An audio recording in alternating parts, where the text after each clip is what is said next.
of Justice for All, which is a bad game, or alternatively reminds me of Spirit of Justice, which is a good game.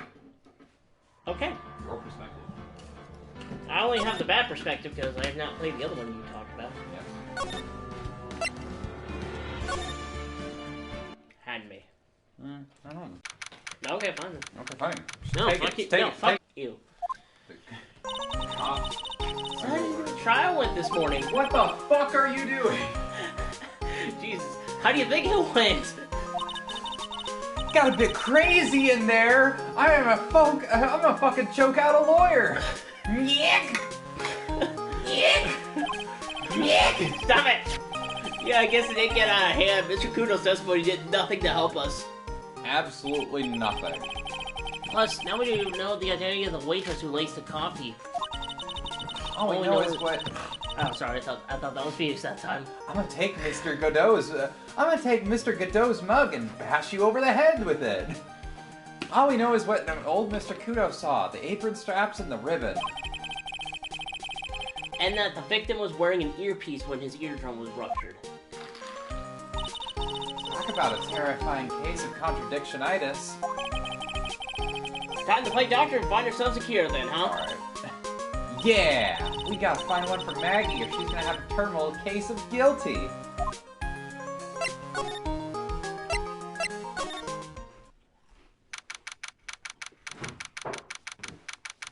Hold on, I'm getting my coffee.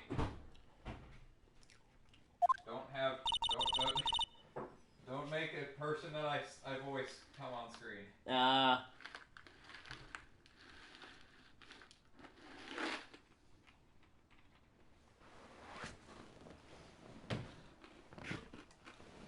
We're stuck on Maggie, aren't we? Mm-mm. Maya? Mm-hmm.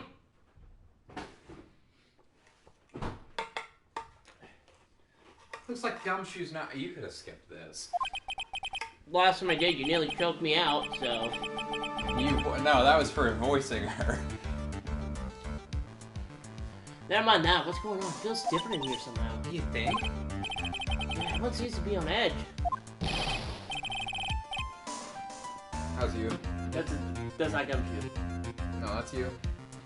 What are you doing? Calling the officers for their briefing, quick! Can't you shut down the station's server? Chief, quit playing on the internet! What?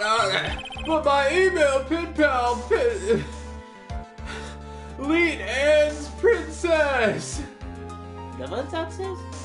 I got the princess part, but... Lee is 1337, yeah. Easy and princess. Save it for later! I'm turning it off now! No! Lee Asian princesses! Lazy and princesses? Leet. Whatever. Everyone's keeping busy in there, huh? Except for the chief. He's playing porn games. Keeping busy, more like panicking if you ask me. What's going on? Something big. Yeah, I guess you could say that again. Chief's on calling at his desk because they have to turn off the computer. Looks like the chief of the detectives here. He looks lost after the power to his computer has been cut. Oh well, I guess I'll just have to write her a real letter instead of an email. Who wants to help me take a dick pic?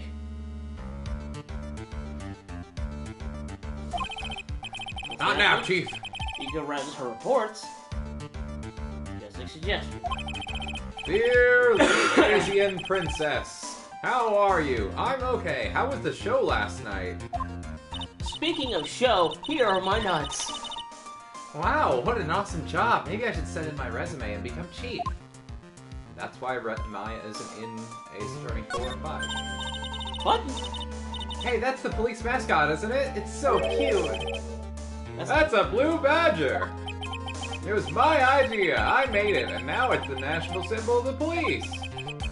So what's the pink one? You've already got this dialogue. She's not an it. Yeah, you're right. Married. That's marriage for ya. Yuck, yuck, yuck, yuck, yuck, yuck. detention center. Oh my god! I'm dead. I guess Maggie's still in questioning. But we've got questions to ask her too. Maggie!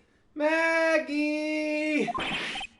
Keep it down, Maya. This isn't a playground, you know. Alright, I guess not.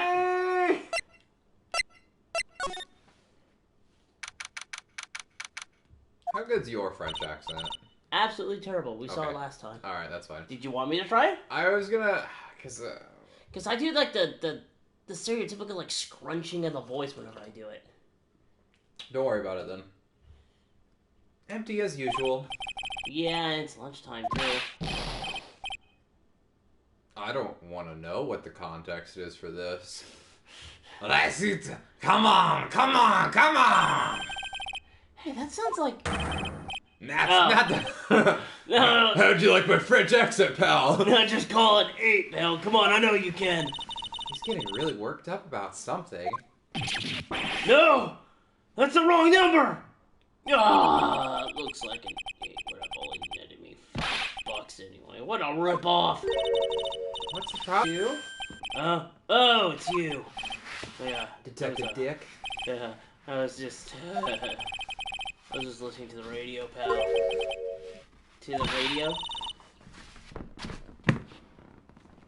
Hey, Detective Gumshoe's having lunch here. He is, and he's having the twin tea set. What can I say? I guess nothing. You can say nothing. Yeah. We just leave now. Here, hold on. I got this one. It's important. This is a nightmare. How am I supposed to look Maggie in the eye now, pal? Yeah, you're cheating on her with lunch. You really drove her into a corner, you know. You always blow apart my testimony. Why, of all days, didn't you do it today? Sorry, there just weren't any holes in it. For once? Yeah, what happened? Usually your testimonies were like Swiss cheese. Swiss cheese? Yeah, it's cheese that you... That's Swiss. Comes from Sweden. Have you ever heard crumbly like aged Parmesan? Anyway, this case has already been ruled on. There shouldn't be any holes left to find. So, did Maggie say anything to you? About me, I mean? Well, how did she put it again? I can't believe Detective Gumshoe! I hate him, sir. I mean it. I don't ever want to see him again. Something like that. How come I got to see your flashback? Please, Detective Gumshoe! I didn't mean... Stop falling on me! Why? Why is this happening? He's banging his head against the wall, nyeh! Oh man, poor Gumshoe. See a trickle of blood going down Yeah, his it's just forehead. the fucking... You know that scene from Avatar The Last Airbender where Sokka's got the big red mark? Yeah. And it's not explained up to that point. But then the guy comes up and he's like, dude, this kid has a mark on his head. I think he might be the Avatar. And then he smacks the hand exactly in the mark. And it got bigger. Yeah. So, do you like the twin tea set? I've never paid that much money for those before. I'm so nervous my hands are shaking. So? How did it taste? Well, have you ever eaten sewage before? Because honestly, I feel that'd be way better than this. $20, I guess, how to describe it really was delicate. Oh. You mean you liked it? It didn't taste bad to you? What's the matter with him? Looks like he's thinking. Bum, That's bum, it! bum, bum, bum. I've been trying to think of the right word to describe the taste. I just realized it's bad. That's it. It tasted bad. It took him that long to realize that. To be fair, if you paid like $100 for a meal and it tasted terrible, it would take you a moment to realize that. That's just how it works. because you expect good food, expensive food to taste good. So when it doesn't, it kind of blows you away. I'm gonna fucking pump that across the room if you keep messing with it. Stop making noise on stream. Alright. Unless it's words that come out of your mouth hole. Oh, my snackies. You get your snackies when we're on break. No. Anyway, it's just kind of hard to admit to yourself when you pay $20 for it. That's exactly what I said, yeah. Maybe he should have found out about the price after he had finished eating it. Yeah, maybe that's why Glen Elk came here. We never heard about the Super Fierce Twin Tea set. By fierce, you mean fearsome. Speaking of Glen Elk, you saw how Leah know anything about the guy. Why don't we ask Detective Gumshoe what he knows, since seeing as he's here? Who served you? So what are you all excited about earlier? That's right. You said you were listening to the radio or something. Oh, no, that was nothing. I wasn't excited. Come on, Detective Gumshoe, you can tell little old me. Snake! What were you listening to? Snake! Son of a bitch, come on. Snake! Snake! Anyway. Pilot, you were holding out on me. What? There is a Metal Gear Solid collection on a system that we could play. What do you mean? There's the Metal Gear Solid, what is it called? HD collection? For what? For Xbox 360. Is there? Yeah, it's got Metal Gear Solid 1, the Twin Snakes, Metal Gear Solid 2, and Metal Gear Solid 3. So we technically could do 2 and 3 for the channel now. Oh shit, I didn't know that. Shit. Have to find it, but yeah. I can look for it maybe. Okay, nothing really, it's just that daily exercise show. We really have to do this? He was obviously listening to a library. What the Cyclock? This little special lobster sure is great. And drops another one. That'd be the funniest thing. Why are there tears in your eyes? Okay, We definitely should have enough to do it. I'm trying to see, yeah. Yeah. How do you feel about Metal Gear Solid 2? Are you like... Oh, I actually enjoyed it. You liked it? Okay. Yeah. Okay.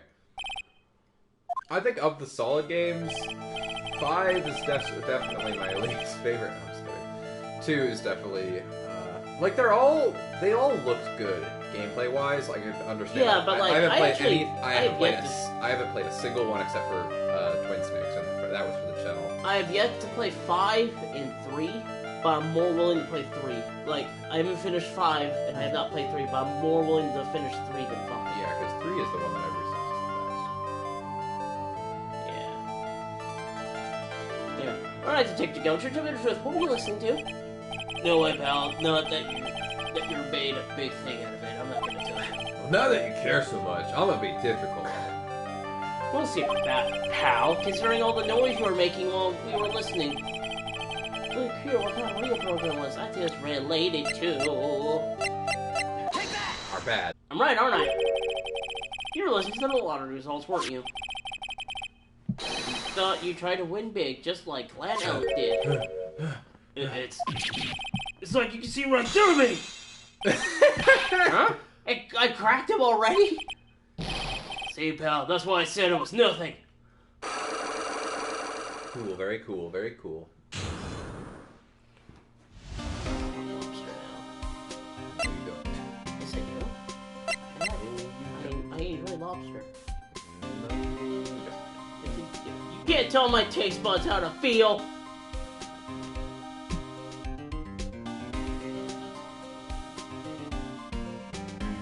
Would you like to know why they call it the French kiss? What? I'm going to tell your taste buds how to feel. By force. With my tongue. It's a long walk for a short joke, Violet. Anyway. I'm usually pretty lucky. Yeah? Yeah, hold on. Stop after those first 4 words, okay? You are? What was everyone in the lottery? So, how'd it go? I won 50 cents. That's better than nothing. Be better to win nothing at all with half a lousy buck. I was so mad. How much did the ticket cost? I know the feeling. I bought the same kind of ticket Mr. Elk seen. They got their special radio show where they announce the winning numbers. They even do the drawings live on air. Dance bell. And 20K on that lottery. How much were you supposed to win? 1,000. $5. You bet 20,000 that you were gonna win 8,000. Yeah. I thought there was no way I could lose. I thought I'd be able to get 22,000. No, sorry, 21,000. I bet that's what Mr. Elk was listening to on the day he was killed. Yeah, what time is it now? That's pretty Well, damn pretty close. close. Holy Oh shit. boy! Damn! It's just after 1:30. You know, the lottery is also always broadcast at the same time. Yeah. Look, get the flyer when I bought the ticket. Every Monday, 1:30.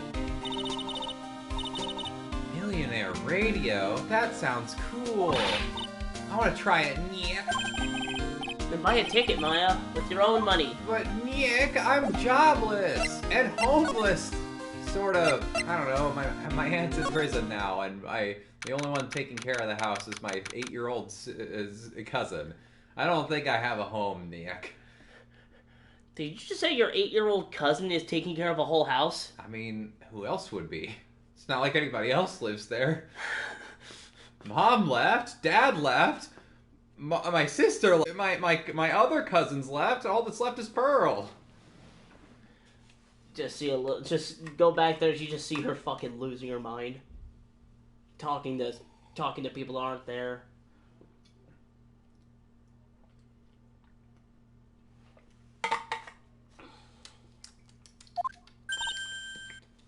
Huh?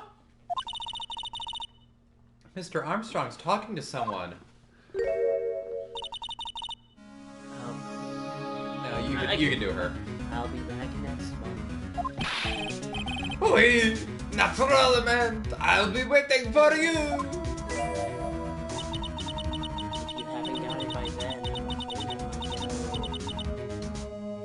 hot. You're...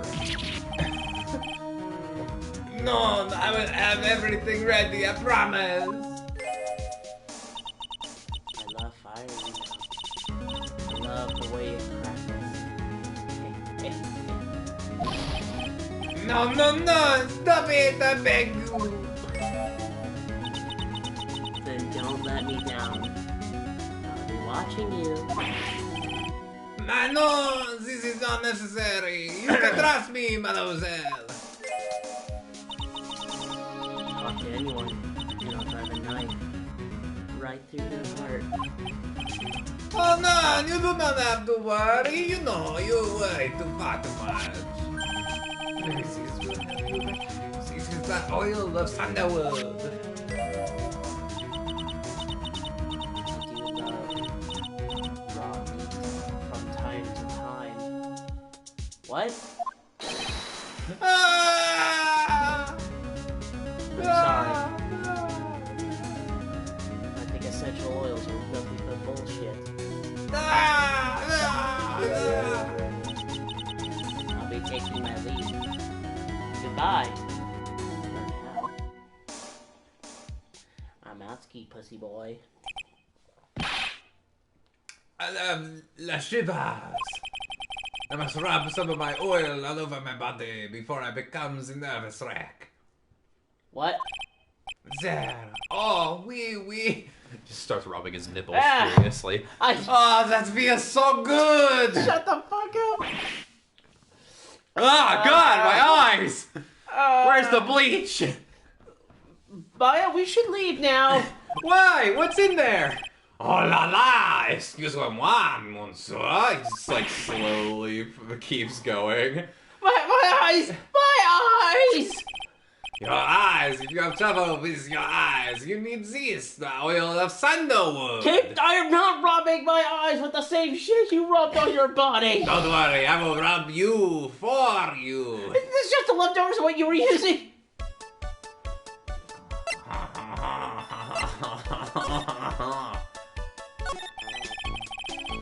You don't have exactly many customers, do you, Mr. Armstrong? No, you are right, monsieur. Perhaps that is the perfect time for you to visit me, no? Because he rubs his oils on himself in front of his customers. He's also asking to... I don't know, whatever the implications are, you decide. That way I can give you my undivided attention and cook for you like a dish supreme. Putting on a brave face, huh? That's what girls do, Nick. But you are right, I am a girl. Business is very difficult these days. Perhaps the name is the problem. People do not understand it. They think it is Trey. I just wanted people to think that my restaurant was exclusive. But they think you just serve fast food on cheap plastic trays? You basically do. Nick, that's the kind of thing that can make a girl cry. Have you forgot that Mr. Armstrong's a man, Maya? But this restaurant is my life. It is everything to me.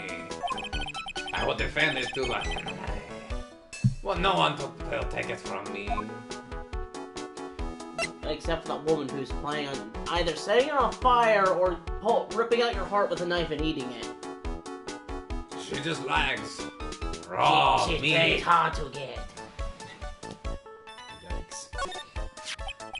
So who was that woman you were just talking to? Ah, la la, you saw that. What is wrong with your eyes? What the fuck is wrong with his eyes?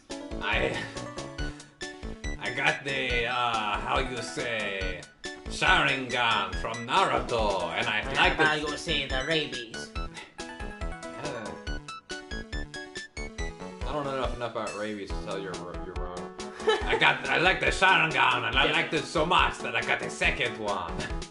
Definitely not rabies, don't worry. So, who was she? She looked so polite and graceful. Those are two qualities that I would not have applied to her on first glance. Polite, graceful, Spectre. She likes raw meat and fires, right? What a nice girl. I'll be back next. Oh, remember this thing that just happened?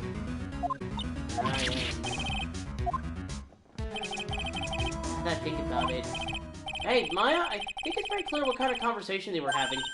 You think so? Well, let's show him that piece of evidence and see what happens. Well then. That piece of evidence, probably that one, yeah. So long as that paper exists, I am but a delightful angel with zero broken wings. An angel, huh? It doesn't bode well when you think about it. What is that supposed to mean? Hey, they keep harassing me month after month. In the end, I had to give in. I agreed to help them. Help them with what? My lines. My biens. Oh, if they did not owe him the money, I would have refused. But my hands were tied. Please, what did you agree to help us with? No, I cannot say. If I tell you that woman, she was slicing me up. And eat me with this, the salad garnish. You know what? It doesn't mean that he'll literally slice up and serve with garnish. That is by far not the least most disgusting. Not the most disgusting thing he said to you this conversation. I'm gonna guess that woman has something to do with your loan contract, am I right? She died. Please, Mr. Armstrong, tell us about that woman. Her name, well, her body's name is Misty Faye. She is just channeling the spirit of the woman I killed. What? Wouldn't that be way more interesting? The woman who was here earlier? I think that she's, Why has it come to this? What a tragedy. Suddenly, I find myself so deep in the dead kind of bad world we live in, huh? All around me are familiar faces, worn out places. It's a reference to Mad World. That's a song title. It's a woman who is here, the scary woman. She is from La Lone Office. So, she's alone. Loan office? No, that's his big brother. That we can borrow $500,000 from? We tender lender, it is called. That sounds weird. Sounds more delicious than the name of your restaurant. Catchy name. Just hearing it makes me want to borrow some money. Maya, no. Please! You must not borrow from them if you must. No more than $10. $10? Sounds like your whole monthly stipend, Maya. Shut the fuck up, Nick. I got a bit more than that, thank you very much. So tender lender's the loan office you borrowed $500,000 from, huh? I wonder. Oh, I'm so bored. I wonder if they've got anything to do with this case. Maya, can you act a little more interested in the case, please? Nah. I am a weak woman. When I am upset, I have to buy something nice to cheer me up. Is that how you came to owning this restaurant? No. Why would you think that? I stepped in some gum. And that cost you to buy a whole restaurant? I thought this was a worthy investment. It made me happy at the time. Just like that gum. Thanks to him loaning me la money, and I have to pay back $500,000 now. I'm like his slave. I have to do everything that he tells me. Who's this he? La tiger, le tigre. The tiger? He is the manager of the tender lender. A terrifying man. The big city monster. When he shouts at me, my knees are trembling and his voice is ringing in my ears for 3 days. Uh-oh. 3 days. 3 days. As soon as I hear the noise of that battered old scooter he rides, Uh-oh. I start I to knew it. cry. I fucking knew it! A big city monster who rides a battered old scooter? Does this guy resemble me by any chance? Oh, no. No. This man has a presence, a most formidable personality. Although, he does have a left spiky hair, just like you. Please, there is a resemblance there, I suppose. Sounds like this loan office is worth checking out after all. If you want to visit the tender lender, it is just beyond Vitamin Square. Nick? If you need money, I can loan you some, as long as it's less than $3. Thanks for the offer. Just beyond Vitamin Square, huh? I have a sneaking suspicion. Very, very sneaky. Okay, bye. I don't see any sign of Mr. Kudo, do you? Maybe we buy another ton of birdseed. My voice is gonna be so shot by the end of the day. I was kind of hoping he wouldn't be here anyway. At least not for now. Besides, any more seeds today and I'm liable to turn into a real phoenix. Oh my god. Okay, he's not here. Let's see. Let's poke his bike, see if it draws him out. Hey, check this out! I wouldn't get too close to that if I were you, otherwise you might be in for a shock. My phony must be lurking someplace nearby. He's just like in the bushes, like an actual tiger. Just imagine, a tiger, loose in the city. Meanwhile, the real Phoenix is like an abandoned chick, lost in a vast urban jungle. Huh? Don't worry, someday you'll grow up and become a ferocious tiger too. Don't lose hope. Why is she trying to pep talk me into becoming a phony? Ah. It's alright.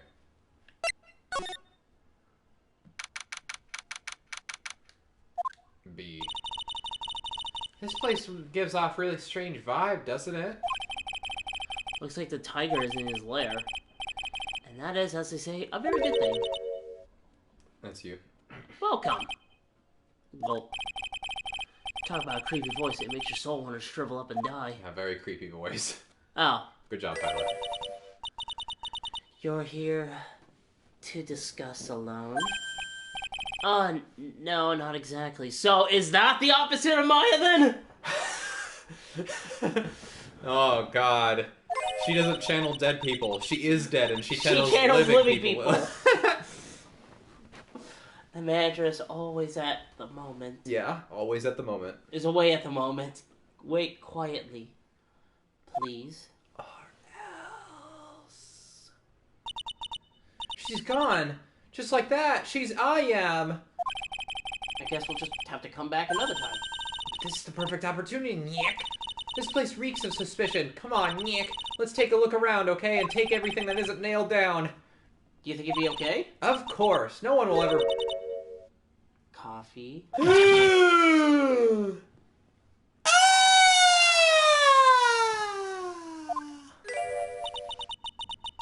I'll leave it here for you to enjoy. Quietly. Yes, thank you! I said quietly. Do not touch the desk. Please.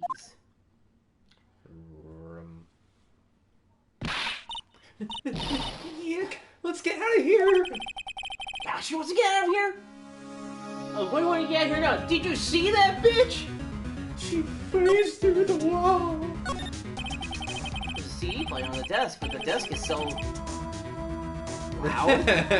That's a funny joke. Basically, if something's like extravagant or like obnoxious, like flashy, loud isn't a word that can describe it. Really?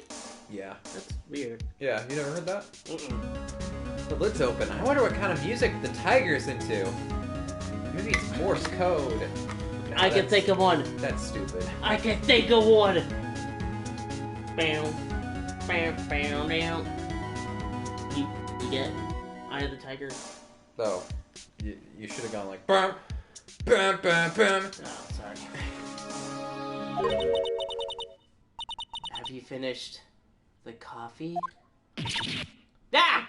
Oh, that's you. Ah! Yes, thanks. It was lovely. So, you drank it all? That's not ominous. Check the bottom of your mug. He checks it. So it looks like you've been poisoned. The coffee was a loan, bitch. Pay it back with interest. If you touch anything else that doesn't belong to you, there's always another cup.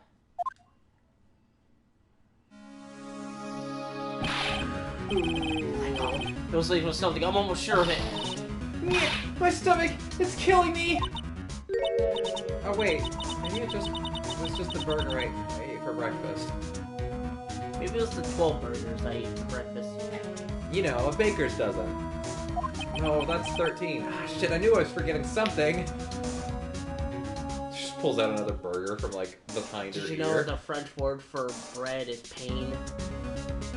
Guess I own a fucking bakery. What? Anyway. I sure hope so. We're taking a look at CD while we're still alive and have a chance. What the?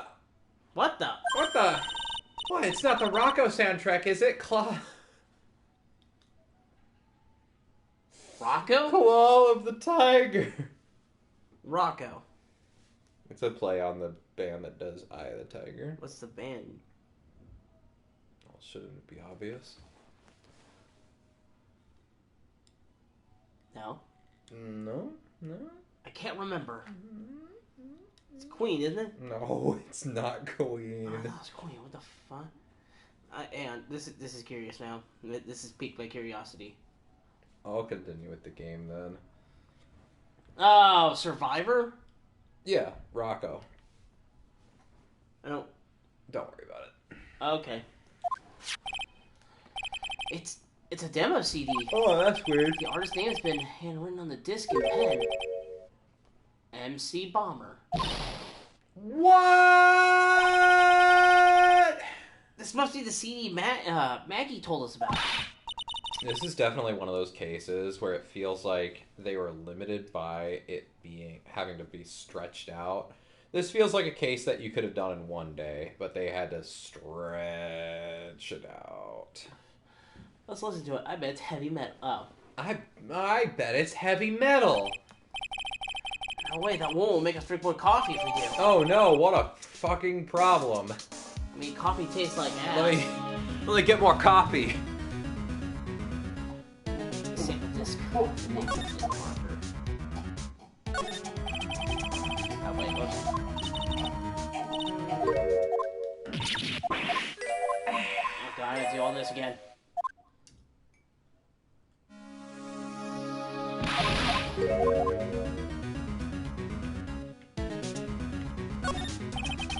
That's one impressive disc on one impressive rug.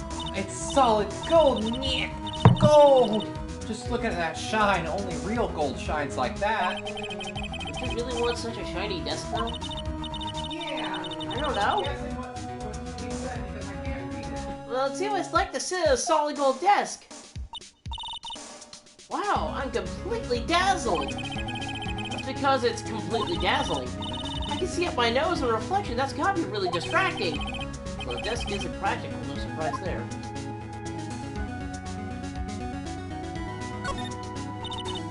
What's this? It's a punching bag. Why? No way! You shouldn't catch me walking around with a bag like that. What do you mean, walking around? The design's gross to start with. It's way too heavy to be practical. And why is it called a punching bag? Don't people know messenger bags are in? I don't get the joke. It's a punching bag. She thought it was the type of bag you carry. Oh. I get it. I knew it. I was right before, back at Tribulations. Paris fashion is more my thing. I really, really hope she's pulling my chain on this one. Let's see. This round doll thing is called a Dharma, I think. I figured I'd read a book or two to be more cultured, in case you're wondering. You mean you aren't making stuff up for anything? Heh, I bet you also didn't know that no matter what, he's always right himself. Go on, Nick. Give him a good shove. Only if I feel like dying. This yellow thing. This is a Japanese chess piece. I think it's a king. Not that I'm an expert or anything. I'm more of a reversey person, you know. Shouldn't she knows what she's talking about? These comics I can get difficult. Mobs are not trophies, are they? Nope. Hey, there's a piece of paper sticking out from under here. What is it? A repair bill? Let's see if this repair work on his car. Does he even have one? $15,000 to replace a bumper and a light? That's insane! The car's registered to the Cadaverinis? Huh? So not even the Tiger's car. Why would someone else repair the bill in the Tiger's office? Okay. No. Ooh. Hey, look at this Parisian-style coat. It's so chic. Looks more like a pink coat to me. Guess I haven't gotten an eye for fashion. Hey, look at this. This suit is the same color as the one you wear, Nick. Same color as my suit. Ah! Shut the fuck up, Maya! Nick! Some cake. I'll just leave it here for you. Yeah, sure, thanks. Just wait here quietly, otherwise... Sure. Did you hear that, Nick? Wait quietly, she said. Wait quietly, Nick! Yeah, sure. I have my eye on you, only so I can take care of you. Understand? I'm scared, Nick. So, what were you getting so excited about before? Look, on the lapel of the suit. That's an attorney's No, bill. it's not. It's made out of fucking cardboard. Is the tiger a lawyer? No, you dumbass. Yeah. No way, look at this thing. It's made of paper. Paper badge. We just took it. It is not painted to look authentic. It's not even painted. For some reason, your badge suddenly looks really cheap to me, Nick. That's still the cardboard one. Why doesn't anyone recognize an obviously fake badge when they see one? That's not all important. It appears to be nothing important. Okay. Went through compromise. I wonder what that's supposed to mean. You dumbass. It must be something that they took the trouble to frame it like that. No, this still doesn't make any sense to me. That.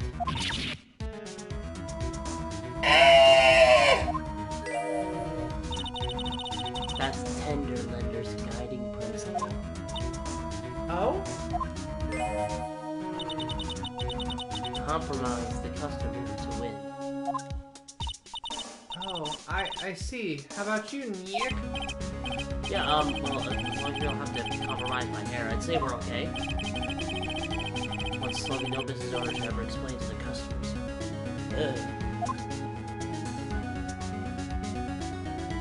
Alright, I guess we'll take a look at this unimportant thing. Oh no, someone's dropped the ashtray on the floor. That's going to be a nightmare to clean up, especially on that big-ass rug. Yeah, it's all over the rug. Literally what I just said, Nick. I accidentally knocked over a really big space heater once. Cleaning up was such a pain. Especially the fire that it caused. That was you?! I blame that on the cat. I don't have a cat, Nick. That explains a lot. Where did I get this cat from? He just picks up a cat off the floor. What was one of those super antiques that you have to burn a ton of charcoal? How did you manage to knock one of those over? Aren't they supposed to be super heavy? Oh hey, there's a book of matches here too.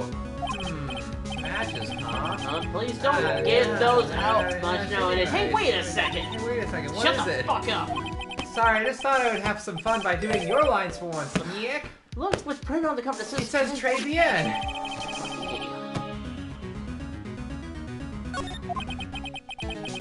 These matches could come in handy. You might be able to use them. Arson! The pilot light for the office boiler keeps going out. Swing in the miss, my house. Swing in.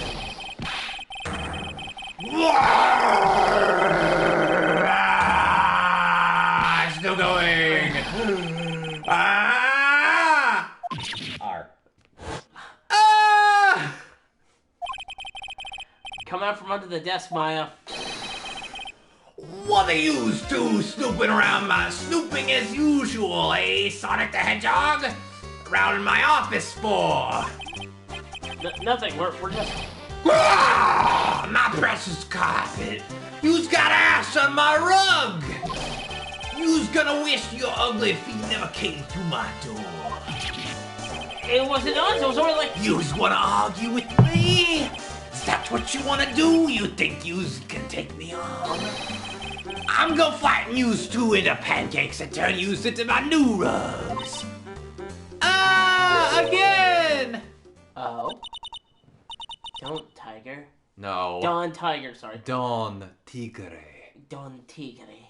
You're back. That voice, it's like evil seeping into your head through your ears. I'm sorry, Don Tigre. I knocked over that ashtray earlier, and... Has she gotten a death wish or what? Alright. Huh? Forget about it, Violetta. It's nothing. What? What? I ain't gonna get mad at you. You too cute, you hear? That's so unfair! Here, have some cookies. I just baked them. And you'll need some strong espresso while you're discussing your loan. Wah! Phoenix, right? Yes? You's either crazy or just plain stupid to chase after me. I worked so hard, but now you's gotta come and mess up my plan. So it was him. He's my phone. Hey, but I don't care. No one gets in my way, see? What? I mean, excuse me? You should have left the little girl at home, right?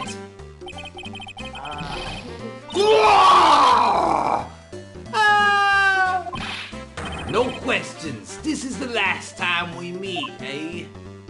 Bye. Wait, No, please. No, come back. That was pretty weak, Nick. You waited until he's out of earshot before you shouted after him. Like, you don't want to talk. I didn't hear you scream hold it either. The espresso. Ah! And cookies.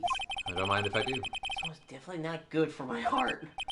Now, what was the tiger called her? Violetta? It is actually Violetta. So, I'm kind of curious about your company, Tenderlender. Yeah, just like no sell this one. What? It's your character. With the warm and friendly atmosphere you expect from a family's life, a constituent rate of interest, and an attractive repayment. I get a feeling this sentence is not going to end. Will tenderly write these here at Tenderlender. Hey, Nick. Things are a bit tight for Wright & Co. at the moment, aren't they? I mean, there's that $500 you owe me from our card game for starters. Why don't you take out a loan? I'd like to take out a loan from a place like this, not so much. Tenderlender is not my line. Tenderlender is on your side. Well, that's actually the slogan. Tenderlender is not my line, Tenderlender is at your side. Oof. So let's say I'm late with my repayment. What happens then? Die. We give you more coffee. Strong coffee. Cool. Right, I think I'd rather skip town. Hey, just remember I can make strong coffee too, Nick. Strong tea as well. Taste it. No.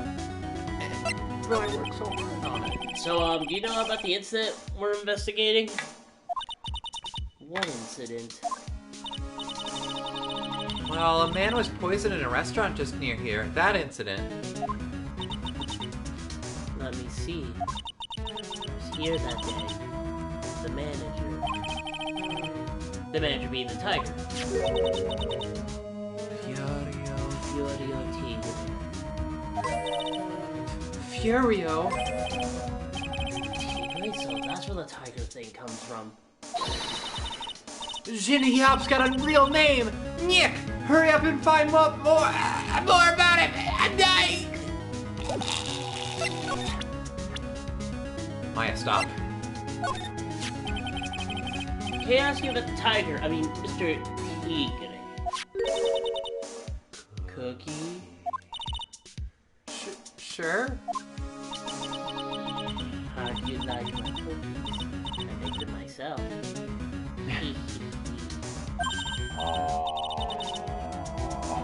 Go ahead, Nick. The honor's all yours. No, ladies first, Maya. No matter how I look at this, I just don't get it. What are the tiger and the scary girl doing, working together?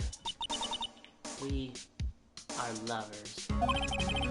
That's not exactly coming across in your tone of voice. Well, ooh, let's see. Never mind. Okay, I guess we'll... 40 fucking 2? Yeah, obviously the same person as Phoenix Wright. He's the one who saved me. The tiger saved you? Please address it properly as a Don Tigre. Otherwise, I'll have to... Okay. Don Tigre, of course, I'm sorry. Saved your life. I'm sure I'd like to know how that happened. I'm sure we'll find out. Next time on Dragon. Dragon Ball Z. I'm very frail, you see. Just recently, I died I was fucking kidding. once. You died? Can I channel you? About 4 months ago. The doctor said you abandoned all hope. guess they were expecting her to take a boat ride across the river Styx. That's one way to put it. But Don Tigre, he saved me. He gave up everything. Everything? When I found out what he had done for me, I was happy. No offense, but I'm finding that a little hard to believe. I decided to pay him back with my life by serving him coffee and espresso. I still wonder what's in your coffee. So is that why you've got that bandage on your head? This? So what's the story with bandage? They put it on after the operation. It's holding my head together. That's why my hair's underneath the bandages. Because that makes sense. It's just a little injury. A little fatal injury. Holding my brain in.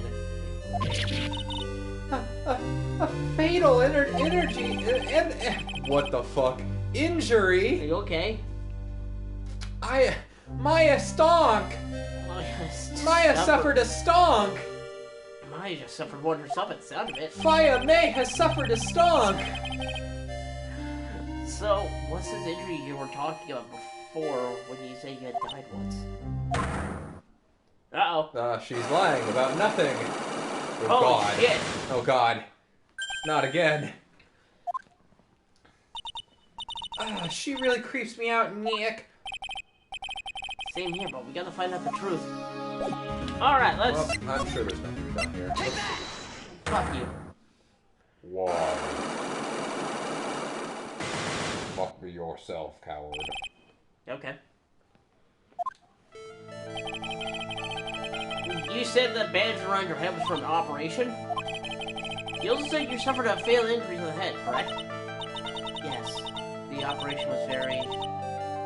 difficult, apparently. Now, by fatal injury, you mean you were hurt very badly somehow, right? The injury quite has something to do with this? This?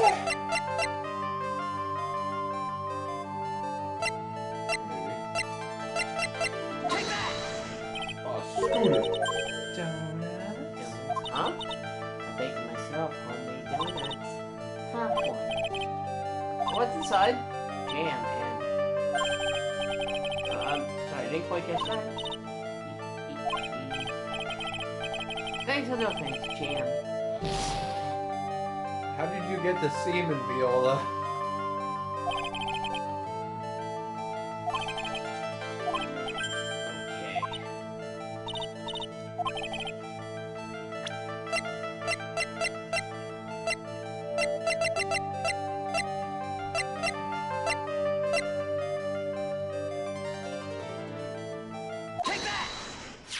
Oh, fuck. I have this car repair bill. From this, it seems pretty obvious that the car was involved in this car was involved in the accident. Let me see that. Tears it up. Oops. Oops. This bill is made out to the Cadaverinis. That's cadaverific. I don't think I ever introduced myself. Tell me, what do the Cadaverinis have to do with me? Something tells you she's not about to say hi and introduce herself. Alright then. Your relationship with the Cadaverine is really strong, and this is why. Present her profile. Never mind. We definitely don't have the evidence then. I'll come back later. Okay. Okay, Violetta. Goodbye. There he is! Old Seedy's back feeding the pigeons again. There, take this and this, and get out of my park! Like I thought, he's really mad. Come on, Maya, just keep your head down. Let's sneak away while we can. What? Why? Hello, old man! What are you doing, Maya? We don't have Mia to save us this time. Ah. Gah. Hey, he just turned his back on us. I'm not surprised. I bet it really hurt his pride in court this morning. Hey, Mr. Kudo! Pigeon! Look, we really need to talk to you, alright?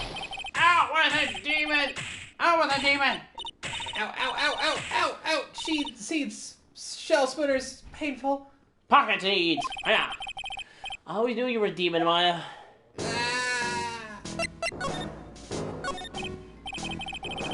Sorry about what happened in quarters. No, you ain't. Never want to be talking about me behind my back now. A dirty old man who was so busy looking at the serving girl's backside. He can't remember her face, a filthy, depraved animal! Well, are they wrong? Not at all. Projecting much? Are you listening to me, boy? I don't care what you say. I saw that waitress put it... Sorry. Sorry, So what? what did you see? Sir, can you repeat that? I don't care what you say. I saw the waitress put it in. Yeah, you did. Oh. Oh, okay. That hair looks That's awfully familiar. Completely different. That looks exactly like Maggie. Yeah. She put some white powder into the young lad's Giavacino. We hear you. I don't think the young lad was wearing an earpiece on the same side as his lens of his broken spectacles. We're really sorry. So made a little mistake about the face. So what? I know what I saw, and I tell you. Okay, take it easy, please, Mr. Kuda. Don't tell me to take it easy, you spiky-haired brat. Take this! You said you were a craftsman, right? The modern world casts honest craftsmen like me aside in droves. Surely it's not that. I come from a long line of craftsmen, right back to the time of the Shoguns. Do you hear me? I didn't become a reporter. I was born one. Actually, I'm kind of in the same situation myself. Alright. I want to stick my fingers up that drooling old judge's nose and scream right down his ear hole, OBJECTION! Oh, so did you want to become a lawyer when you were young? I don't think that's quite it, Maya. I think he's just in a bad mood, that's all. I'm reacting on me of frustration inside is ready to burst out. You. Ew. Keep that to yourself, man. Do that at home, you fucking degenerate. I'm homeless. Why do you think I'm here every day? Throwing seeds at pigeons. Do suck. Guess I'm gonna let go. No, there's not much to call for crafting these days. Of course not, you idiot! And I'm good for... all I'm good for nowadays is running errands. Errands? Everyone takes advantage of the elderly. Buy some bread, Grand. Take the dog for a walk, Granddad. Feed the pigeons, old man. What am I, some sort of too-big community handyman? Well... Buy some bread, now that I can understand. Now that I can understand. What's the point of feeding some seedy pigeon? Suspicious. People say what they mean. Get lost, that's what they're trying to say.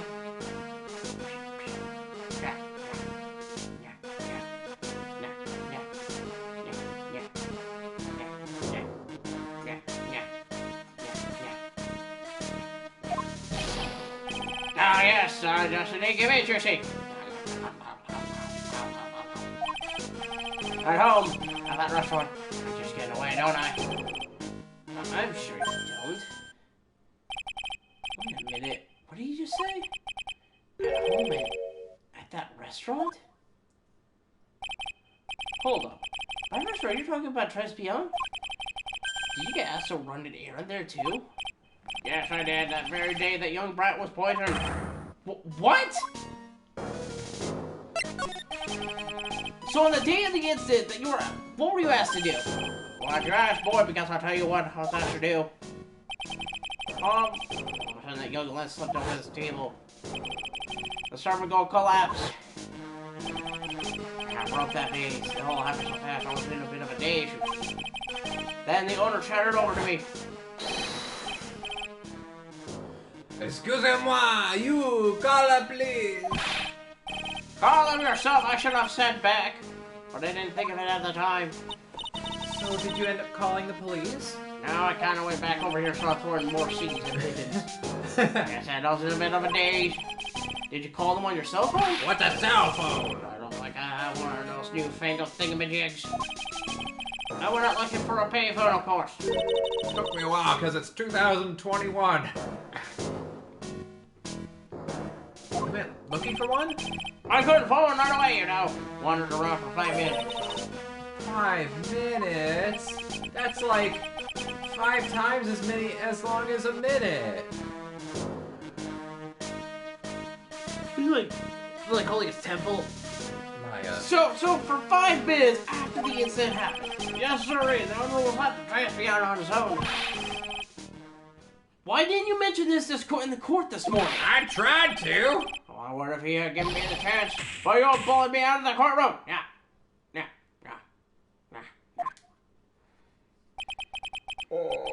Thank you, Mr. Kudo. You certainly earned your kudos for today.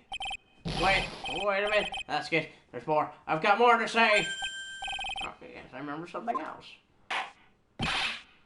Bailiff, escort a witness out of the courtroom. It's not my fault. You're the ones to blame. You could have at least told us before we got to court. Is it really that important that Mr. Kudo was the one who called the police? What's important is to get on account of time before the police arrive. Ow. What happened? Don't worry about it. Did you smack your teeth with your cup? Don't worry about it. I will. Where'd he go? Okay. The victim was dead, and Maggie was unconscious. Oh, for a second I thought he was shirtless. Which leaves that man alone in the restaurant. Mr. Kudo might have been chased out of the place on purpose. What do you mean? Maybe it's certain someone didn't want him in the restaurant. Ah. Oh, sure, you go ahead and say I was in the way as usual. I suppose I should have been getting myself covered in pigeon poop instead. We need to get more details about what exactly happened. From Maggie and from Mr. Armstrong. Wow. Boing. Boing. Time to move.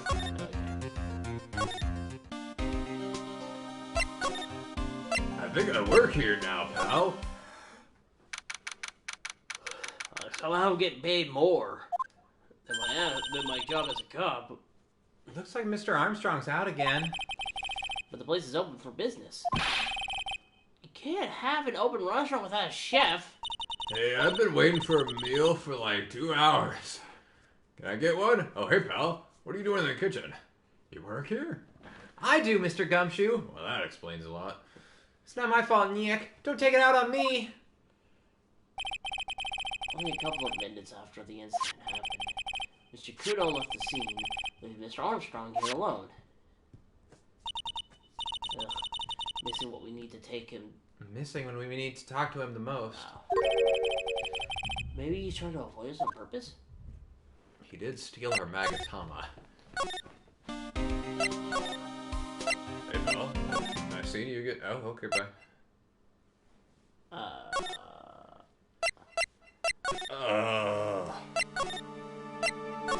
Maybe we're done with Mr. Kudo. Or we have something to do with Gumshoe. Present him with some of the new evidence we have.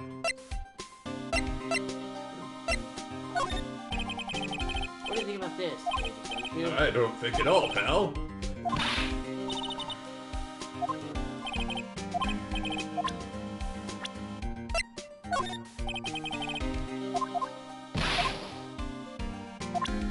Okay, good. I thought it was a conversation.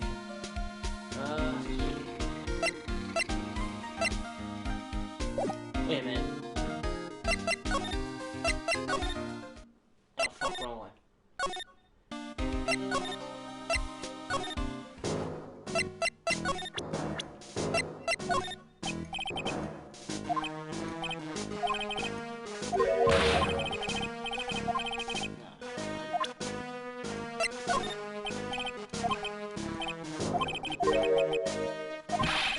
Present him the scooter, maybe?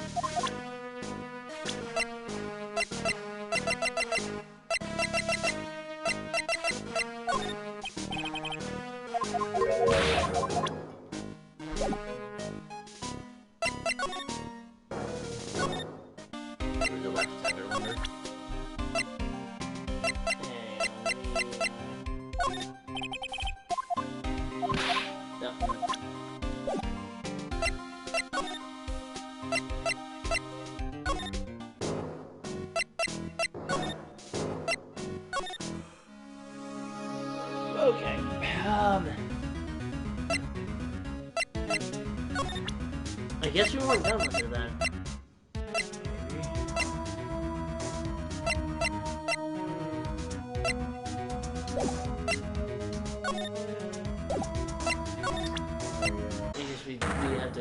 I guess we did.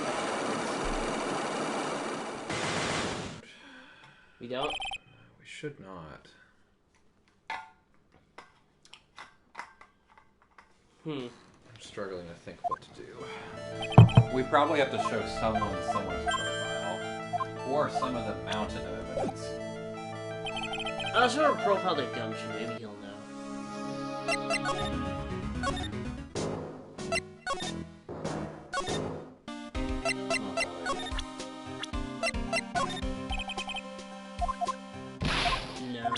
No, nothing. Wait a minute. I think I have an idea.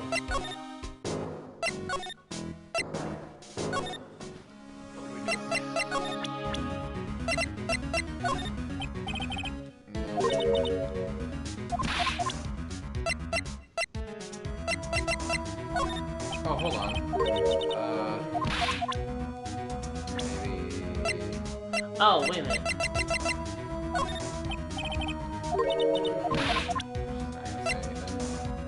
I don't think it's gonna be her. I think it's gonna be either Gumshoe or Kudo.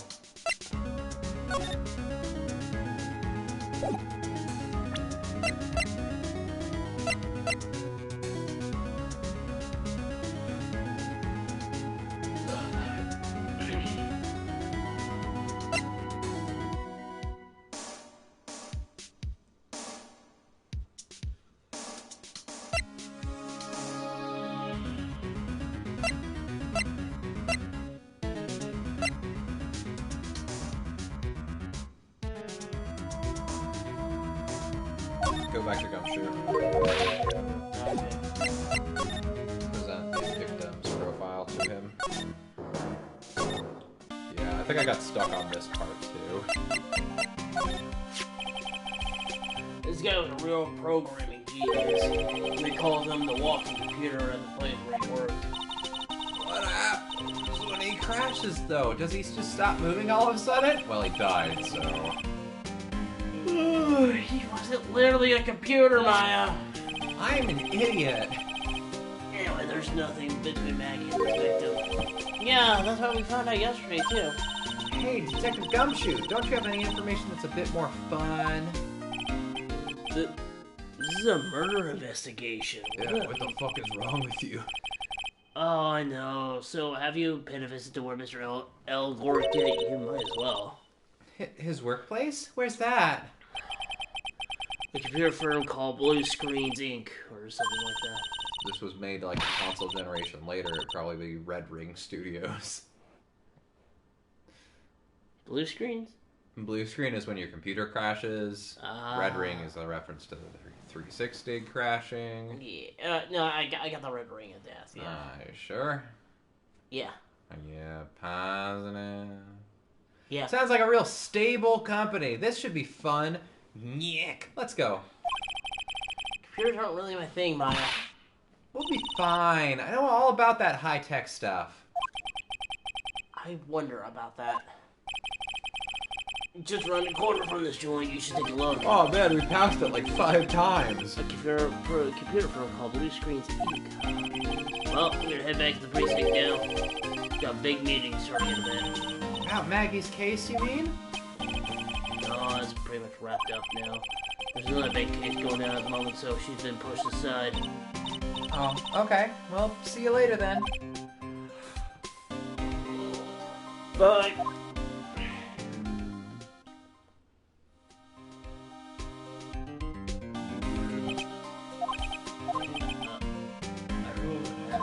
You better get going, detective. You'll be late. Actually, I go. Kinda got a favor to ask. It's a big one. Have you seen my gun? I thought you gave it to Pearl. A favor? Yeah, it's for, Maggie, actually. I was kinda hoping you give this to her for me. What is it? It's a lunchbox. Got up early so I can make it. been really worried about her. She looked like she had lost a lot of weight. No, give me that back. Give it back. Give it. Wiggle. What the fuck are you doing? Why? Oh, you got me in the dick, you asshole.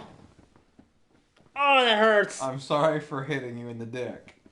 Damn right you are. But I don't regret anything up to that moment. Give me a second. Oh, that hurt.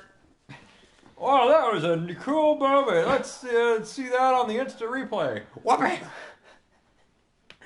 Please don't hurt my dick again. Okay. Yeah, I've been real worried about her. No, fly away. Detective Gumshoe, you got a crush on her. How many weenies are in here? There's not a person on Earth who could down this much meat. Well, I mean, for my sake and hers, I hope she can. I don't know. I think your mom was pretty good at it. Ew. He just like holds out his hand for Phoenix to high five. He's just like, mm-mm. You think I love weenies getting up their tender juices?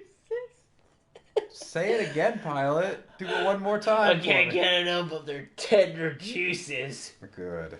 Speaking of weenies, can you get my? I want my sticks, my beef sticks. Oh, you want some beef sticks? Can you give my lunch bag? How much coke did you snort before today's stream today? Not enough.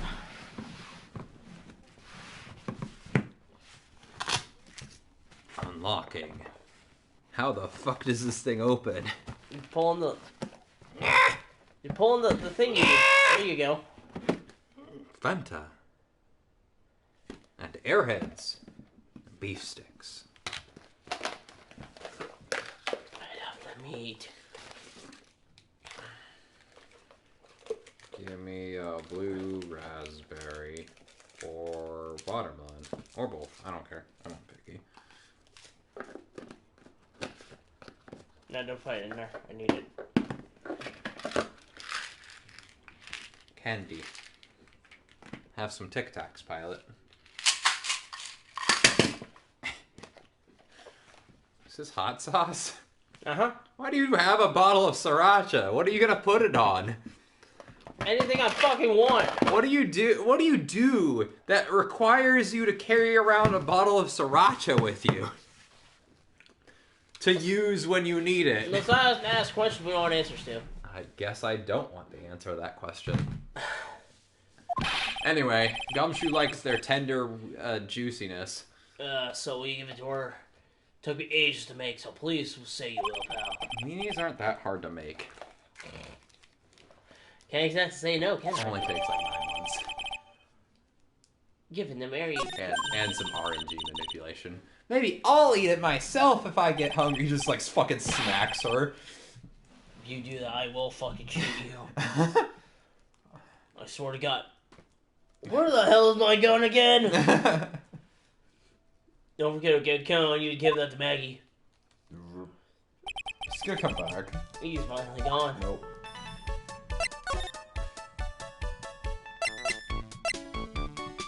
What the fuck? Let's go. No! Go to blue screen. We have food to give her. No, We have to give it to her before it goes back. No, it's good. We can wait. Oh, Mr. Wright! Hello, Maggie. So, they finished questioning you? Wasn't it just unbelievable in court today, sir? I'm gonna stay up all night and blog about everything that happened. They gave me a computer in here. Weren't you scared? It was pretty touch and go then there. Yeah, but you totally nailed that old man. We did what to him? Well, he was all over the place with his testimony. Hey, he's not the only one. Huh? What do you mean? We only questioned 2 people in court today. Everyone else is... Everyone else's testimonies don't match up either. Not with what I remember about the incident anyway. Is it possible she was the one misremembering things? Here, have some weenies. Hey, I got something you're going to love. Really? What is it? Weenies. Excuse you? Yeah, I got some tender, juicy She weenies just for you. reaches through the glass and slaps him. A lunchbox just for you. Here. Wow! A lunchbox! Weenies, too!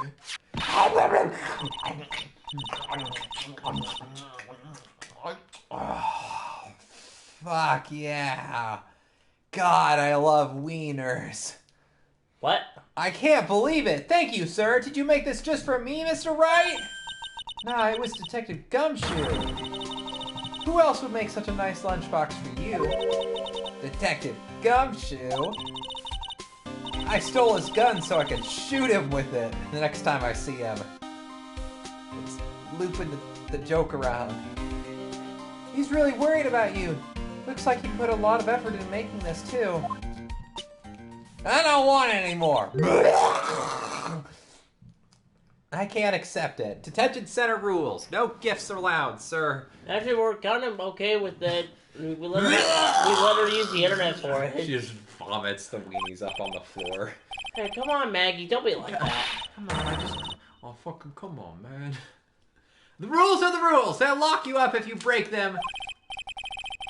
Sometimes when an ex-cop turned a waitress says that, it seems a whole lot scarier. And anyway... I hate weenies! I'm more of a clam gal myself. It's all yours, Maya. You can enjoy it with Mr. Wright. You both can share one big long weenie. But... Or a butt, I don't care.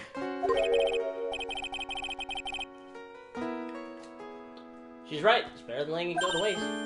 But... I guess so. Hope she's locked about it. I just ate it right in front of her. Oh. Well, how was it? That hit the spot. I love weenies. Phoenix, no. just fucking Edgeworth comes out of nowhere. I know you do right. Just Oh, fucking good. phases into existence and then disappears soon after. Just fucking gives a ghostly thumbs up. He's a horse ghost. Use the force, right? Force it into my bum. Oh, good. I'm glad I gave them to you then, sir. Oh. That's all I needed. Bye.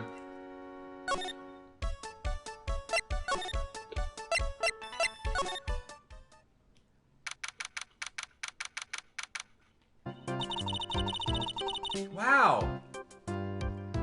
Wow. Wow, this place is so high-tech. You can almost smell the electricity in the air. You can almost smell the virginity in the air. That too. Computer for Maya. They can't work without electricity, you know. Thank you, help. Who are you? Oh. Hello. I'm sorry. Access is restricted to authorized personnel only. It's a computer programming laboratory. There are far too many trade secrets that can be leaked. You heard about what happened with that weird mask guy? What secrets? Everything you see here is classified. No information can leave this building. Understood. Because you have learned this information, you cannot leave this building. Everything slams down. Oh, fuck. Who is this woman? She's like a robot from some kind of whack educational show. Right. My name is Lisa Basil. Lisa Basil. Also the same, but backwards and forwards. Just like Glenn I'm the company director. The director? She's human? She seems more like a ghost in a ship. Ah,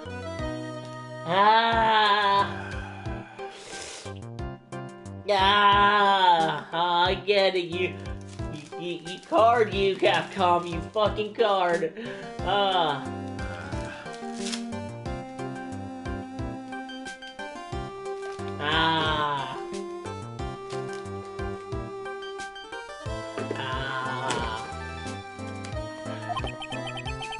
nothing over her eye. Same device that Glenn owns.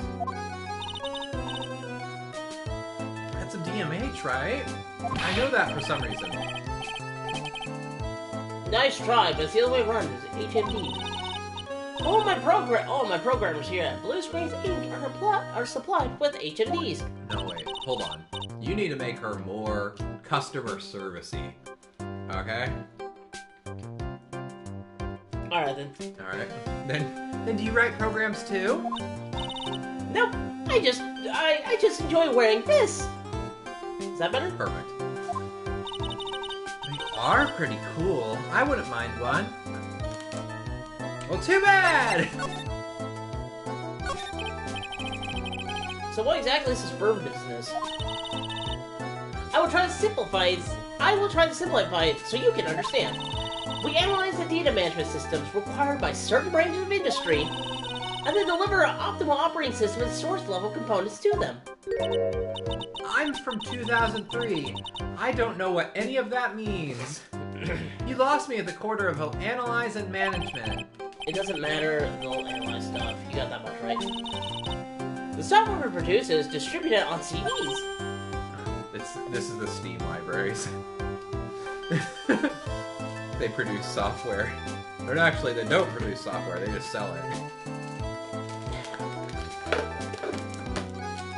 CDs? What's a CD? Compact it's disc, 2003. I've never heard of a CD before. Yes, compact disc, digital optical storage media. Is that better or worse than cartridges, Nick? I mean, whenever... I can't wait until we go back to the golden age of cassette tapes. Okay, of course, CD... What are you doing? Are you, like, chewing on the wrapper? I have an oral fixation, okay? Ew. That's not what that means. Of course, CD is used for software as well as music. It is a small firm, but all of our employees are first-class programmers. Let's ask one of them what they're doing. Excuse me, what are you doing working on right now? I'm researching the impact of time slicing. Logical access to shared global variables obviously influences corresponds time and performance variables and memory overheads is vitally important to this. Well, you get the idea. Anyway, back to my My Little Pony fanfiction. This is the sort of thing we are involved in. Oh no, I told you, if I caught you doing My Little Pony stuff one more time, I will fire you. Make me... She pulls out a jar, and then with the other hand pulls out a Pinkie Pie statue. Okay, we need security here right now. You can never stop my love. I can, with a good old baton to the face. Fucking goes up and smacks him with it. Nice. Somebody starts bleeding. This is the sort of thing we are involved in. Did you good people follow all of that? I know that he's a fucking gross creep. Yeah! Smile just said otherwise, Maya. Sorry. Keep forgetting to read my lines.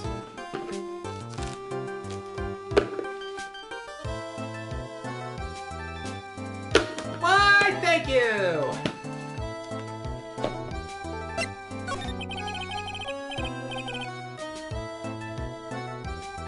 You know about what happened, right, Miss Basil? You mean about Glenn being poisoned? Yes, I know it. It's terrible. Can you tell us anything that might be helpful? I don't think so. A police officer was here earlier, too. But couldn't tell me anything either, because... the waitress who committed the crime has nothing to do with Blue Screens Inc. Oh. How about Mr. L's desk? Have you cleared it out already? No, not yet. It's this one right in front of you. Is there anything that might be useful to you? You are welcome to take it. I guess we're might get blue here somewhere. I wonder what we could use as a clue. Nothing on the desk. Wow, look at this mess. Looks like they're all betting. They're all betting tickets. What kind of betting tickets? For betting on which horse will win a given race, they're horse racing tickets. Oh, wow. His drawers are nearly stuffed full of these. Looks like they're all losing tickets too, though. Yikes. This many tickets would get you, what, $1 down at the recycling center?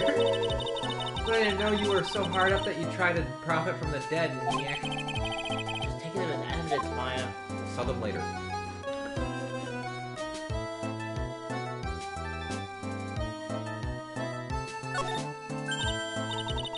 Whoa! Look at this desk, Nick!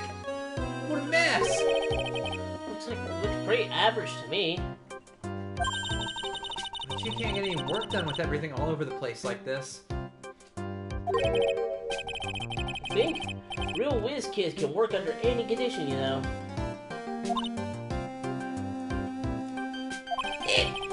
Trying to hit that I should tighten my desk more. I'm clearing my desk when Maya stopped asking silly questions. So now hurry up. Hey, this calendar, even though that's not even remotely close to what we touched. What about it? If this is about another hint about Tiny, you can forget it. Someone's marked December 3rd in red pen. December 3rd, that's the day Mr. L was murdered. Is there anything else? Yeah, it says meet with the tiger. Uh-oh. The tiger?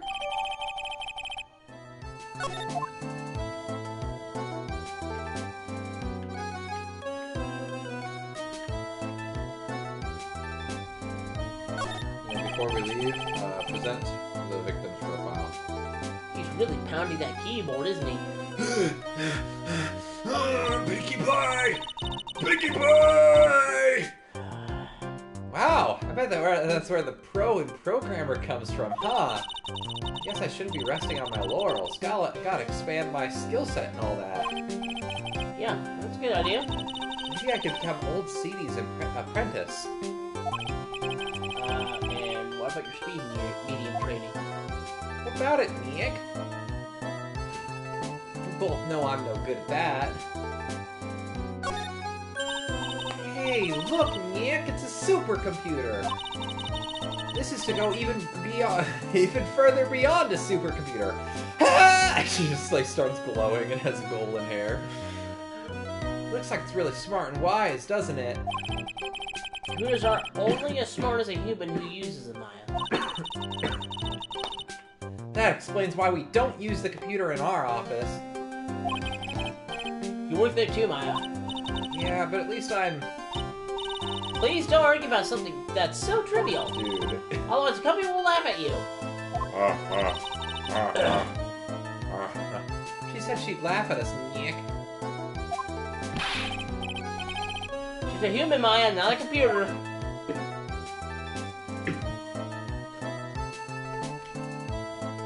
Okay.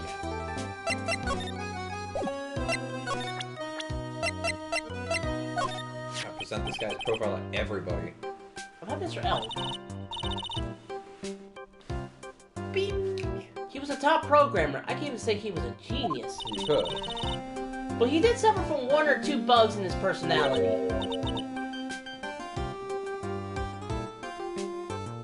Oh! Like what? He was a bit of a loser. Perhaps that would be the best way to describe it. That's what got him into trouble. What's the matter? He was a top programmer. I would even say he was a genius. So he was really no trouble at all. A model employee. Hey, wait a minute! Just like you said, see something about him being in trouble. Gotta find out what trouble it was exactly.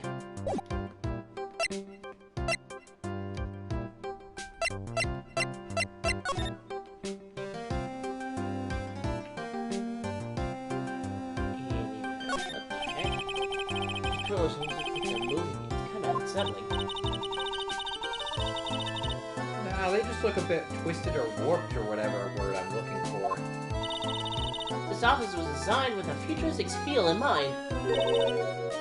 Futuristic? Yes, we try to imagine what things might look like in the future when we designed it. This helps to soothe and calm the soul.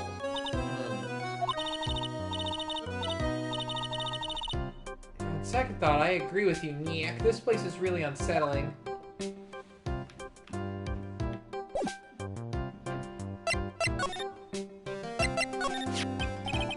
About Mr. L. Was he in some kind of trouble? I'm sorry? Why would you think that? I thought you said something about it just now. You see, he got himself into trouble because he was a bit of a loser?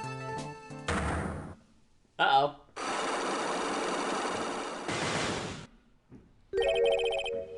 Three Cyclops. Guess Mr. Elg is like every other man with his own pile of secrets. What is a man? But a filthy little pile of secrets. Why did we survive? Why are we still here, Nick? Just to suffer? God, I really want That went places. Life now.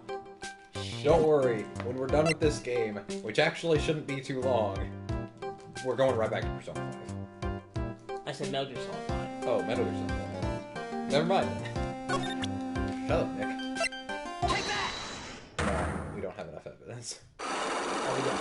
No, I'm reading the guide right now because we skipped this. So we have a bunch of stuff already, but I'm seeing what we need still. So, do we have evidence? We do not have evidence for this. Oh. Go back to Maggie now.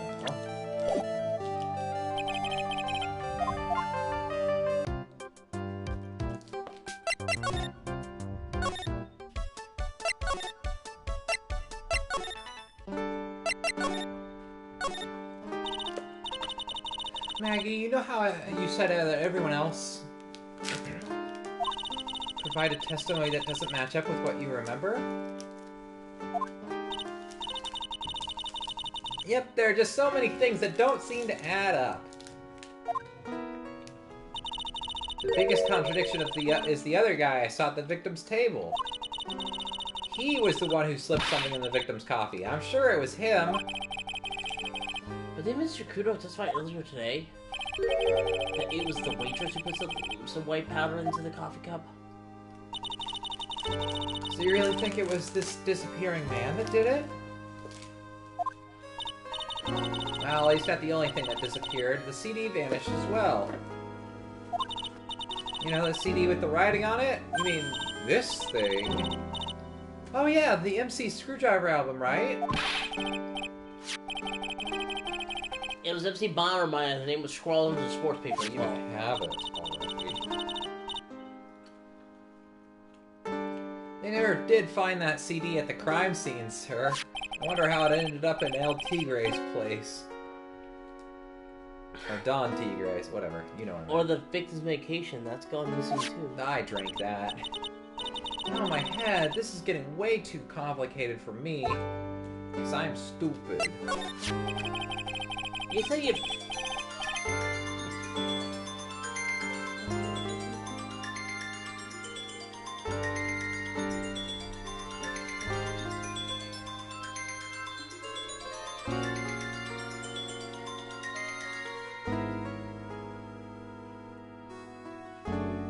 Said that you passed out when the victim, Glenn L, collapsed, right? Yes, it was so embarrassing. I mean, I used to be a cop. When I came to, the restaurant was buzzing with police. And before I knew what was going on, they arrested me, sir.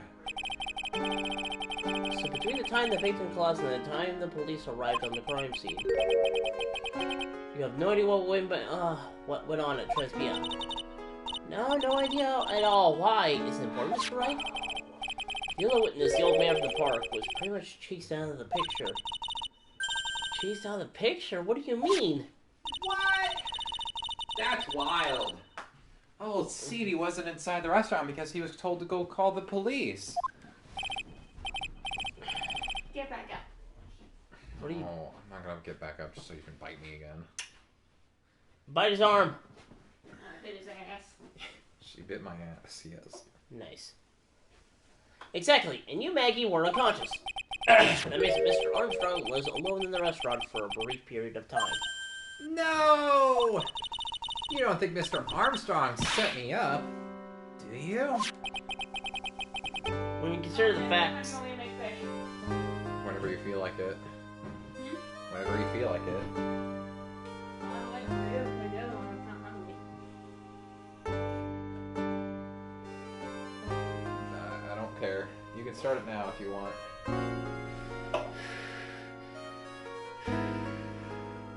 What? What? Are you? I don't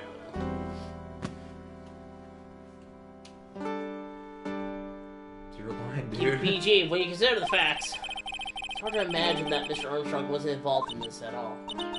Grr, it's like the master biting the paw of the dog that it feeds.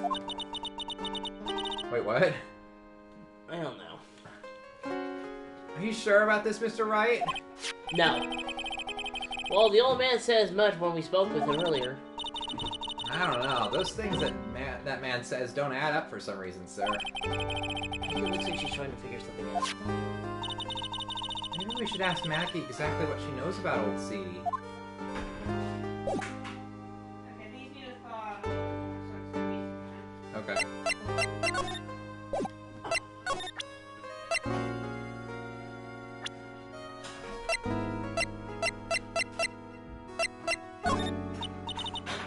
I feel much better after the trial this morning. I've been a bit of a courtroom proceedings addict for years now. Here, you go. I got pee.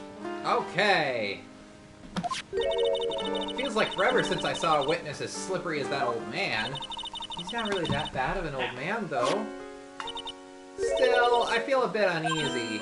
Huh? I thought you said you just said you felt much better. Maggie.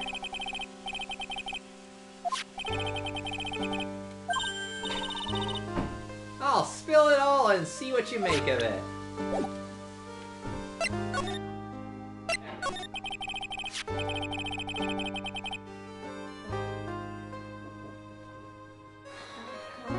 Yes, and you come to hurt me? No, I won't hurt you anymore. Don't lie! Quit hurting. Just go then. I won't have to pull you in.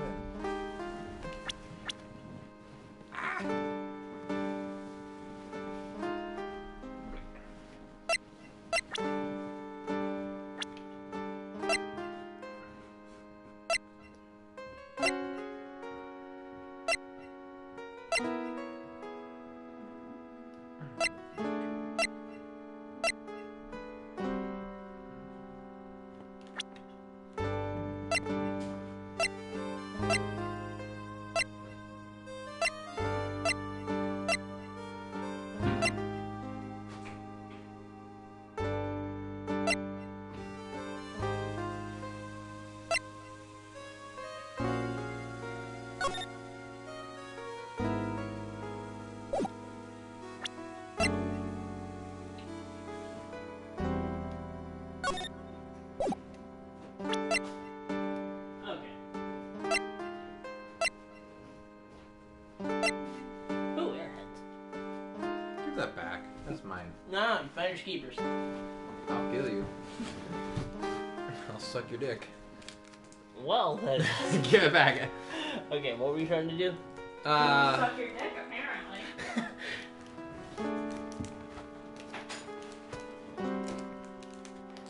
Get out of this. No, don't press that by mistake, I think. Actually, yes! The fact that he was even testifying to begin with doesn't quite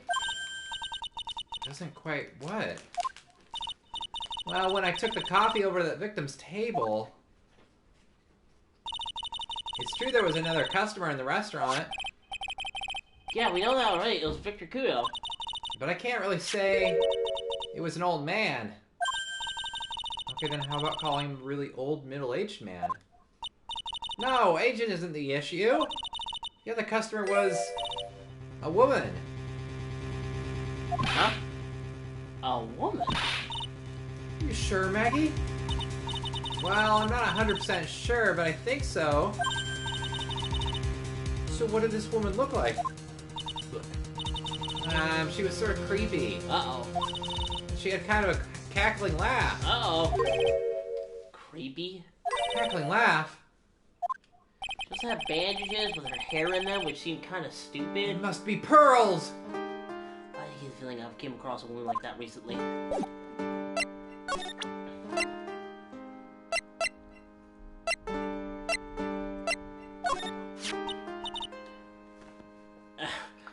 Is that your attorney's badge? You found it. Actually, it's a fake. Holy smokes! That's it! Huh? That's the badge your phony had, Mr. Wright! You got duped by this? But it's a completely different color. And what was the fact that it's made out of paper? He said the band got a tan. Badge got a tan as well while he was in Hawaii on business. That doesn't make sense! I'm beginning to see how my phony was able to gain her trust.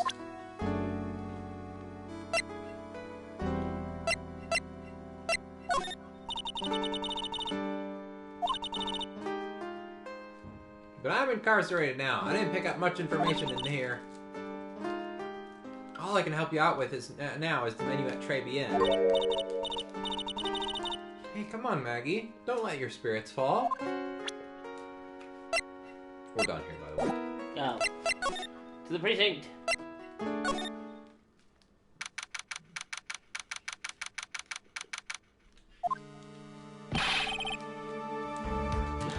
The main server just went up in smoke!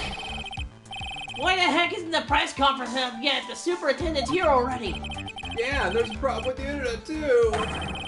I already told you to stop using your computer, Chief! But I'm watching videos online. I'm catching up on my Asian soap operas. Vibe. It's gonna have to wait, Chief. I'm throwing the switch. No! Just when some young guy was about to confess to his son's hot trot girlfriend. What? Remember a while back that news reporter got into a lot of trouble for accidentally saying a bunch of... Yeah. That still makes me giggle.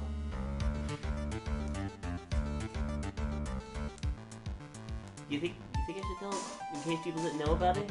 Oh. Wow, this place is really buzzing. Something must be going down. Something really big. Huh? What are you doing here, pal? Detective Gumshoe, I've replaced my voice box with a fucking computer. You can't be here right now. You'll be rubbed into the briefing if you stay. Huh? We got a big problem here today. Why? What's going on? It's a virus. A virus. Games. Oh no. COVID 2003. There's a virus ripping through the precinct's computer systems. I really need to ask you some questions. Okay, make it quick, pal. Okay, I'm only gonna say this once, so listen up. Yeah? No matter how poor you get, never borrow money from a place like this, you hear? Okay. If you got money trouble, just go on a diet of instant noodles and hang in there. He's not wrong. I've had to do that for years. So many. You can't just ask for a raise? I'm sure Edgeworth would give it to you, right? God, I want noodles now. I'm getting Gumshoe, please, continue with your conversation. I'm getting chicken noodle soup and I'm excited. I get a lot. Gumshoe! If you get money trouble, just go on to... we're not thinking about borrowing money, Detective. We want information. Oh, is that all? Well, let's see. Tenderlinder is considered to be eating fish as an average illegal loan shark. It seems it ran into trouble just recently. These guys have been pretty heavy-handed, calling in all their debts. Really? Don't go poke your nose around in their business, pal. You'll really regret if you upset that lady. Alright, I get the picture. Hey, wait a minute. What did you just say? That lady? Who's this lady he's talking about? I'm gonna find out what stories with this lady. Well, I guess we'll have to talk about the computer virus first. That's much more important. So what exactly is a computer virus, Detective Gumshoe? It's 2003, I've never heard of such a thing. I don't know. What? Look, I just go with the flow, alright, pal. And you're not that detective, you're supposed to be someone knowledgeable. Look at that face, pal. You think you know what a virus is? Well, Nick, do you? A computer virus, sure. I mean, only simpler term, of course. Really? Wow, you know everything, Professor. Yeah, I'm gonna call you Dr. Wright from now on. Hey, that sounds pretty cool. Don't you agree, Dr. Wright? Why do I get the feeling they're making fun of me? Okay, fine, I'm no actor, but at least I can explain the basics to the two of you. Dumbasses. A virus is a program that gets inside the computer and causes damage. Damage? You mean like it makes the machine go boom and explode? Yeah, must no, be. The damage is well, it's all internal. So The inside goes boom, right? They suffer from a serious case of explosions. Is that contagious? Imagine all the cases that you've got stored in a PC here in the States. A virus could wipe out all of that. That's the kind of damage I'm talking about. Whoa, that's scary. Yeah, and what's even more scary is that the viruses are infectious. Infectious? Most computers are connected together through a network, right? The virus can move from one machine to another over the network. So the virus just keeps spreading faster and faster. So what you're saying is we should give all the monitors face masks.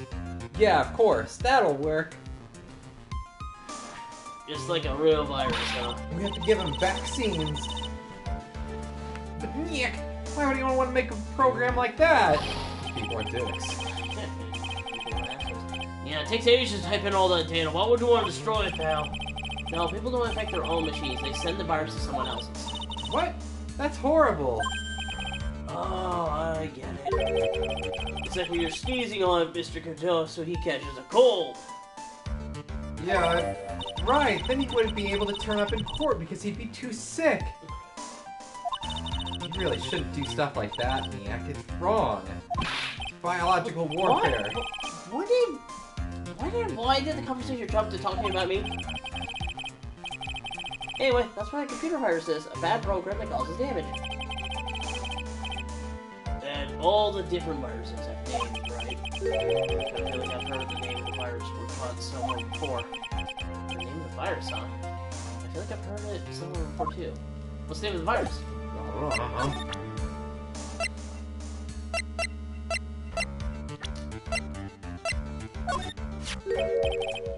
Well, this guy, the tiger. Is he famous? Yeah, this guy's not a loan shark, you know. Nope. He's a big lone cat. Hence the name. Don't pay him back, and you better say your prayers because he'll eat you alive. Kinky. You're shaking, Detective. Like a leaf. It's just, carved in, if you know what I mean. You kind of scared me. That's the girl who works over at Tenderlander. You want to stay with her? Kind of unforgiving, doesn't she? That should be the least of your worries, pal. What's that supposed to mean? What could be worse? Her name, Viola Cadaverini. She's the only granddaughter of Bruto Cadaverini. Bruto Cadaverini? Do you know who that is, Nick? Never heard of him.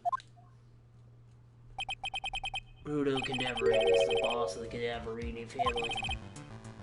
The Cadaverinis? That's one scary sounding name. You can't touch them. They're way too powerful for the police.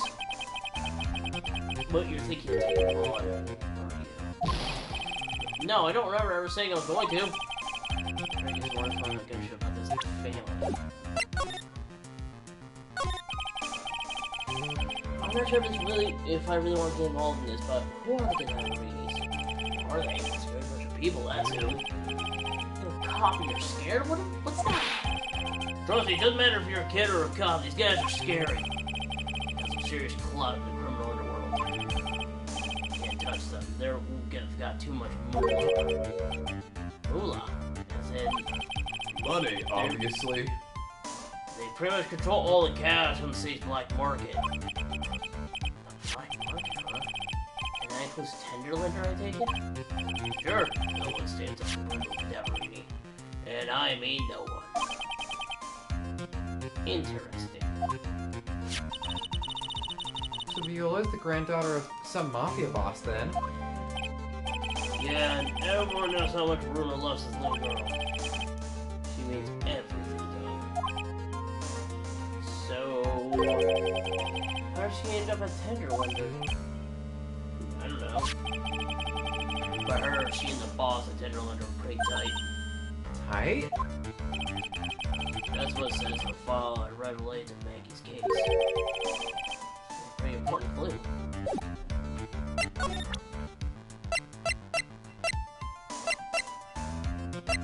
So there's 2 pieces of evidence that we can push on him. The sports paper and MC Bomber. Dude, Gumshoe, about this. What? I'm trying to contract Maggie the virus right now, so I... Ah! This is it. The stupid name, I remember now! I thought so, here it comes. Don't just nod to yourself and keep me in the dark, Niek. What's going on? It's okay, Maya, you don't have to cry about it. I'm crying about it, Niek. The name's scribbled on that sports paper and written on the CD. That's the name of the virus. MC Bomber. Oh, okay. What? Yeah, the virus has just infected every computer in the station now. It's MC Bomber. Can you give us any more details, please? Okay, now we're just talking about it. We already knew about the MC Bomber virus from a while back. A group of criminals issued a series of demands to the head honchos of law enforcement. They threatened to release the virus if the demands weren't met. Who are they? Some hotshots from the criminal underworld would be my guess. None of the virus has been released, huh? Yeah, every computer in every public office in this city. Everyone's going nuts. They're hopping around like they're dancing at a carnival. All this stuff about criminals and viruses? It almost feels like we're in a sci-fi movie.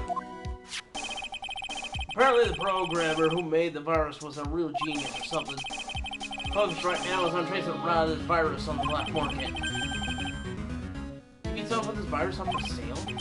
Yeah, because this one's so powerful. They're estimating its price tag is in the millions of dollars now. The virus can be worth that much? Ah! I can't believe it. I almost forgot the most important thing. And that is? He just punches Phoenix right in the face. Oh. How did everything go? Lunchbox? You remember the weenies? Those delicious weenies? I mean... I hate... They sure were delicious, pal. How'd you know? Oh, yeah, those weenies. So my weenie sticks when they went... Uh-huh. When they went down the hatch. Huh? Well... It was... delicious. Yeah? That's what she said, really? Well... Don't worry about it, pal. I figured something would happen, so I came prepared. Prepared? What do you mean? I made a jumbo lunch Oh box. my god. Oh! Do me a favor, kid. Hop out and deliver this. It's a heavy burden. More ways than one. He just like he puts a hand on her shoulder, just leans in real close. Make sure this one gets to Maggie this time, okay, pal? Alright, have fun. Weenies again, Nick. Tell me we don't have to eat all these too. What was that? Gumshoe's lunchbox is given to Maya. Again. I really can't eat any more. Yeah. No, unless it's Is there a way we can turn this into a burger? Some burger wings? Alright, let's go back. Oh, never mind. We're going to unlock, yeah, blue screen is ink. We're gonna unlock her Cyclops now. Take that! Just throws it at her. She just doesn't even move or react. It just bounces off of her face. So how about you tell me what kind of trouble Mr. Elk was in? I'm sorry. That's me. That's Fuck you. off. Yeah. I'm sorry, sir, but we don't deal with troubleshooting here. Perhaps you'd like to speak with someone in customer service. What is she talking about? I guess the take shots. Miss Basil, let me ask you something. Mr. Elk's trouble has something to do with this? What am I supposed to show him? Dude. This is pretty obvious.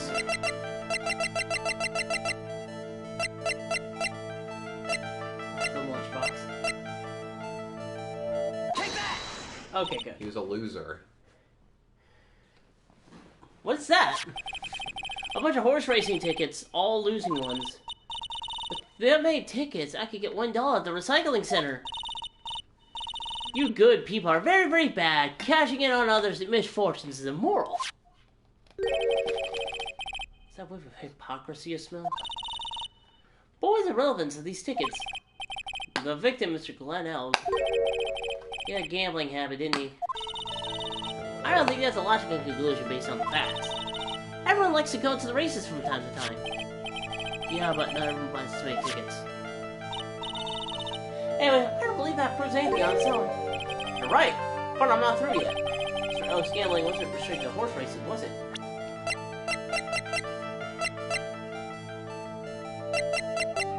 Take that! The lottery, horse racing. He bought a lot of tickets and lost a lot of times. That's got to have hurt his wallet pretty bad, don't you think? Maybe bad enough for him to cause some pretty serious trouble, perhaps? Uh-oh, she is so wetting up a storm. No! You're right, Glenn did have a gambling habit. You good people must not follow his example. Do you understand? Trust me, even if I wanted to, I don't exactly have the money to buy it. But if you win, there's no problem, is there? And Glenn had a winning ticket, didn't he? For $500,000. Yeah, but it's hard to imagine how he could have been in trouble then, isn't it? It's true that Mr. Elk won $500,000 in the end, but that was his first stroke of good luck. He was in deep trouble before that. Deep trouble? What do you mean? Mr. Elk's real problem was with someone or something more terrifying and ferocious. Take that! Furio Tigre, the boss of the loan office called Tender Lender. Tender Lender? People with businesses should think hard before naming their offices. I don't want to talk. Well, what do you think? Our firm is doing very well at the moment. I don't think we need to borrow money. No. I mean about Mr. Elk.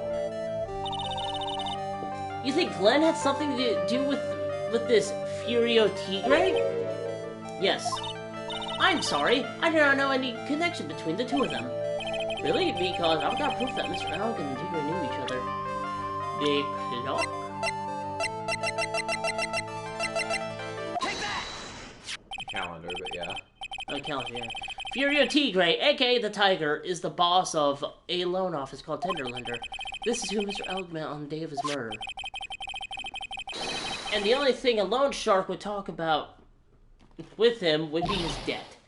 No! It's true that Glenn had racked up quite a bit of debt from his gambling habit. About $100,000, I believe. $100,000? Ouch. But I heard he won the lottery, so he should have been in the clear. Shame Mackie couldn't get a bit of that good luck. Okay.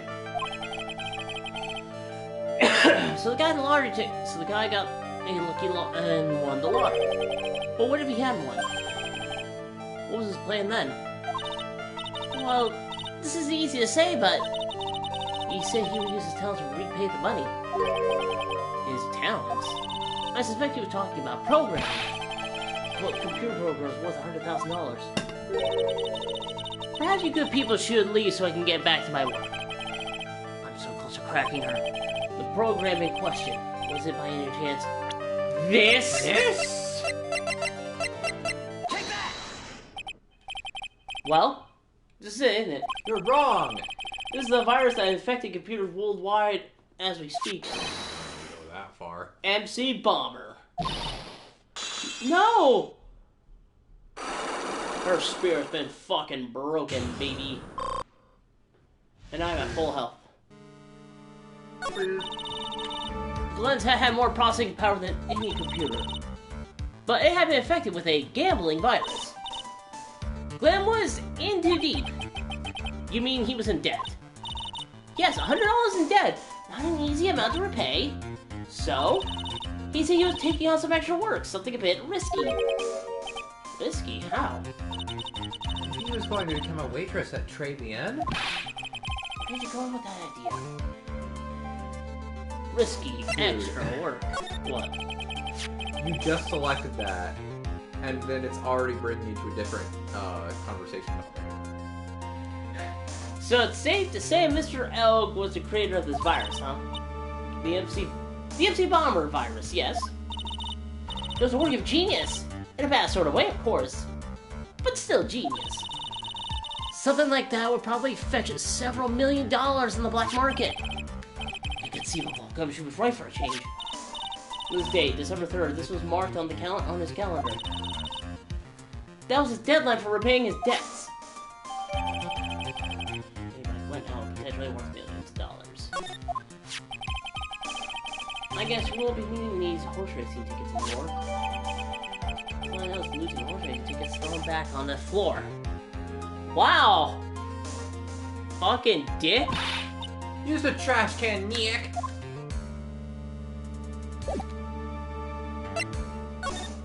That was it? Okay. Talk? No? Okay, I guess we just leave. Still have one more person to talk to.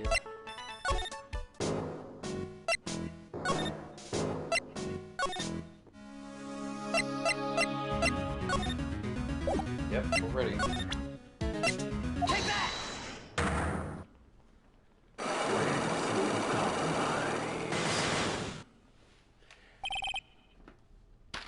The head bandage. Okay, you said bandage around your head was from an operation?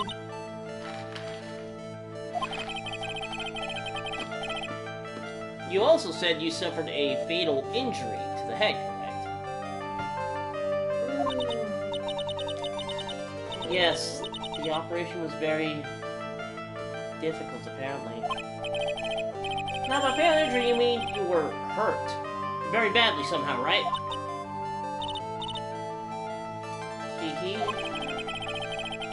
Did the injury question have something to do with this? Who's texting? Who's messaging?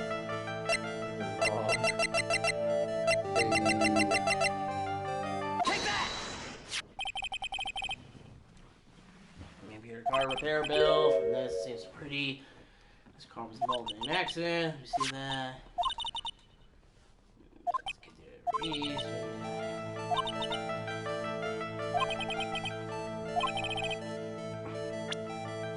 This is why. Take that! Not exactly who you are, Viola Cadaverini. You sustained that injury in a traffic accident, didn't you? It happened about 4 months ago. I was driving one of our family cars, and someone pulled out in front of me. Oh! It was a motorbike. To try to avoid it, but I ran his punk ass over. I took a blow to the head, a bad one. Yeah, I can imagine. So what happened to the person on the bike? I guess they didn't get away with injuries. With injuring the Viola Cadaverini, right? I don't know what happened. They ran away, so I heard.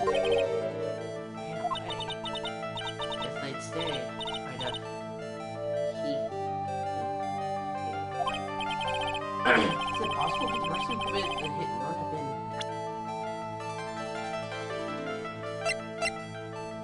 Take that! It was this man, wasn't it? He was the cause of your accident. It wasn't Don Tigre. I refuse to believe it. You should present her own profile. What? We collided. The motorbike and my car. And you were the one that got injured? But Don Tigre isn't injured at all. Is he? It's a tiger that caused my only crash. I can feel it. Plus, one of her locks just broke. So she must have suspected it was him too. I'm sorry, Miss Cadaverini, but I have proof the tiger was involved in the traffic accident on his bike. Is this one just the bike? I thought it was also... Didn't he have a repair bill? We already did that, though. I thought he had a second one for the bike. Yeah, that's the bike. Take that! Yes. Not exactly a motorbike, but Mr. Tigre rides around on a scooter, doesn't he? And you'll notice that the front wheel guard is badly damaged. Miss Cadaverini, you know the truth, don't you? Mr. Bill was paid by Furio Tigre.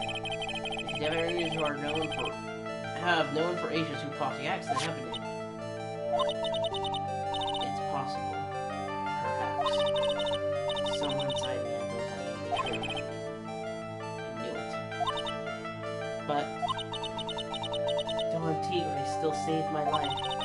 The operation was very complicated. It was very, very expensive. And he performed it all. At least that's what he told me. He's just freaking ripping through her head. Like that traveling commercial? Or even better, he's just growling while precisely snipping at the brainstem. Just No, you can't let Tiger out of the cage. keep the tiger in. Just for a moment. Imagine that Travelocity commercial where the brain surgeon was using the in the middle of surgery, he was using the guy to look up travel sites. Yeah. He's like, well, aren't you the brains of the operation? He was like poking, and the guy was pointing. Stabbed him, one of her hand goes like high fives, and pulls the pin out again, and it falls back down. Very, very expensive. How much are we talking? Very expensive, Douglas. Very, very, Very expensive, Douglas. The doctor was kind of a dick. He had a really stupid nurse. Who had a really dumb last name. Miney, I think it was. I seemed kind of hesitant about giving me an actual figure. I should back off. Well, anyway, it was the tiger who paid for it, right?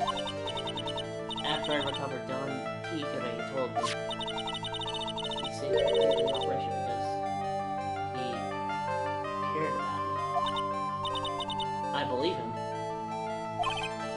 Really? Did you honestly believe that to be true? Do you want to know what I think? I think the reason he paid for the operation was because of you, but someone else. You're just... Yeah. Take that! Perhaps I should be saying this. Perhaps I shouldn't be saying this, but your grandfather, Bruno Cadaverini, controls a lot of dubious cash, right? And you're his beloved pride and joy. Sure, I don't know exactly how much the operation cost, but if you weren't the granddaughter of Mr. Cadaverini, you think Mr. Tigre would have paid the money? $1 million. Jesus.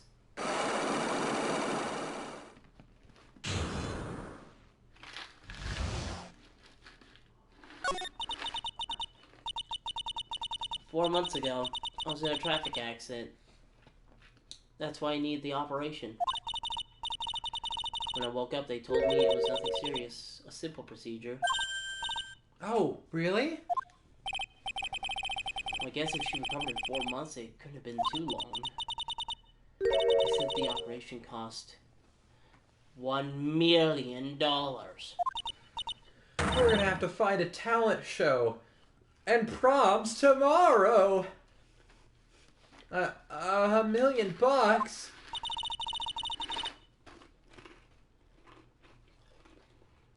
My grandfather ordered Don Tigre to pay $1 million in compensation.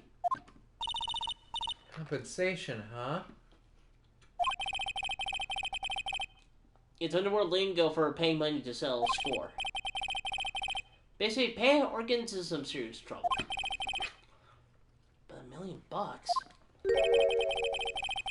That has to be related to our poisoning case somehow. I wanted to believe him. I wanted to trust what Don Tigre said. He said it had nothing to do with my grandfather being Bruto Cadaverini.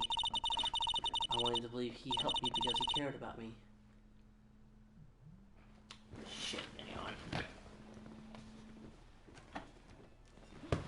Sorry.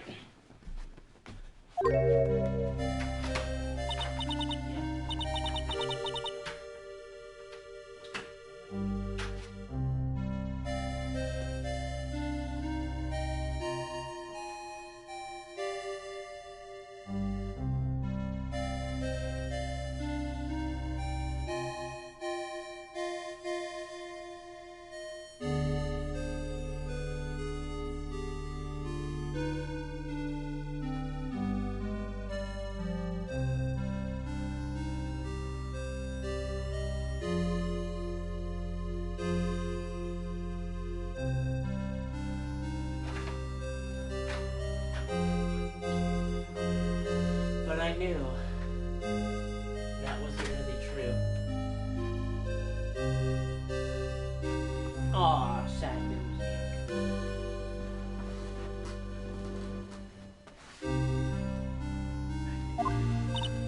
Wow, I'm so sad. What he did to get the money it was evil.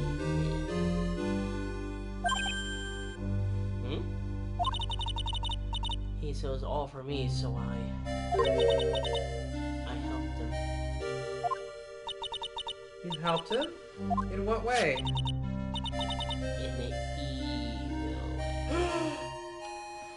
Here, take these. What are these? I'm Bruto Cadaverini's granddaughter. He had to pay compensation. He was made an offer. He simply... God damn it. Couldn't refuse. Then he died. Right in front of us.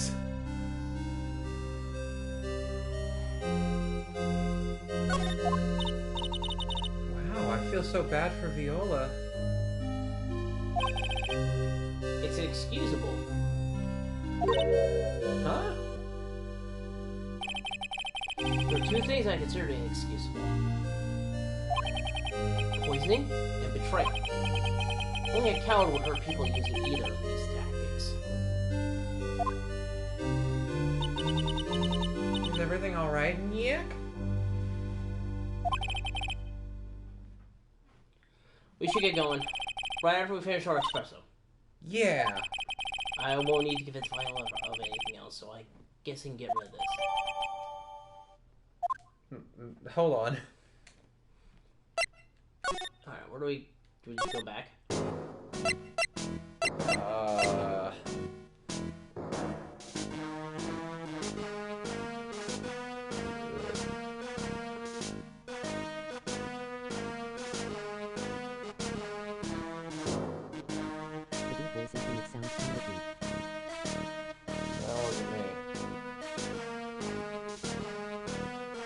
Go to Travian.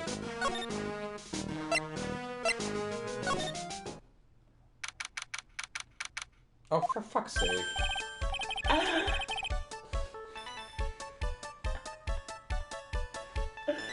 I see you sign.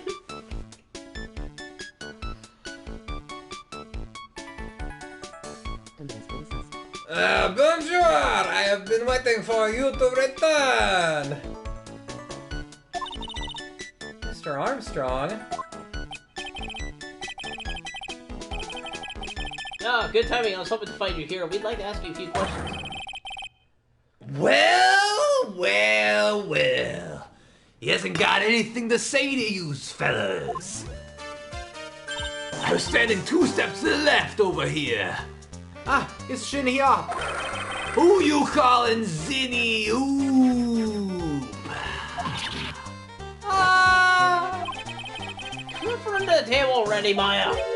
Okay, hand it over. What? Yous wanna play games with me? I don't recommend that. The medical papers, now, baby. Oh, he wants my old kidnapping. You mean this? The medical He papers? just fucking bites into it and starts ripping it with his teeth. Miss Cadaverini trusted you. That's why she said that she helped you. Forget about it. That girl's dumber than an implant. Yous wanna know what's sad? I tell yous what's sad, and it ain't all of her face. She thinks she's got power cause she's Bruto's little girl. Now that's sad. I can't let you have these papers. Tomorrow in court, I'm going to expose what you did to get that $1 million you used to pay this off. You's a smart little bitch. You crazy or something? I don't care if you want to give it to me or not. There's 2 of us here. You got that too.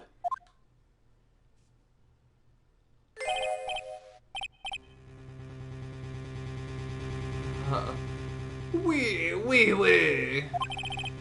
Mr. Armstrong? Forgive me, désolé. I cannot argue with him. They should fucking kick the little shit while he's down. That really hurt. Is that all you've got? I'll be taking those papers now. I'm a fucking lawyer. What do you expect? Fucking Ultimate Marvel vs. Capcom 3 his ass. Armstrong, get that lighter. Wait. I'm gonna creme brulee this bitch. Don't take it too hard, Phoenix, right? Oh yeah. I was so stupid. I shouldn't have let my guard down. Those medical papers were vital evidence. It's been a while since Phoenix has been knocked out. Hold it, pal! Detective Gumshoe? Detective? You think you gotta stop me, copper? Beat it! Wow! Whoa, come on, Gumshoe. Keep it together. You guys, get out of here. Leave this guy to me. But, go, pal, and take this. Oh, shoot a tiger, pal. If you get hurt, who's gonna look after Maggie, huh? Well, alright, thanks, Gumshoe. Wait, Nick! Don't leave me behind! There's gonna be one less tiger in existence, pal. I'll even get with that guy. I'll get even with that guy. Tender lender's going down. You smarter than an eggplant. Alright, since we're in between, I'm gonna take some water. Okay, yeah. Probably a good idea. I definitely should get something to drink too, because holy shit, Don Tigre's voice. God, Gumshoe's voice is hurting me too.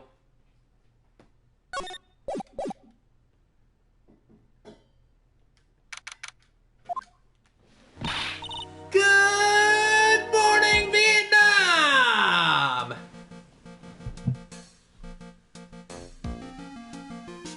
Huh? So good morning, Vietnam.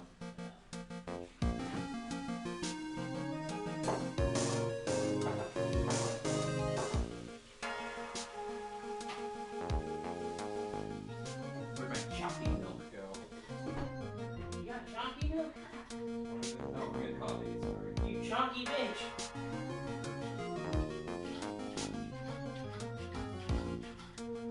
Is that princess stick? Oh. You got some cookies? Take them all with you. Oh, sugar. More later. They're my favorite cookies. When I win this case,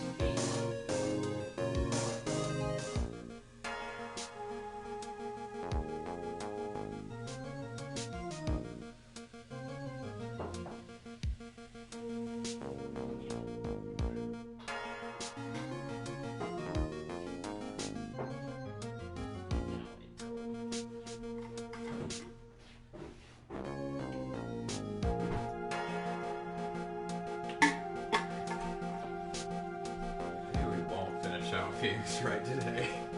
Why? What time is it? No, I'm just like feeling my voice, and I know no spoilers, but the next case is going to be very intensive because all of them involve characters that I have already chosen to voice. So I'm going to be voicing like 90% of the characters in that case. Oh, can you? Only if I get one too. Go ahead. Okay. I don't know if I'll have one right away. Although it might be better for my throat than chocolate milk.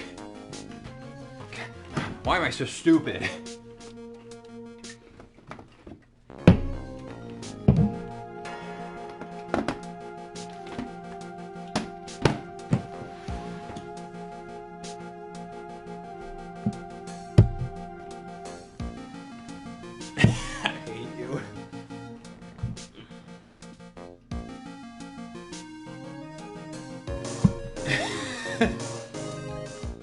You stupid! What's 9 plus 10? 21? Good morning, Maggie. So what do you think is gonna happen today, sir? Am I gonna get railed in court in front of everybody? Just lift my skirt up and just Gumshoe will just have his way with me and on the defendant's bench? Yesterday's session didn't go so well, and I needed to win, okay? And it ended on a giant mystery. That's true. Still haven't solved a single part of it yet. I bet his dick's like a tree trunk. Are you okay, Nick? You think you got Gumshoe's dick? Gumshoe's dick? I don't know about you, but I want to be one with nature right now. Hey pal, I named my dick Gumshoe, so it's Dick Gumshoe's Gumshoe dick. What? Are you okay, Nick? I think it's inside of a tree trunk, and I want to be one with nature. I was distracted, of course. I saw that little flash of doubt in your eyes. No, that wasn't doubt. That was Horny. that was the horny. Why don't I believe you? It's nearly I'm time. gonna take a look at my pants, and you'll definitely believe me. It's nearly time, Maggie. You better get going to the defendant's seat. Roger, don't let me down, Mr. Wright. I'm counting on you. Sorry, too much prison semen. God. What the fuck did she just say? Hey, pal. Hey, Detective Gumshoe. Quit stressing Maggie out. She don't need that. How do you know she was stressed? I was watching through the doorway. Oh. Looks like you lost the case already. Show a bit of confidence, will you, pal? Here, maybe this will help. The poison? Huh? Have you taken up aromatherapy too? Not in a million years, pal. Don't tell me you don't remember this thing. Come to think of it, it doesn't look like one of those aromatherapy bottles. A small bottle that turned up in the Trans-Beyond kitchen a couple days ago. Oh yeah, I was wearing a maid outfit! I like how the bottle's the only thing that's colored in this. Finally got analysis from the lab. I don't know why I skipped that. So what is it? Is it the poison? Right now, pal. Dang it, I wanted to die. It's medication. Medication? Yeah, for years. Topical use only, apparently. For years? You mean... Yep. The medicine Glenn L was using for his ruptured eardrum. What was Glenn ear medicine doing in the kitchen? What do you think? The chef probably stole it because he's a pickpocket. Found covered in unidentified fingy prints in the kitchen. I hate you. What were the unidentified fingerprints? Anything on that? So the scrubs only had time to analyze the contents of the bottle. No doubt they might have gotten something on the prints, but...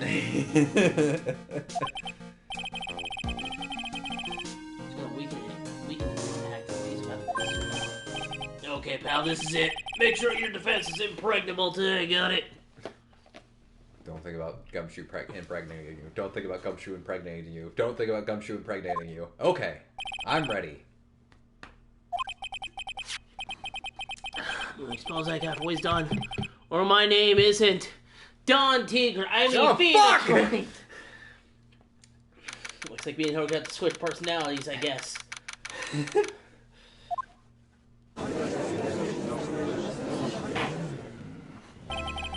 Course out session for the trial of Mackie Bird. Kept you waiting. Oh, right. The defense is ready, Your Honor. Ready and waiting as always, Your Honor. God, this dude's so fucking cool. I love him. Very well, we'll get underway at once. Yesterday we heard testimony of a fucking nutty old man. Faithful witness defendant putting a powder into the victim's coffee. However, the witness's testimony was plagued with a number of problems. The mark on the rim of the cup shows the victim drank from it with his right hand. But according to the old man's testimony, he picked it up with his left hand. Like this. Thank you, Mr. Godot. Furthermore, according to the witness's account, the victim was listening to the radio with an earpiece in his left ear. Yet the victim's left eardrum was ruptured, which made him ineffectively deaf in that ear. It's amazing how many contradictions a single case can have, huh, Nick?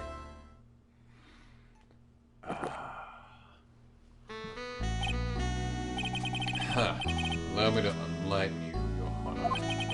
The world, you see, keeps turning. We must turn with it.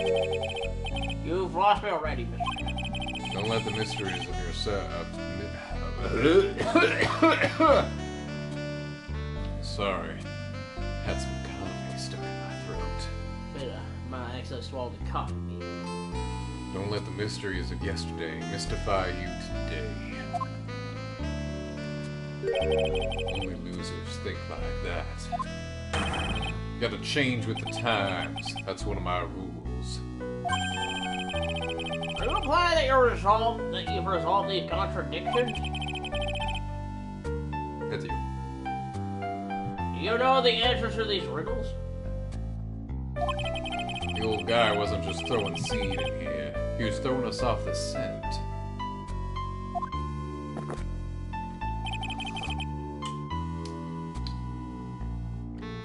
Today I'll prove it.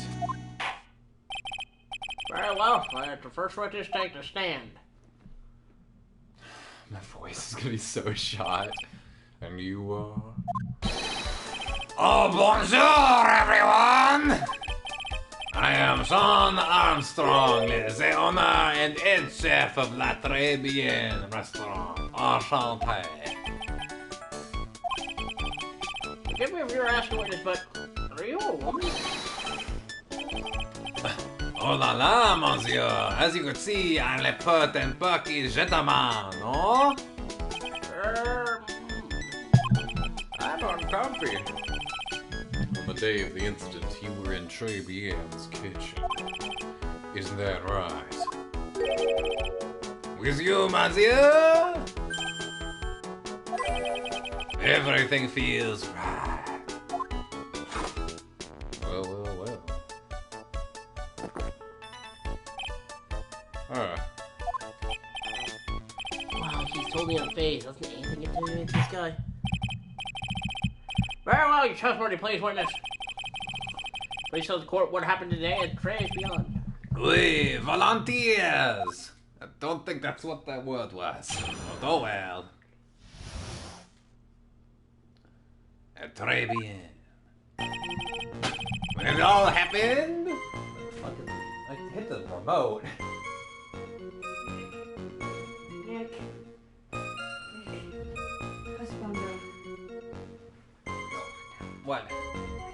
What'd you do? I did it. You got the platinum dick? I got the diamond dick. I had the platinum dick for a while.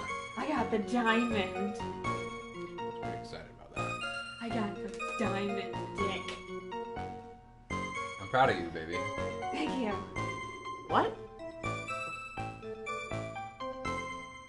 Sorry.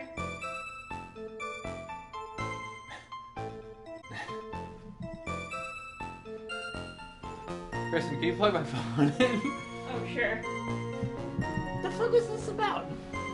Sorry, I got so excited.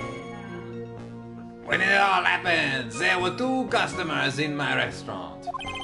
I remember I was experimenting with some new art decor that Sunday. Like having a large mirror between the tables, for example. Perhaps that is what the old man was looking at. The cap, the earpiece, and the glasses. You would have seen everything in reverse, no? But the positioning would have been wrong. Mirror? Oui, un grand mirror, la most enormous mirror. Wait a minute, that sounds like shit.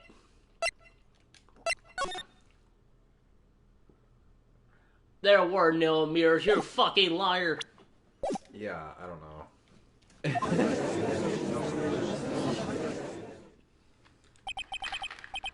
And suddenly the mystery disappears.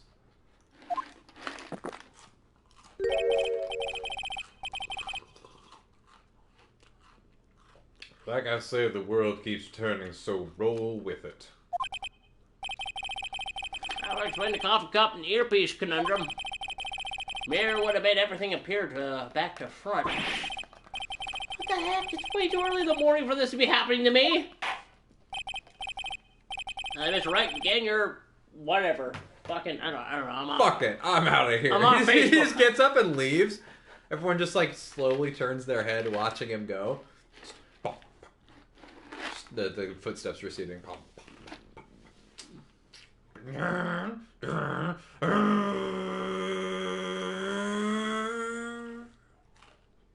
What do we do now? Riot? Praise be on.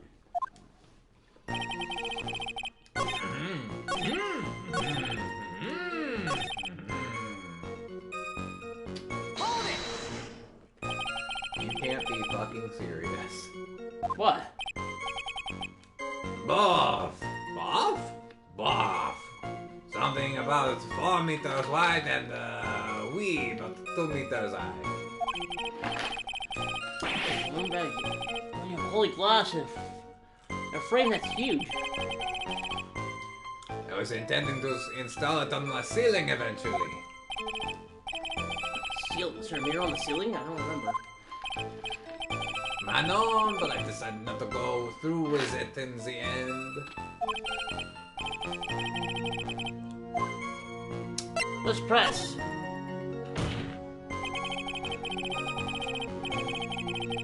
If you really had such a large mirror in the restaurant, someone would have noticed it. There's nothing about a mirror in Mr. Kudo or Maggie Bird's testimonies. But... Let me just step around in here. You didn't ask, right? You'll have only yourself to blame for such sloppy work. What? The mirror was delivered to Trevi the day before the incident. Really? As Mr. Armstrong testified, he was carrying out some design changes. As it turned out, he didn't actually use the mirror in the end. Oh. This just doesn't add up. Maybe the mirror was delivered to Trust the end. Who knew that he was in the restaurant the day of the crime? Huh. I'm gonna doubt someone tried to look in the mirror yourself. I'm sure the person looking back at you will be dubious enough. The witness yesterday had seen the victim reflected in the mirror.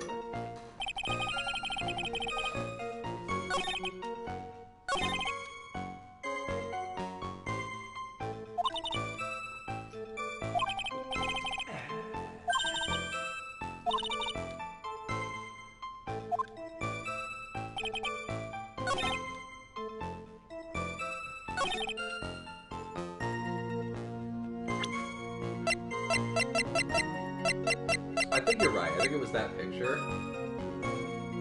Yeah. Damn it. No, but not on that statement. Oh. I want to look at it. Oh. My bad.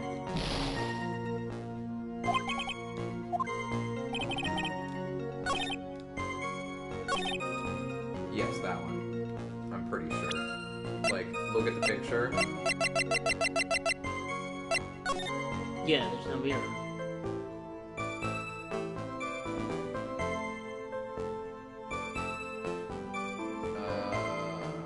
actually... No.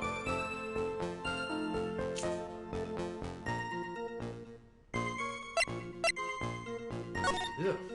Floor plans, maybe?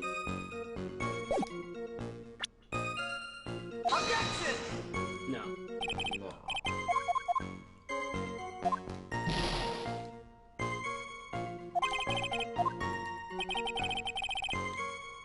I'm gonna save it real quick, then I'm gonna try the mirror. Or the photo. Yeah.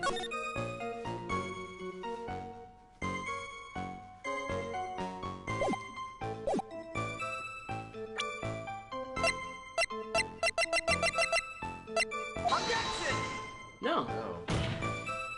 Maybe I probably should be pressing more. Yeah.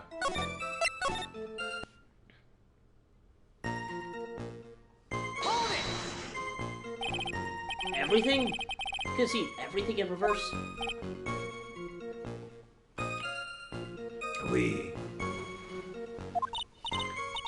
Hey Nick, we should take a second to think about what old CD said in his testimony. How do you phrase it again? When earpiece on the same side as the green lens on his specs. Look at his left ear. Yeah, that definitely was wrong then, because he definitely was wearing the eyepiece on his left side, because everybody in that company wears it on the left side. And that still would have been his left side.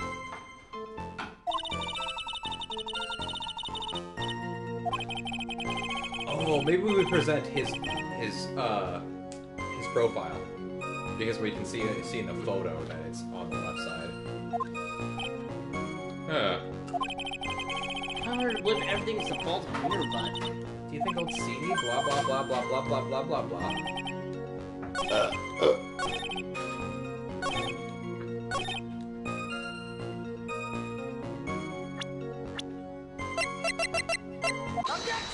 Oh yeah, nice.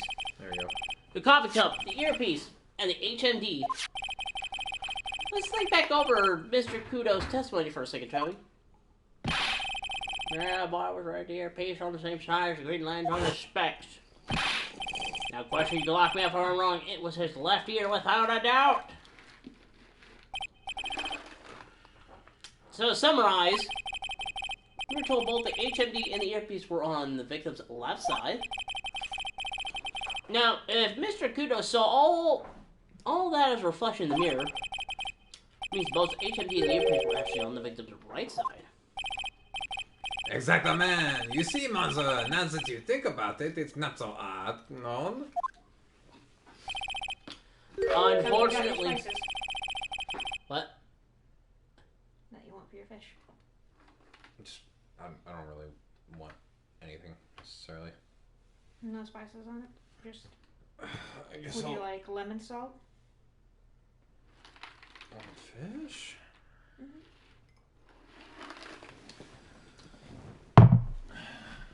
Unfortunately, that's where we run into a monumental contradiction with the fact. If Mr. Kudo really did see everything in the mirror, what if the HMD is now on the wrong side of his head?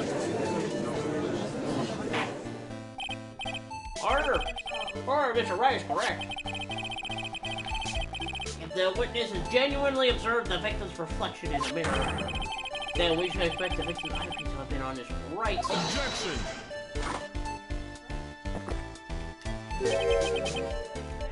How? Right, you should have tasted it.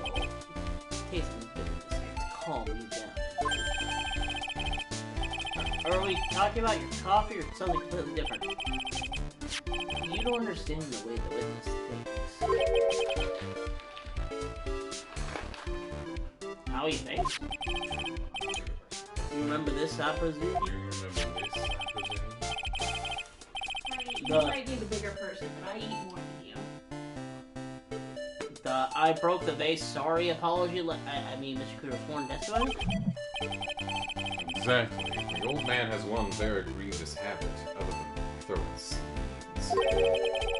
The more of an impression something makes, the more muddled his mind makes it. What's the most striking thing about Mr. Hill? Well, he's a victim's earpiece. Eyepiece. That's the my point. Now the old man strikes again. Mr. Elb's HMD made a big impression on the old man.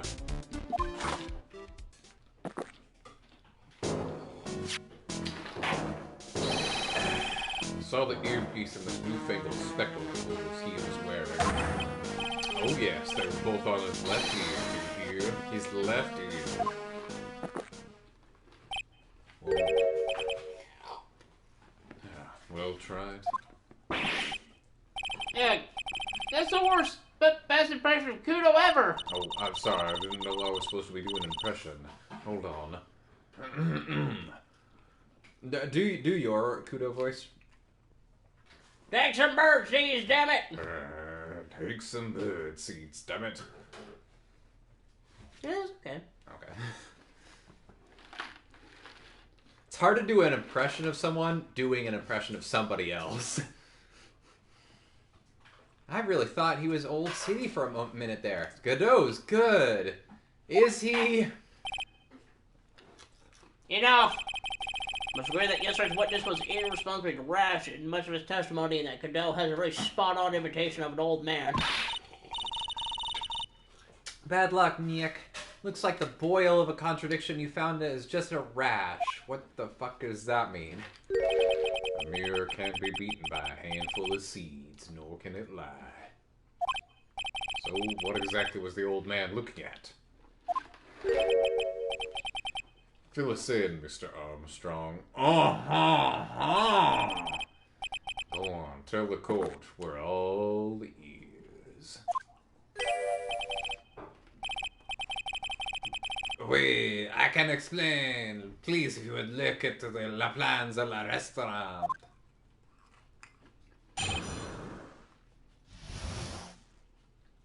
Oh, I bet I know where this is going.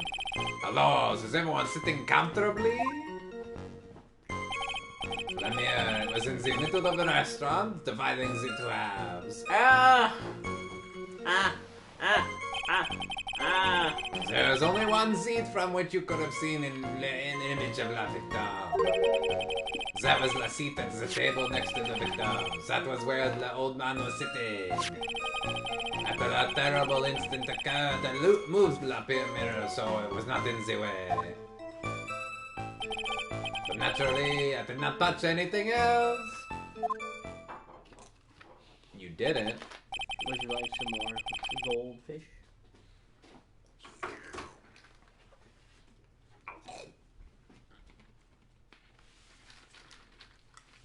Why is it warm? Goldfish should be cold?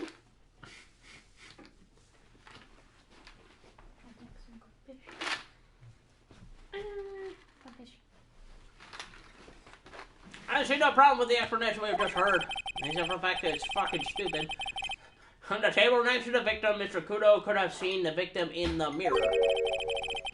What I'm not a little coquette. I am confusing all the men like this. Don't worry about it. Ain't nothing to be confused about, baby. We can keep up, except for the guy breaking out in a cold sweat over there again. I hate that guy. She didn't touch anything else from a part of the mirror. Are you quite sure about that? Volunteers, of course. Very well, Mr. Wright. Cross-examination. I would like to posit my theory. Go to the last statement. And present the haiku. Let's get to the medicine. Oh, that too. Fuck!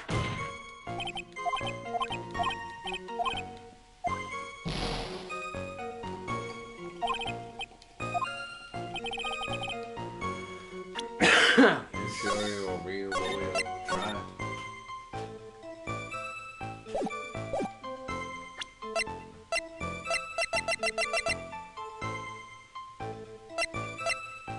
I think we threw away the haiku. It's right there. You just had your icon on it. This? Yes. When the incident occurred, I broke the vase at my seat. I'm sorry.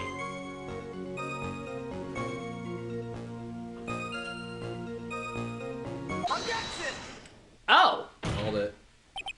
What? Your Honor, Mr. Kuro's words in the history strongly contradict Mr. Armstrong's testimony. We had to use it sometime. Is this a letter of apology written by Mr. Kuro, is it not? I realize it looks useless, Your Honor, but this is still a testimony. I guess useless people are only good at identifying useless things. Except the guy who's lost 3 fucking trials already. You coffee drinking shit. Only one, Mr. Trite. Only one. Coffee chugging, oh shit. I haven't lost one yet. What relevance does this scrap paper have to do with the trial, Mr. Wright? It's crinkly. Mr.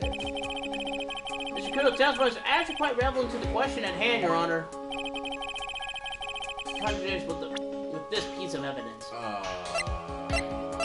This one's the photo. Crime photo? Yes. This piece of evidence contradicts within your testimony we've heard, Your Honor. A crime photo? Yes, this photo clearly shows something that theoretically should not exist. What do you mean by that, Mr. Wright? Should not exist. Sounds like you're describing yourself, Trite. Not in your bed. Please, you okay? That coffee's just a bit too black for my soul. Holy fuck. The friends will please clarify this statement. Why is something that should not exist in this photo?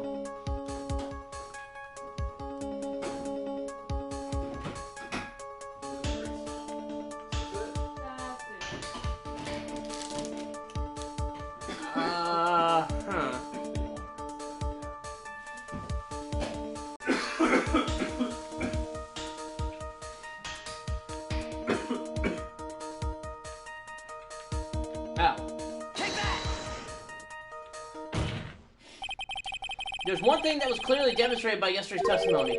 Mr. Kuro broke the vase that was on the table where he was sitting. And yet, as the court could see, there was an unbroken vase on the table next to the victim. Why? Mr. Kuro was not in fact sitting at the table next to the victim at all. Objection! I call bullshit on that. That would be an idiot, Trite. That's impossible. That seems the only one Kudo could have seen the victim's reflection from. Exactly. What? Only one conclusion we could draw from this contradiction. There was no mirror entrance beyond that day. Your testimony, Mr. Armstrong, is an elaborate lie. Mon French man. I still got a bit of coffee in my throat. Don't try to make me laugh. Don't try to confuse the court, Trite. Obviously, the witness cleaned up the vase. Yeah, say it again. You're shady. While the police were taking the time trying to get into the crime scene. Unfortunately, Mr. Cadeau, that doesn't quite work for me. Mr. Armstrong has already testified to the contrary in his own words. I did not touch anything else except the mirror. That's a horrible French accent.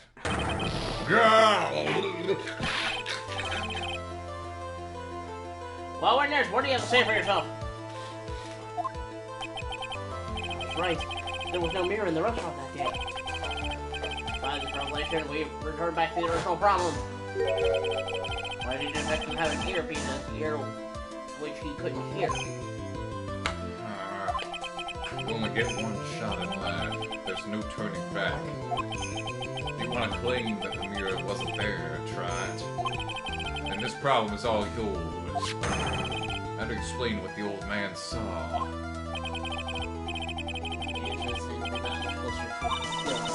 Are you gonna be okay? Can you really solve this contradiction? Yeah. There's more than just this one contradiction, Maya. What do you mean? Remember what Maggie told us? There was another man at the victim's table. And There was a sample CD on the victim's table. It all flies in the face of Mr. Kudo's testimony. And I think I know the reason why nothing in this case was adding up. Well, Mr. Wright, let's hear your answer. I'm not helping you on this one, I hope you realize. Better save it.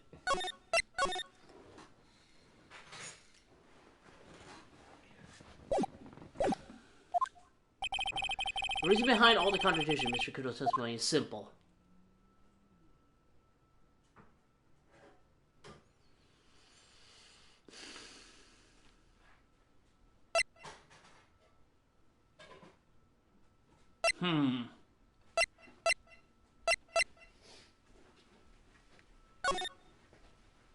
Would you like me to make anything? Love. You wish for me to make love. Yes. Wait until after I leave. A deal? Stop it. No? Don't make me get a spray bottle.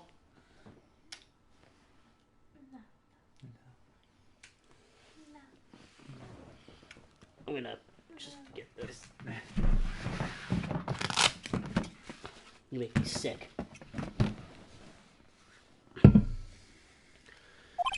Aren't Yeah. you gonna get married here soon?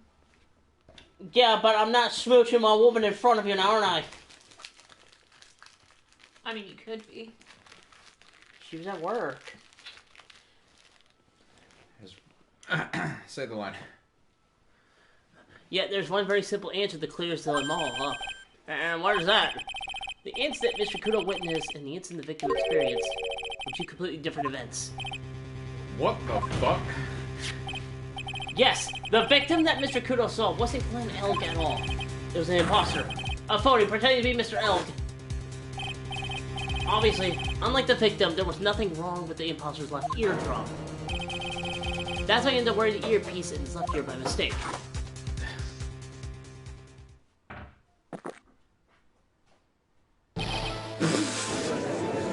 Wait, was that right? What? What the fuck?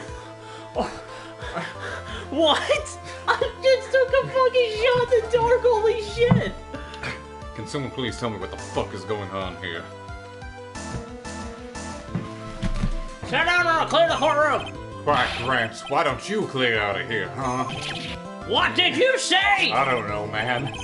Trat, are you saying that what Mr. Kudo saw was a setup? Yes. Uh, Someone pretending to be Glenn Elg and acted out the whole coffee poisoning. All for the express purpose of creating a witness out of one Mr. Victor Kudo. get real, Trat. Why would anyone want to do that? Isn't it obvious? The thing Mr. Kudo was most insistent about in his testimony was... Serving girl brought him drop a tea, but she put something in it. That's the serving girl right there in the defendant's chair. I remember her well. It's so hard below me, but... There was one and only one reason to show Mr. Kudo this fake poisoning. To show Maggie Bird in the act of poisoning the coffee. Are you insinuating that the waitress in the old man story was fake as well? It's true there were no other... Oh, my god. It's true there were no other customers in the restaurant at the time, but... It's also true that the chef was there. He would have noticed what was happening. That's right, well, witness. The restaurant really was a scene of such clear actors. Would you have known about it, correct? Oh la la, this is most difficult for me.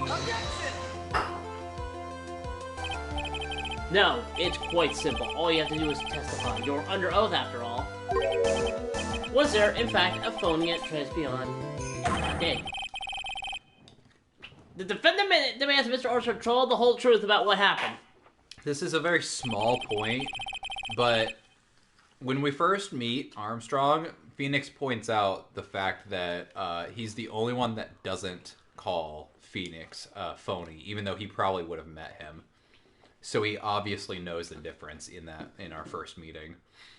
I thought it was just simply because they were different sizes. Well, yeah, but everyone else should have known if that's the case. But no. Yeah. Because Armstrong was in on it. In on the switcheroo. Yeah. The defense request for additional testimony is accepted. You will accurately explain the details and events in the restaurant that day. Oh, oui. Doing nice. That sounds good. Leviton, Monsieur Elg, he came to my restaurant alone.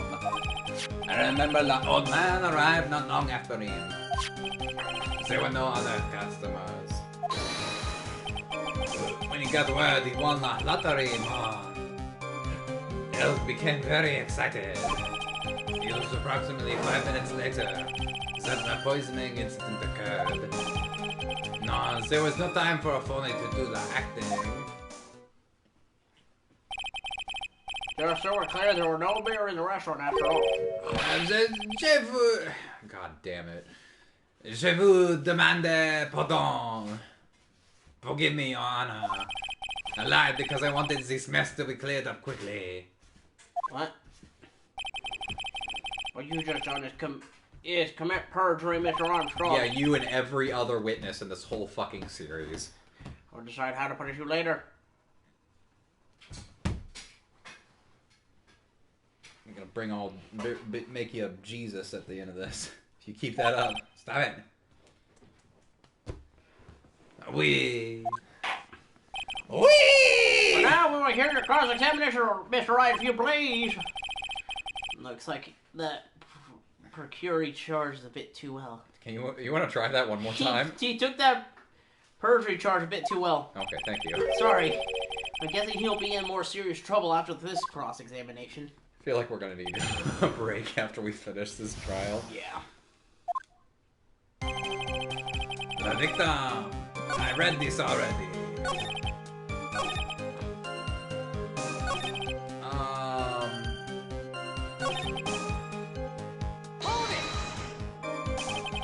Did you see him? I was in the kitchen, but I heard him. I remember him shouting, yes, $500,000. Presumably the defendant heard that too, then, correct? Maggie? She looked like a poor little frightened dove. What about Mr. Kudo? An old man choked on some bird seeds that got stuck in his throat. James, we now have another incident on our hands.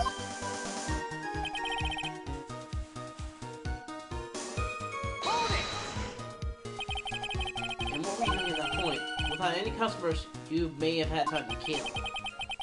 I'm a multi-talented woman, monsieur. Sorry, what do you mean? There is the renowned chef Jean Armstrong and the tragic poet Clarice Armstrong. Clarice? I was writing a poem. An angry tale of a chef in $500,000 of debt. Cooking for a man who won $500,000 in la lottery. It is called Pourquoi. It means why. Perhaps I could recite it for la court? Please don't. Okay.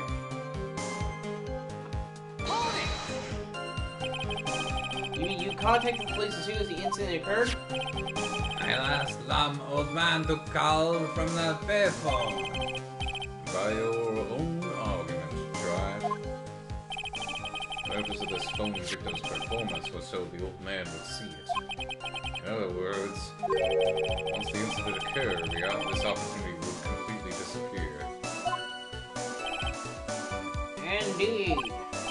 Yeah, it seems la shadow of doubt has been lifted. N'est-ce pas? In French. Absolutely. Someone...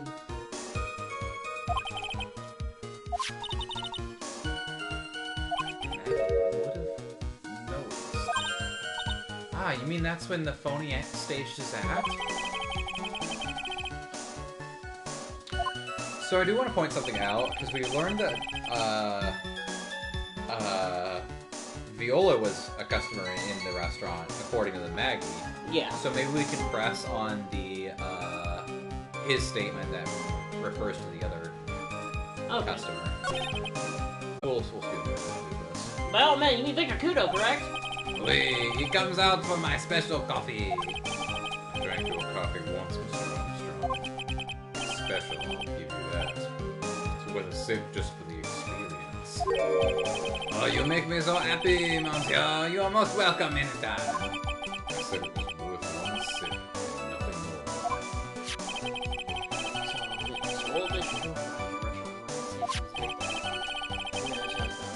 More detail. What are you saying that not much time elapsed between when the victim and Mr. Kudo arrived? Oui, that is correct. But that still leaves the possibility that something happened in that gap of time. And by your recollection, how much time would you say elapsed? Let me see, approximately 2 minutes, I would say. 2 days, that's all?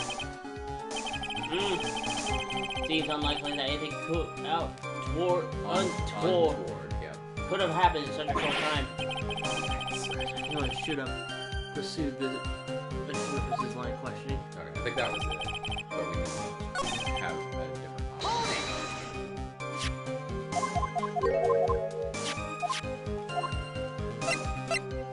Oh, yeah. Out of curiosity, about what time was when Mr. Kudo arrived? Oh no, I cannot remember, monsieur. I believe we were told by a witness yesterday. Cardboard at 2:25 by a kind of scary old man, sir. That's wrong. In what way? 1:30 was when they did the announcement. Yes. Because 1:30 was, yeah, there's a whole hour missing. You talk around, jog your memory, what next? My incident happened about 20 minutes after he arrived. Yep. So the victim must have arrived between 2 p.m. and 2:10 p.m. I knew it. Oh ho ho, There you go. you lying French bastard. I'm gonna say you were wrong about that for some reason. I don't know why. Just after 2, huh? Thank you for your help in jogging my memory, monsieur. You are wonderful. I can't sit here all the time and do nothing now, can I? Saturday will be added to witness's testimony. Oui, monsieur Judge. Everything I do it for you. Merci bien. Fresh, isn't it? At least one person's in a good mood. He's even humming a song to himself. Well, Well,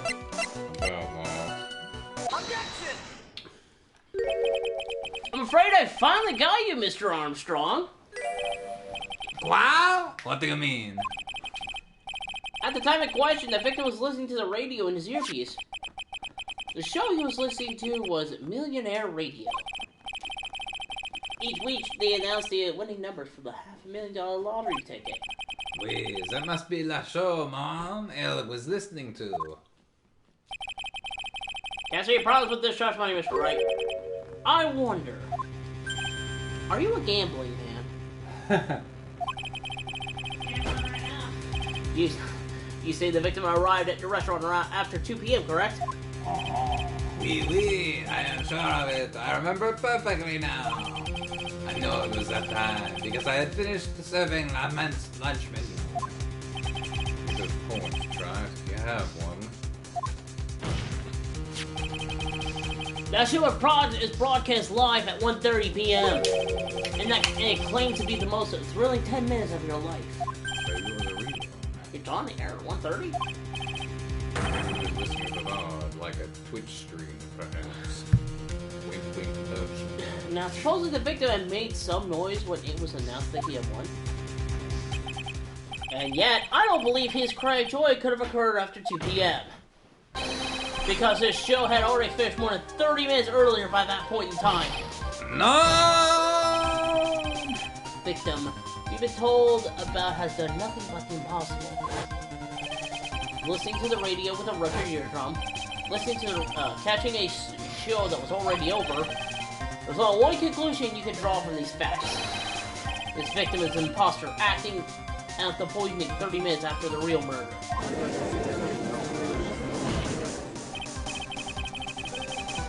Yes, there were 2 Glen Elgs in Tribulations on that day. The real Glen Elg's now dead. Had been poisoned by the real killer. And the phony Glen Elg acting out the events for Mr. Kudo to witness. It certainly seems that way. And if that wasn't the case, how can you explain the time discrepancy? What performance, Tribe? You were almost on a roll. Huh? But sadly, you lack the rock-hard foundation of rhythm to build your song. What is it? Mythic Theory 101? Let's recap. According to your imaginative theory, it's now just past 2 p.m. The phony Elg is performing a play for the benefit of Mr. Kudo. How do you explain then where the real Glen Elg is?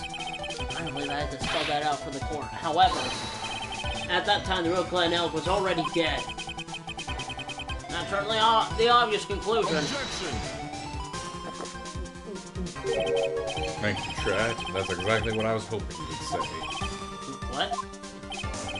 Now, I presume you can prove this theory of yours? Can you explain where the missing corpse went to? It's in this lunch special. Oh no! Oh no! It's in the weenies! What? What did you say? They ate him. Yeah, I was in the weenies. Oh, God, Gumshoe! Gumshoe, why? Gumshoe, we need your shit. According to the old man's testimony, there was only one other customer there. If that customer was the phony Glen Elg. And where did the killer hide the body of the real victim? It was the mirror, wasn't it? The prosecution has a valid point, Mr. Wright. Doesn't he have like a whole kitchen he can hide shit in? I mean, probably hid the body and Maggie back there. Because he had to have had a fake Maggie, too. She couldn't have just been sleeping on the floor. Or could she? No, this is where the mirror comes in. He pulled the mirror back out to hide the body. If your theory is to stand up to examination by the court, you must provide us with proof by answering the prosecution's question. Where did the killer hide the body? No conjecture, right? Let's hear some facts for once. Show the court a piece of evidence that proves where the body was hidden. What's with the intense pressure in here all of a sudden? I've had like 2 lines this whole trial. I had him with that contradiction. But he turned it all around and backed me into a corner and stared to the defense's theory and evidence. First, where was the body of the real Mr. Elk concealed?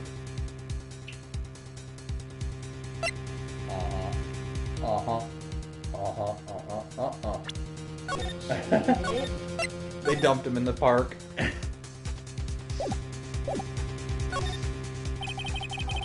It wouldn't have been too dangerous to take the body outside.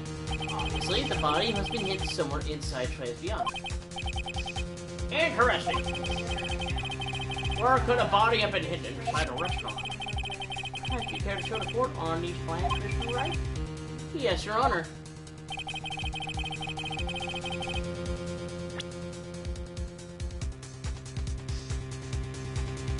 There's the kitchen.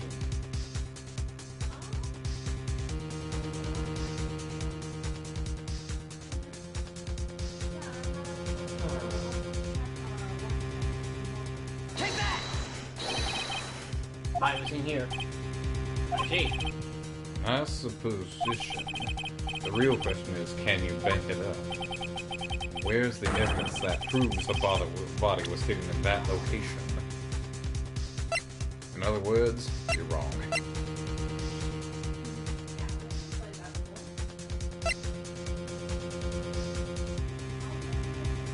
Do it. Yeah.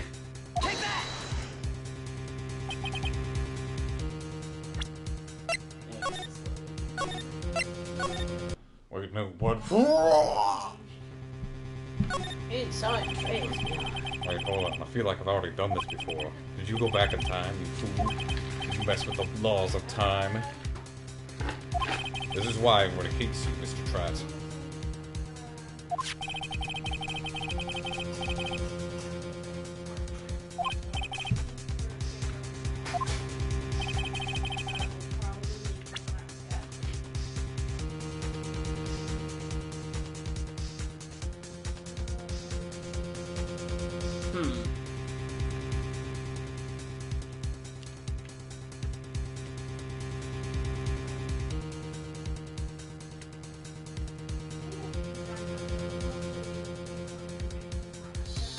So, we have to hide the body, and he was over here.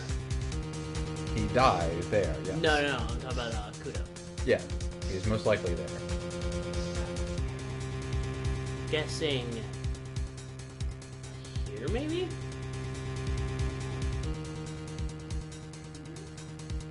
He didn't see any other customers there.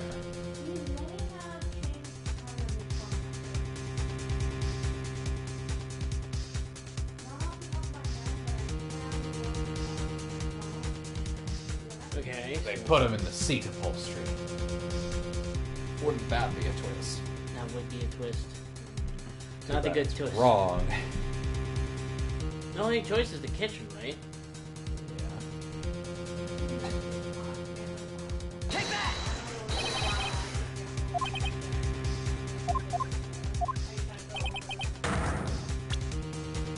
I was wrong, aren't I?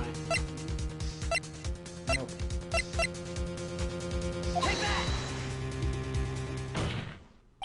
Oh! Mr. Armstrong, do you recognize this bottle?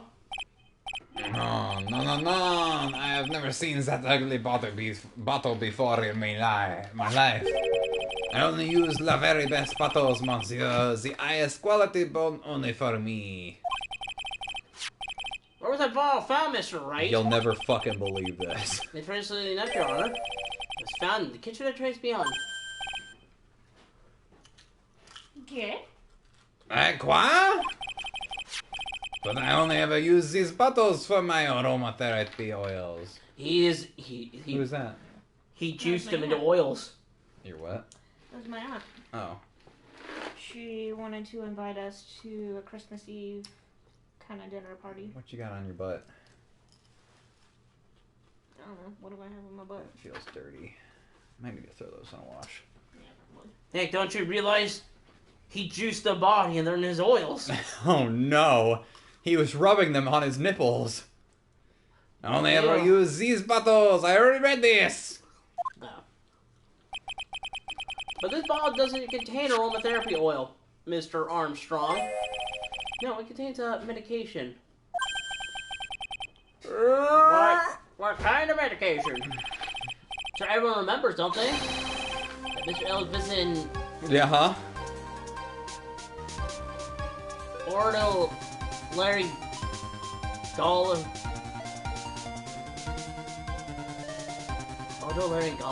Clinic? Good enough. I'm not gonna say that you're wrong. We're not gonna waste more time on this. Ear doctor clinic. Yeah. And we give him medicine that day. You can't be serious. The defense had the contents of the bottle analyzed, and I have the lab results right here.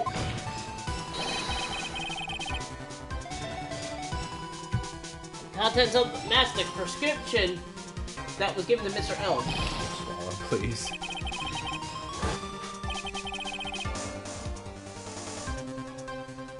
Sorry.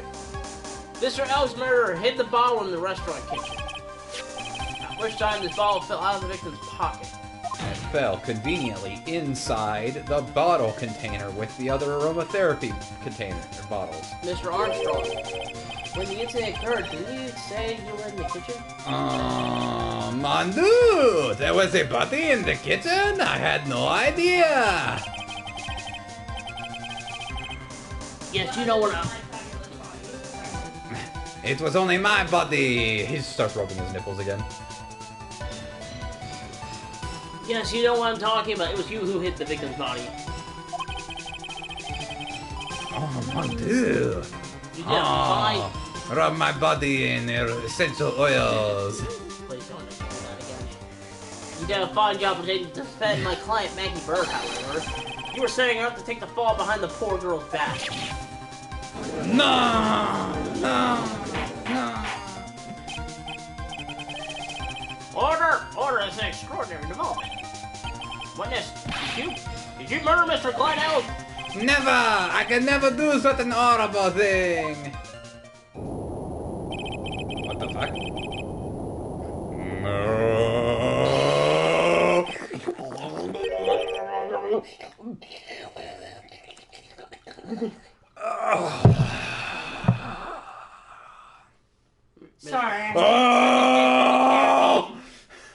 Sorry, I'm addicted to caffeine. It was starting to wear off. I was coming down. Mr. Goodell? Bitterness. Every time I get lied to, I was down a mug of coffee. You down a mug of coffee for everything. That's one of my rules. Do you have the slightest idea how many cups you've had by now? 17 per trial. Then I'd like to do the same to the person who lied to me. He just forces... Yes, he forces a cup of coffee down their throat. Yeah. I like to take them down with my empty cup. Fucking throws it at him. Ugh. Listen up, chef. I put a brand new flavor in your ear, my H-deficient friend. Je vous demande pardon! Please, you must hear me out! Here. It is a trap. Listen to me, por favor. That's not French. Well, that's part Spanish. Yo hablo español, Mr. Armstrong, and por favor is Spanish. I'm only gonna ask you once. Did you do it? No. No, no. Absolutely no. How does that rose still have petals on it? I simply... Let's hear it. You've got one shot. Right, Gramps? Witness, the court will permit you a chance to make one final statement. Oh, God.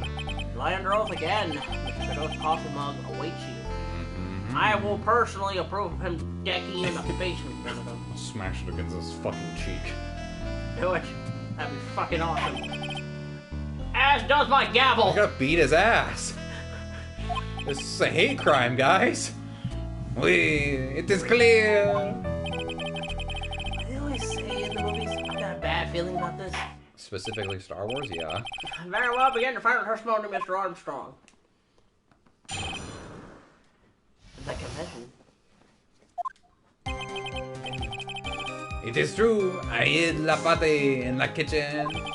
A man forced me to do it. I had no choice. I had to go along with him because there was a reason why I could not refuse. But I did not kill him. I swear it. You must believe me. You were forced by who? I cannot say, or I will be erased. Let's try a different question then. When Mr. L died, was he really the only person on his table? There was...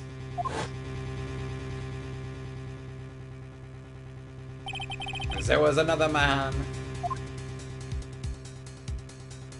I knew it. Maggie was telling the truth. She said you hear from across the Oh, for courtroom. fuck's sake! Oh, you might as well pick up that phone, Judge, because I fucking called it! Alright. After hearing this, she turned around and go, "Can you uncuff me now?" Hey, can you get these cuffs off? Can I go home now?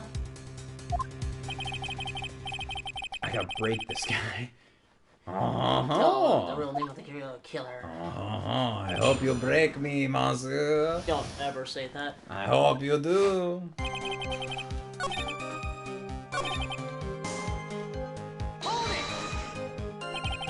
And what reason would that be, Mr. Armstrong? Can we present his loan papers or whatever? I was thinking that, yeah. Yes? Surely you cannot expect a young maiden to talk about such an embarrassment. Hey, you're a bit old to get away with that. A bit too male.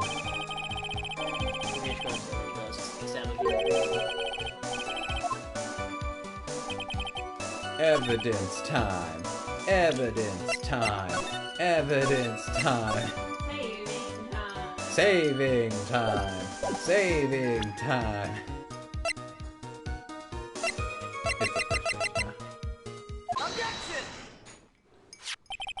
You have... You have $500,000 in debt, don't you? $500,000? Is that true, Mr. Armstrong? We just wait to sell it. I was weak and I borrowed the money. I'm thick. This is Mr. Armstrong's Achilles heel.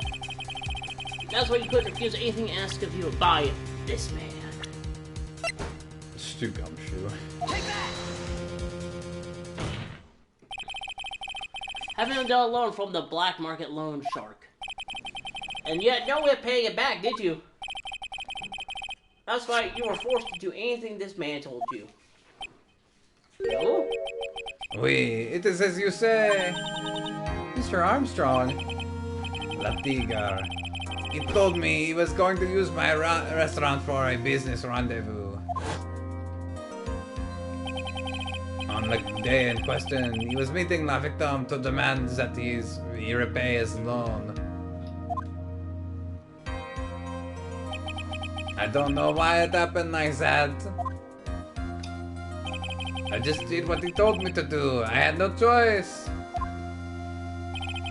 I carried La Body and La Inconscient? Maggie out of La dining area and into this kitchen. After that, I just tried to forget what I had seen. I think we gotta simply say that that man who forced your hand was Mr. Furio Tigre. What's up? Is this really like furry tiger? It's Furious Tiger. Wow. That's like the easiest one, man. Way off. I got one question for you, Mr. Armstrong. The poison and the water ticket that were found in the defendant's apron pocket. Was that your doing as well? No, I knew nothing about that. Making it look like it was Maggie who had done it. I was not. It is despicable. Mr. Godot, you will summon the superior tiger as a witness. I doubt that can be arranged today, so we'll return for now. Proceedings will continue tomorrow.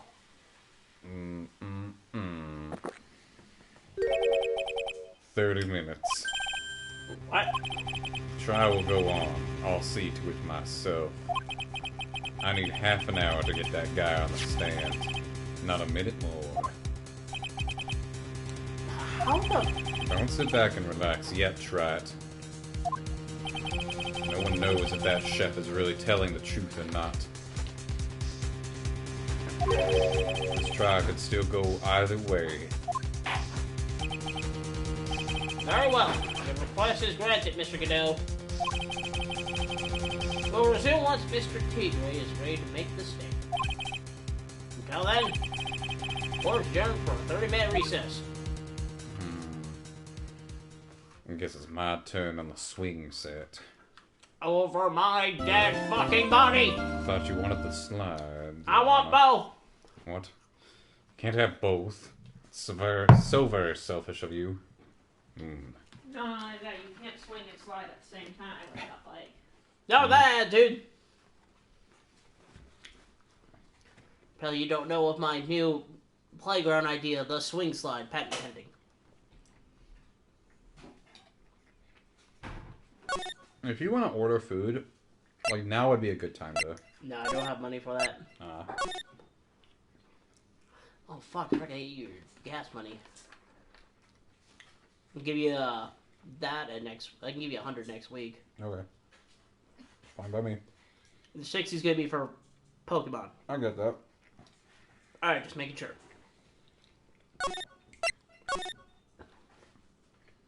Nah, can you imagine if I just fucking took $100 and be like, okay, you still owe me 60 for Pokemon? No, don't be that kind of guy. Trust me now. You're not that guy.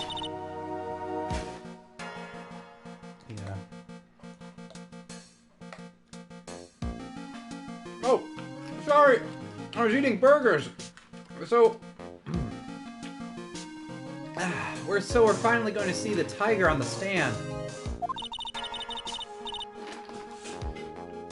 Almost got this case won now, Nick. I wish I could agree. Huh?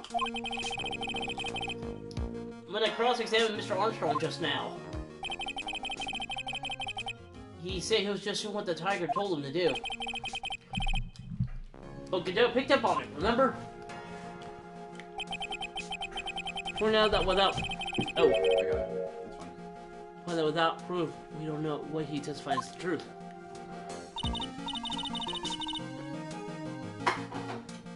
You mean you think Mr. Armstrong is lying? I don't know, but if that's the line the process the prosecution takes, we could be in trouble. I get the feeling that we didn't have the case-making evidence we're going to need. Yeah. Hey, pal! Detective Gumshoe. What are you so jumpy about, Detective? Your hair's standing on end.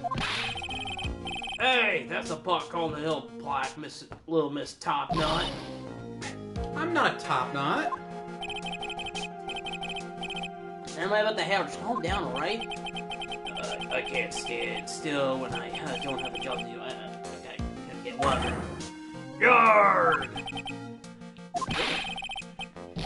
You gotta have something you need me to do, pal. Anything.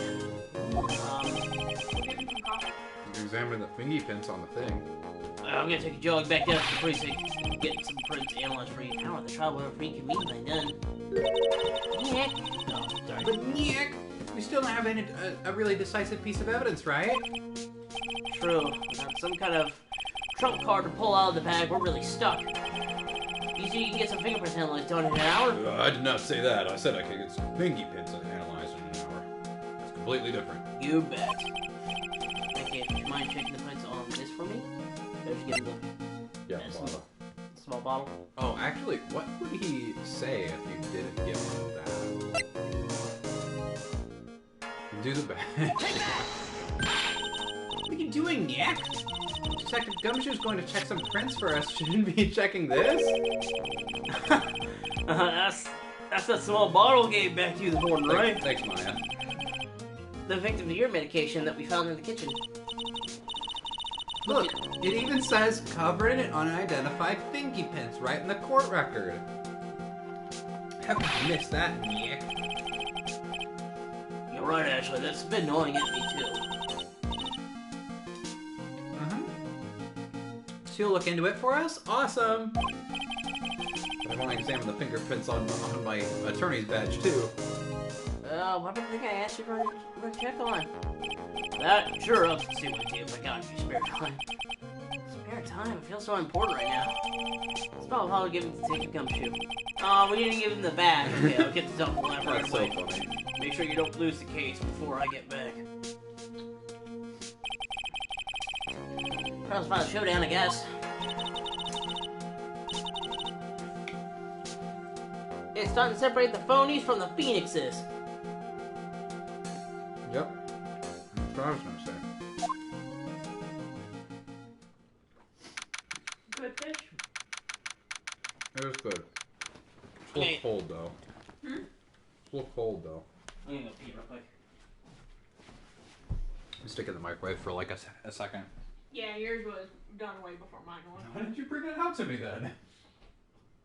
Because I still had to cook the rice.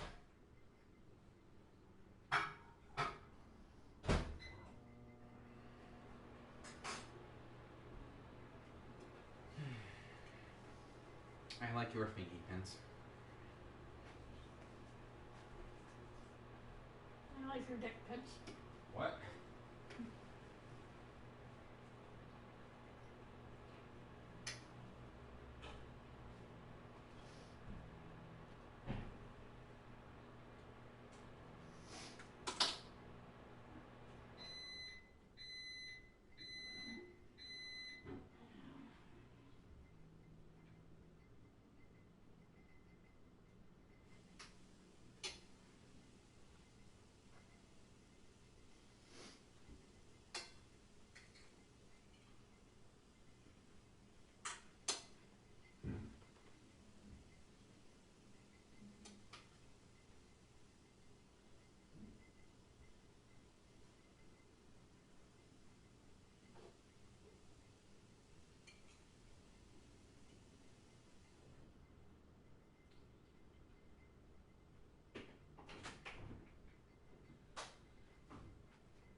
Where'd he go?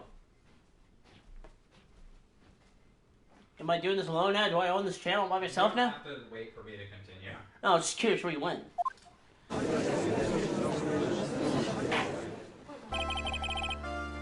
Or now reconvene, Mr. Godot. Did you find who you were looking for? Yeah, Did you find this Furio Tigre? I did. I haven't tamed him for you. It was a 3-cup job, no problem. What the fuck does that even mean? I need a refill. Tamed him. The guy made maybe Furio Tigre, but come on.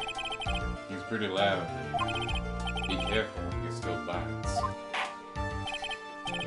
Very well, please show Mr. Tigre to the stand. But this little kitten bites too.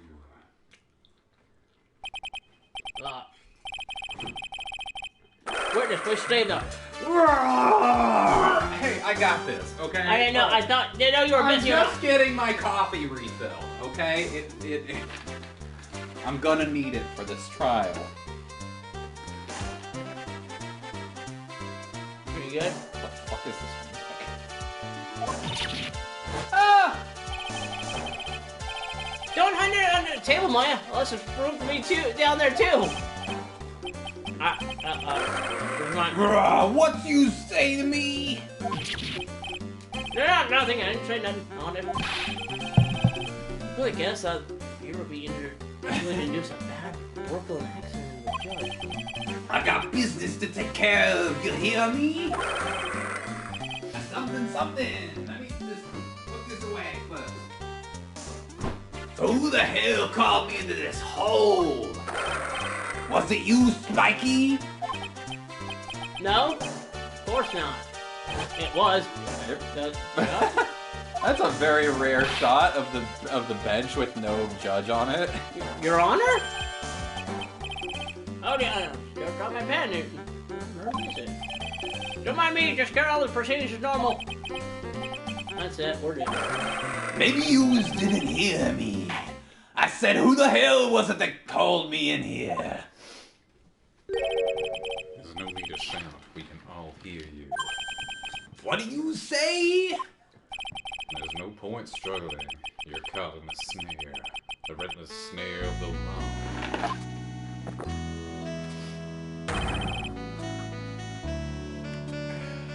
I'm the one who hauled you here.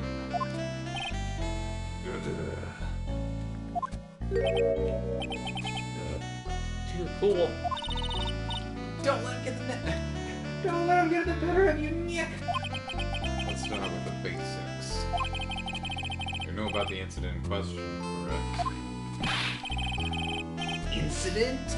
I don't know nothing about no stinking incident, mask boy. You mean you didn't attend the previous trial of Maggie Bird? Maggie who? I got more important things to do than than watch courtroom dramas. Well, perhaps you give us your testimony then? Just about what you did on the day of the murder. Go? He's hiding under his desk. Oh. Phoenix Wright. Hmm? You's the one who set this up, didn't you? You's gonna regret the day you ruffled the tiger's fur. You hear what I'm saying? Nope. Maybe I should have brought a diaper with me today. Get a grip, Nick.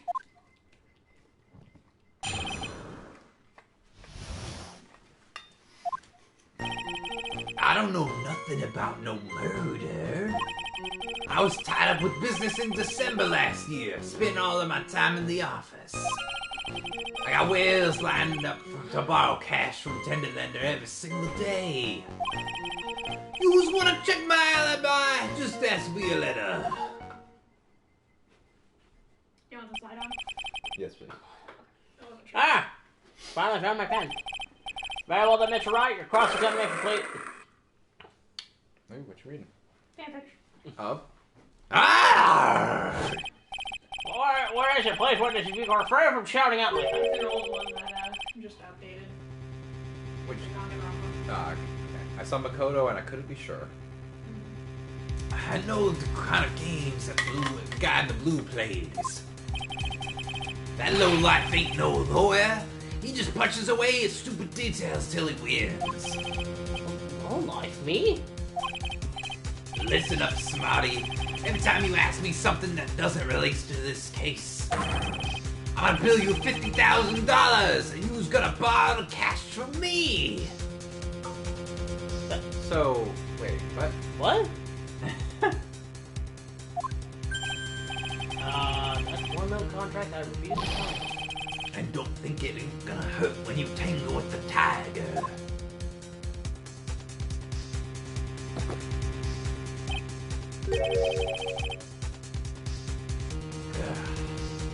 I love a good spectator sport. Just a minute, that's really not... This witness is, how can I put it, a hungry tiger roaming the urban jungle. Fucking idiot. Get on his bad side and he'll bite everyone's heads off. Yours too. Very well. I have no choice but to impose a penalty system. You better be listening. I said I got business to take care of. Big business. If I don't split now, I ain't gonna catch my butt.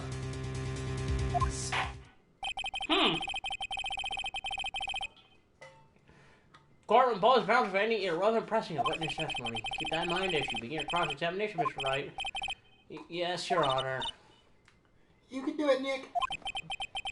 Coming out from under there already, would you, Maya? No. And all you hear is a, no. Let me save it real quick.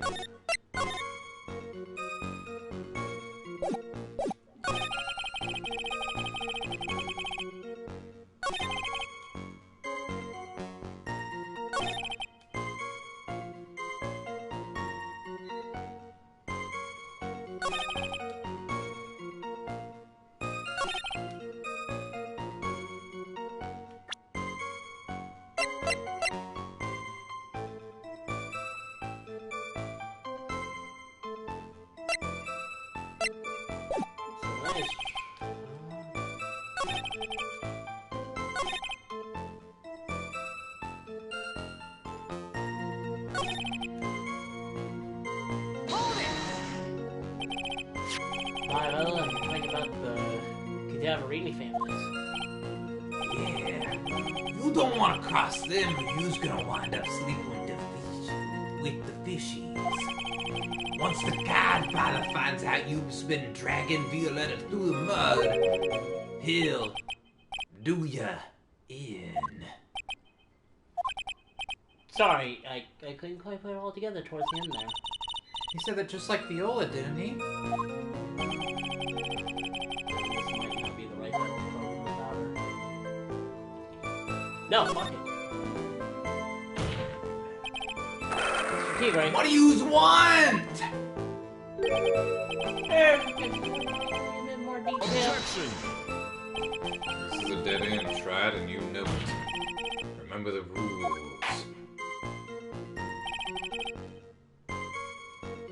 Damn it.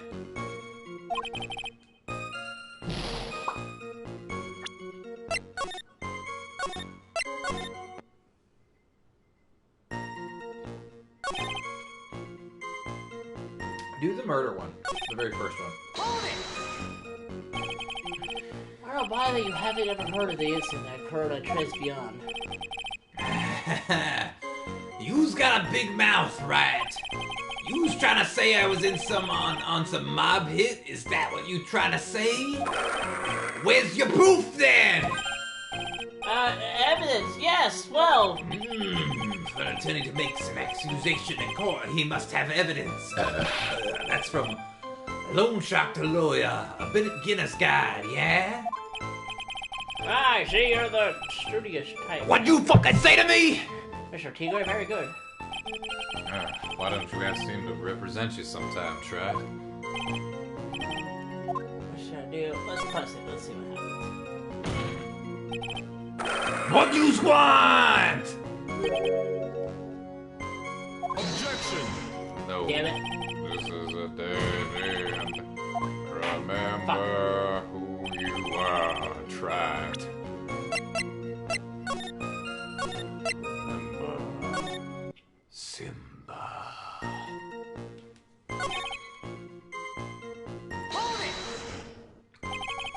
Are you sure about that? What are you talking about? Probably about 1 month ago, you know. You see these teeth? That's how sharp my secretary is. What? What? Sharp? Is he talking about Viola Knappy? She writes everything in my scheduler. December, mainly in the office. That's what it says, so that's where I was. Oh, seems like a rather sketchy schedule. Grrr. Here he goes again.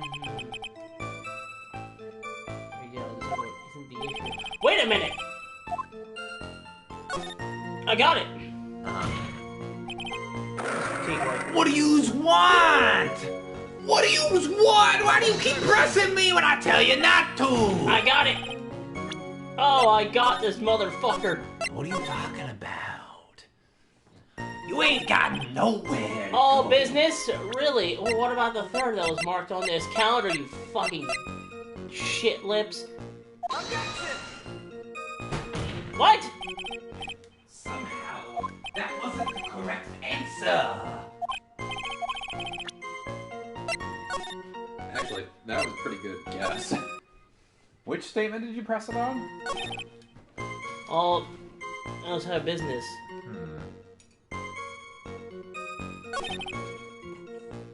Alright, I guess I'm supposed to press everything else then. Go first on your black market loan office? You want me to try? It's tough for the little guys these days. Small businesses are feeling the pinch. Bosses of companies like that want to get in the good with me. I'm the best friend. Alright, shit, that's very admirable of you, witness. Yeah, well, Tender Linda's motto is, went through compromise, you know. Went through compromise? What is that supposed to mean? You want... I got it. Compromise the customer to win. That's what it means. You's got it? Best friends like you, who needs it? Here, let me spell out for yous all. You don't pay me back within 3 days, Spiky. I take what's due in your stupid hair. Yous follow what I'm saying? But I'm not one of your customers. No, this time.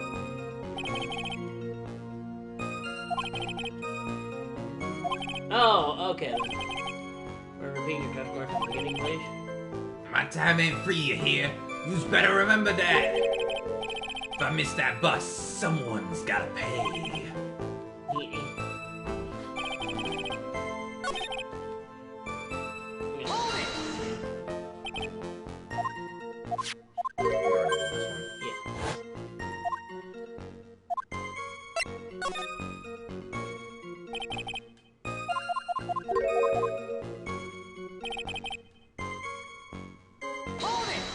Yeah, the press on all of them, I'm guessing.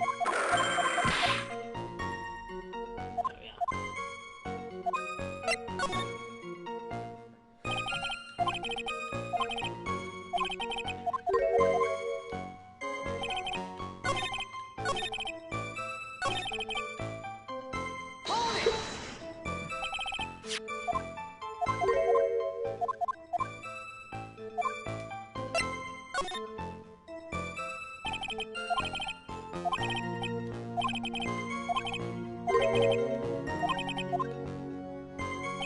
I don't think you've done the whale thing yet.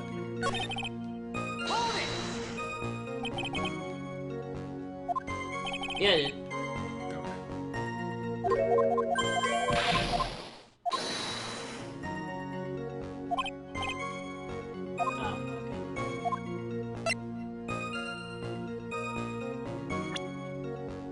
I didn't see what I was gonna press. I remember pressing on this one.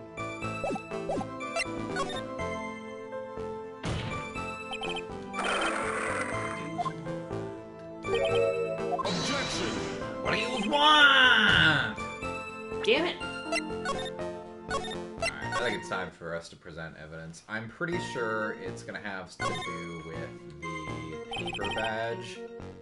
We're gonna have to be like, hey, you were doing this thing here. Or it would be the paper. No, back one more. That, and then, like, the, magazine clipping, yeah. Objection! That's not it. No. What is that? We have to, like, prove that he is the fake Phoenix, right? I think. Maybe it is the paper badge then. On this one? That's my guess.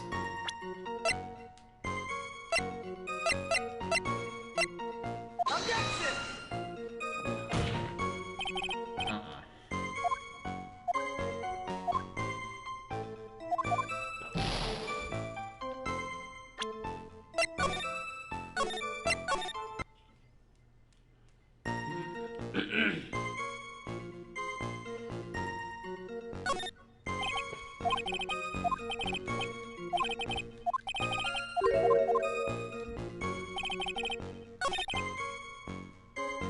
Hold it! Oh, fuck, wrong button.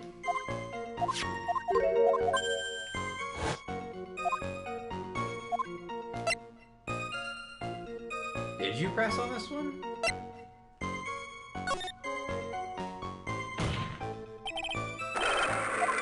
You did. Yeah, I did this. Objection!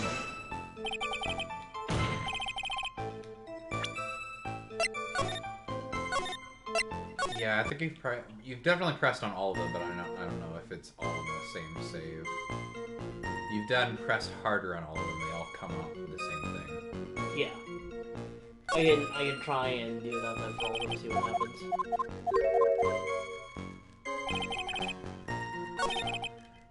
Can you go to Maya? Just skip ahead.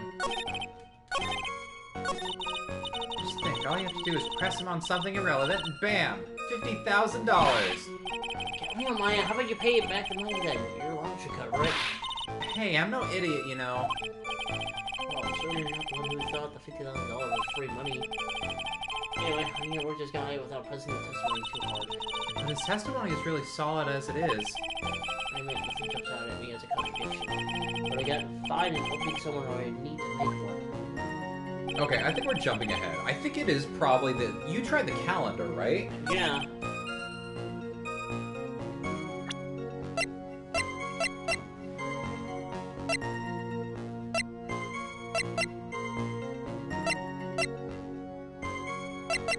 Objection! No, it's not that. Damn it.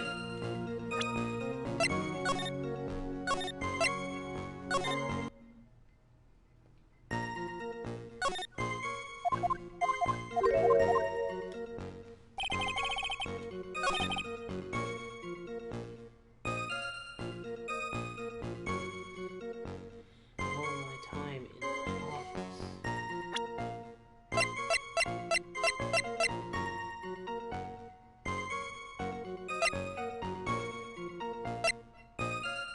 Which one did you try presenting the calendar to?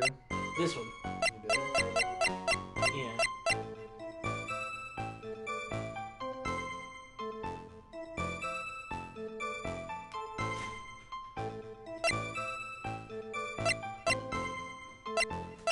Pilot.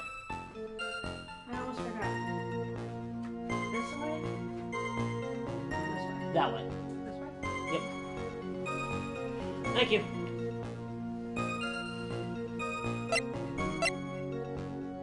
Maybe that one? But I don't think it's in this one. I think it's...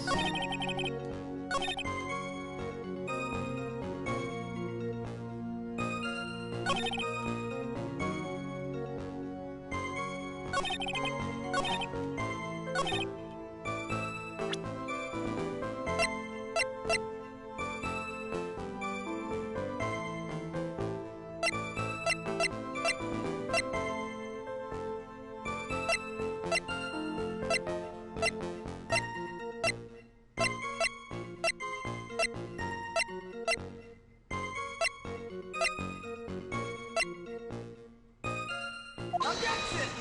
Nope.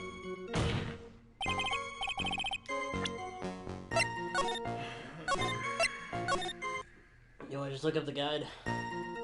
Yeah.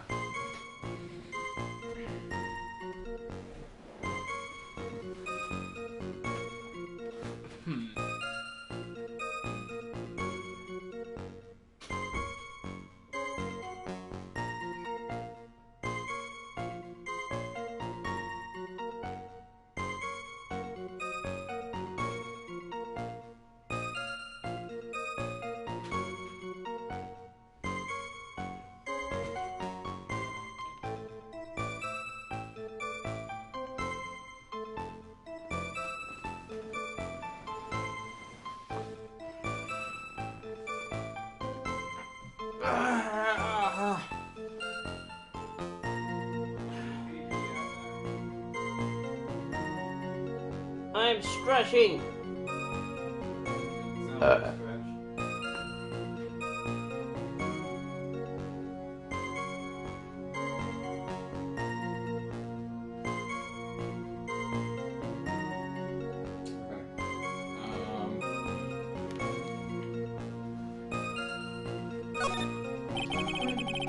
Press further on the second stage. That's mine. Hold it!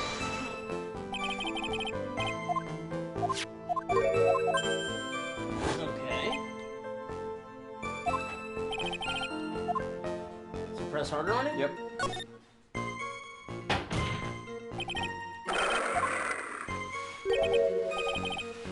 Objection! One more detail. Objection! Oh! Yeah. No, it's essential that we establish the witness's alibi accurately. I agree! The victim was killed on December 3rd. Where were you in the office that day, too? Maybe you ain't listening. Of course I was. I never set foot outside. I had meetings all day with a bunch of cats wanting to do business with me. I ain't ever seen that young kid before. I do believe the witness's last statement was important. Mr. Godot, if you could please. Hello, beautiful. Oh, that's neat.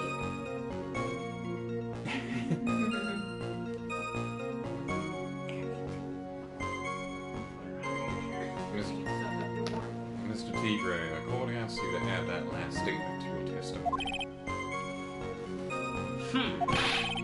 Darn it. Be a man. Your Honor, and ask him yourself. There we go. Fucking done. Objection! Who boy? Mr. Tigray. You claim you didn't know Mr. Glenn Elg? But it appears that Mr. Elg knew you. What? Mr. Elg left this little note on his calendar. Meet with the tiger. And the date? December 3rd. December 3rd? That's the day of the murder? Is that a statement or a question, Your Honor? So, Mr. Tiger, I submit that you did indeed know one Mr. Glenn Elg. Because of the very day of the incident you met with him. He even has a suit that kind of looks like Phoenix. God, like... Not bad. He was actually not too bad. Sorry? I was just messing with you to see how good you were. Did you hear that, Nick? He said you're not bad. That's one compliment you about, plus he's lying through his teeth. Witness, please remember that you're under oath. Lies will not be tolerated. You's calling me a liar? Is that what you doing?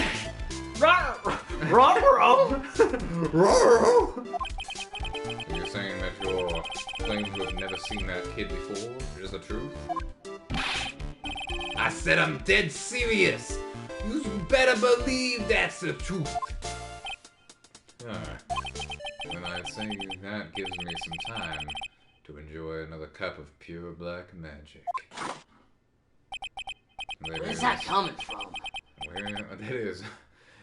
Where's that coming from? While you testify for the court again, Mr. T-Ray. Oh, yes, it's not including the court witness. He never actually met the victim? That's gotta be a lie right there.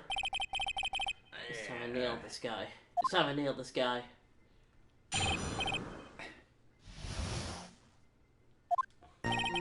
I ain't no liar. I never met Glenn Elg. There was some lame guy with that name, though. Wanted to borrow cash from me. I set up a meeting with the guy at my office, 10 to lender. I waited around for him, but he never ever showed. He ain't ever showed. I ain't never been to that Tribulations joint you was here. That is a lie. I see. That all seems perfectly logical. Does it? You can arrange for meet with the victim, but you didn't show up. I've heard it's pretty hard to keep appointments when you're dead. Alright, well, you may try to prove why he's full of shit, Mr. Wright. Yes, Your Honor. Of course. Yes, of course. Didn't I tell you I got a big deal going down today? I ain't gonna make my bus now. I'm gonna have to take the express train to Nowhere Town. This bill's going straight to you, right? Gulp. You say grr. Grr. I ain't a liar. Just in case. Objection! Damn you! That doesn't prove anything. You lone sharky bastard! I'm a tiger, see? Ain't no sharks in here. Hold it! Never? Not even once? Not even once. I was in my office the day that went down. I didn't put no poison in no kid's coffee, capiche? You think he really didn't meet Glenn Elg? Not likely. Because I'm convinced this guy's behind the whole thing. So you mean that whole testimony he just gave was a lie? Of course. Can't afford to give him the time to think the way to plug the leaks in. Gotta nail him while I still can. Oh, okay, so it's not gonna penalize me for this one. No.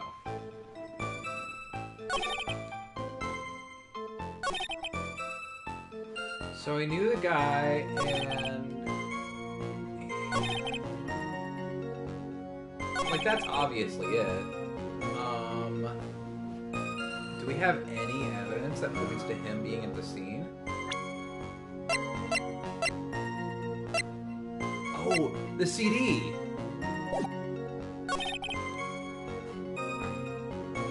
Yeah, do the CD on that one. There it is. Objection! No.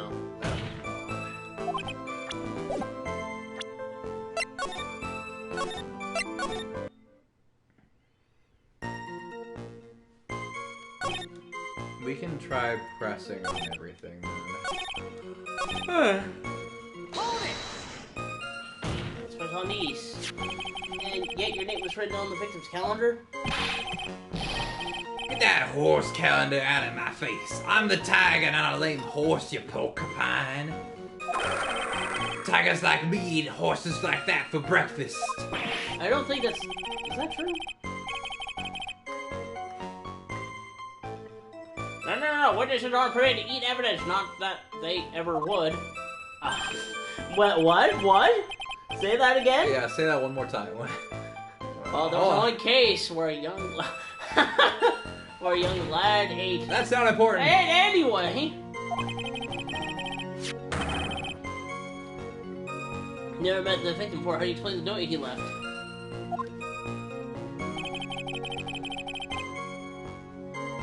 Hold it!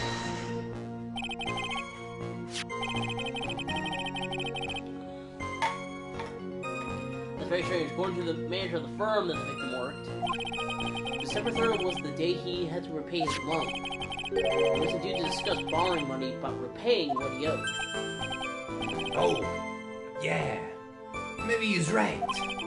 Whatever it was going down at the beginning of December. So you didn't meet Mr. Elton? Hey, right. Yous might want to cool your jets a sec.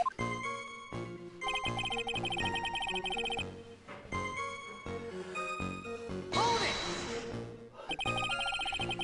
So your meeting wasn't supposed to be at Trans Beyond, then? Why would I want to go to a dump like that? If I want to talk to my clients, I got an office decked out for the job. Got the best punching bag yous ever saw in there. Not exactly a professional office you've got there, you know. So you were in your office on the day in question.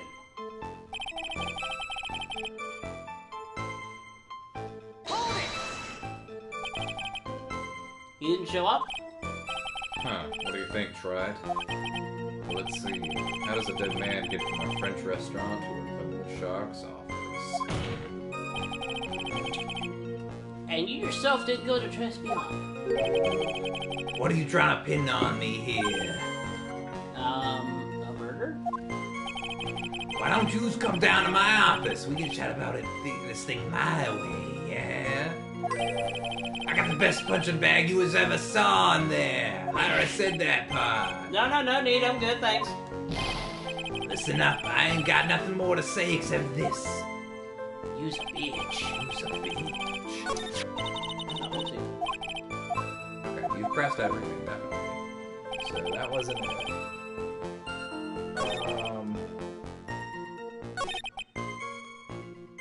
Wait, go back one. Yeah, that one. Do we have anything that says that he owed Tigray money?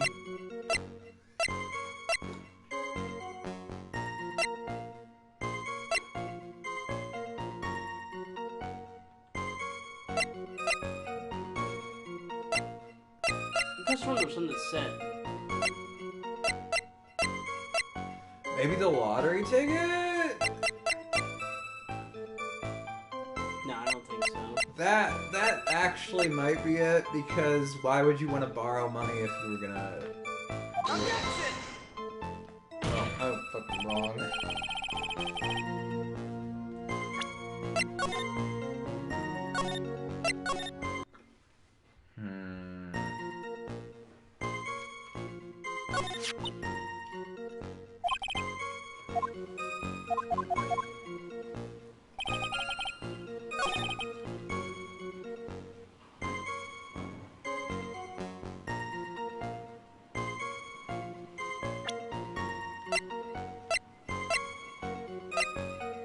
Wait, a minute, oh, wait a yeah, hold on.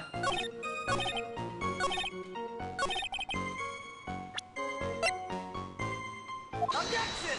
There we No, go. we were making that way too hard for ourselves. Mr. Chico, is there something you'd like to tell the court about these matches? My secretary likes to collect matches from French restaurants. What are you talking about? We found them in your office at Tender Lender. They're from that restaurant. What? You've really never been to a Trans Beyond before. What was a book of restaurants match was doing on your desk? You've been snooping around in my stuff now, too, wise guy. What are you, my ball and chain? Ain't no broad controlling me. What the fuck? Where'd this... Came out of left field, huh? Order! Order, well, witness. We ain't married yet, boyo. Pulls out a Gets down on one knee. What? Oh my god. Phoenix Wright, you're getting married? Mr. Tribe, I never put what it taken for you for the time. No! I can't accept! No, He proceeds just with runs it. away. No, he proceeds with it, and then Tiger's like, now that one's married, I need to tell you, I did commit the murder. Oh, he said it! We're still under oath! I can't believe he fell for it! Oh, fuck me. It's time you start telling us the truth, don't you? Sorry, I'm nervous, sorry, forgive me! What are you doing? Oh, sorry, okay, you had your thing. I's no pussycat. I don't go back on what I see. But okay, I was at the joint that day. What? Can't just been pretty fast. But listen good, alright? Might have been there, but still never met that kid. Wow, wow. Looks like an order just came in for another testimony. I'm this close to proving it was him. He did meet Glenn Elk that day. And he did put poison in the coffee. He must have.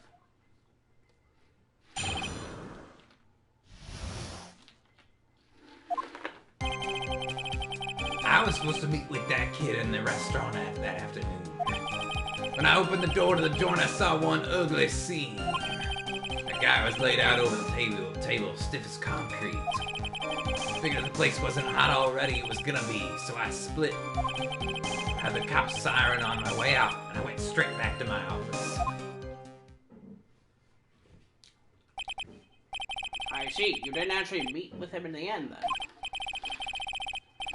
I think we're gonna need to press something at first. Let me see. Because I think I know where this is going. Because we still have to prove like how he got the CD. Oh. Cause a examination, please. Yes, Your Honor. Hold it. If I wait around here any longer, I ain't even gonna make the normal express. No more stupid questions. Huh, no problem. Anytime Tri presses you on something irrelevant, I'll see he pays a penalty. Mr. Goodell, that's my job. That's my job. Your job is to slam that little hammer of yours and call it guilty for it. So do it. Yes, sir. The Special Express ain't cheap, right? Just so you know, since you's paying. Oh, man. Doesn't the rule of law mean anything around here? Okay.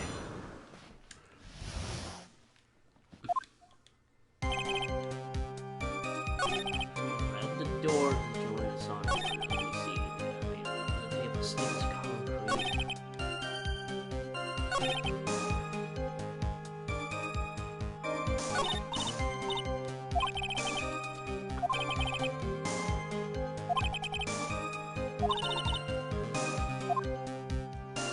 Okay.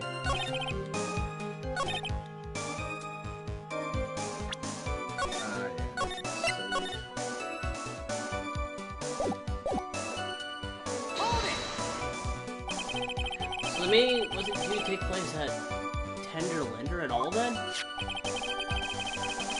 kid was making a fuss about coming into the office. It's always that way when I want to talk about repayments. Even though I got the best punching bag you ever seen, if there was any issues. Maybe it's because of the punching bag that people are scared to come. So that's why you decided to be at Tres Beyond? Objection! Huh. You're gonna want to look old ground again, Tribe. Sorry. You just did yourself a penalty. Now suck it down. You're already done?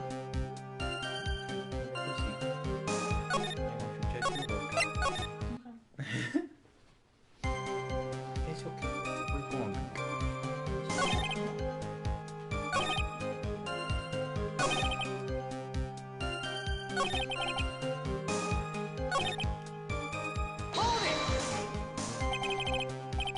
An ugly scene, what do you mean? Objection!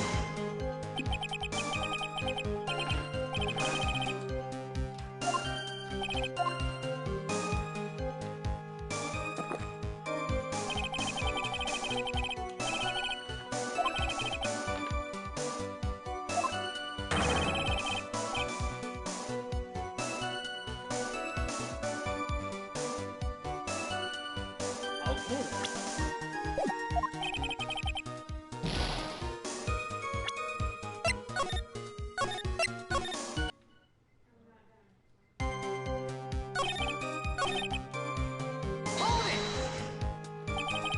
You mean you saw Glenn Ellen's dead body? thief. I only saw him from behind. He was wearing some raggedy big cloth.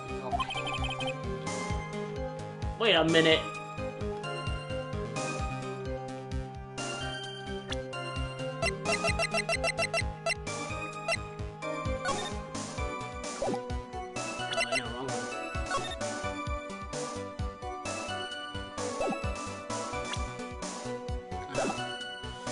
What time was that? I don't know.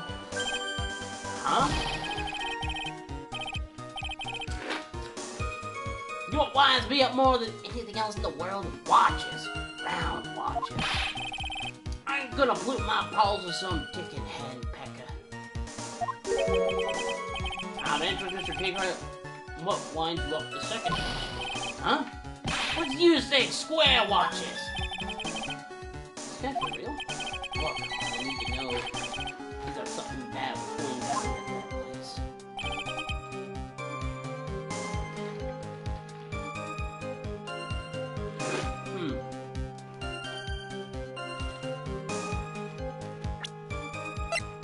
Wait a minute. Damn it, he was.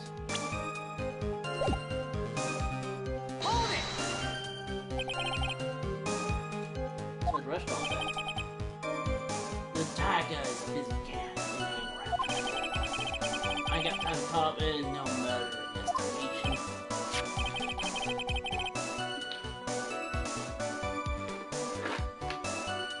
So when exactly did you pick up the matches?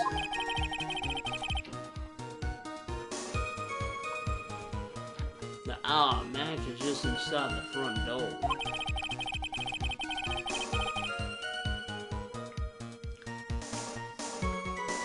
Our detective friend would wound up in trouble with the chef after took 5 books from him. Or a gumshoe. It's enough to make a man cry. Big fat baby. Oh, you're still on this testimony? Yeah, you went straight back. How about did a dog kill someone to hit you for what you did? What are you trying to say? You trying to tell me yous ain't never been guilty of nothing? Well, I was almost convicted of murder before. We all have our crosses to bear. We all have to swallow the dark secrets we hide. Like this. Courtroom's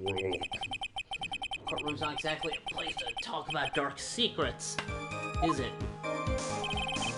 See you darn again, Mr. Wright. Another rivet. Ah.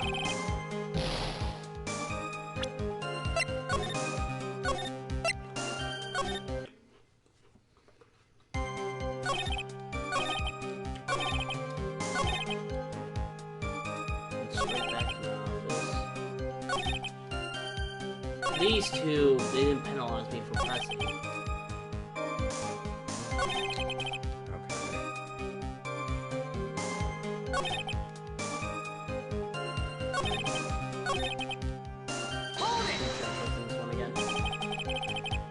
Elk's dead body?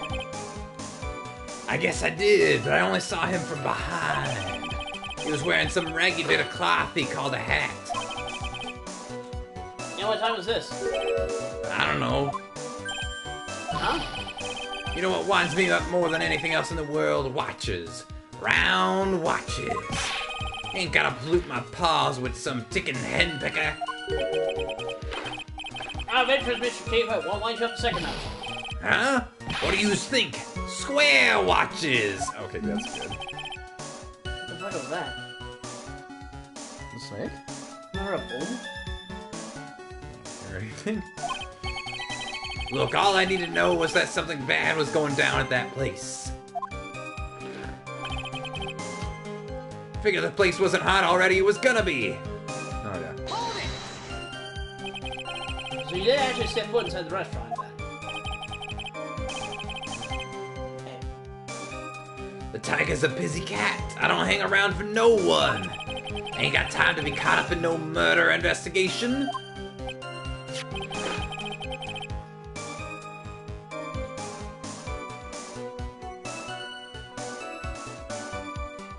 So when exactly did you pick up the matches? That match is just inside the front door. I our detective friend wound up taking up in trouble with the chef after taking 5 books home. Poor Gumshoe. They make me cry.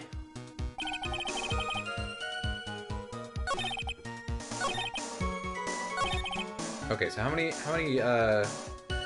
lines are there? Can you go back to the beginning? 1, 2, 3, 4, 5. And 2 of those you didn't penalize me for. okay. Go back to the last statement. Whoops.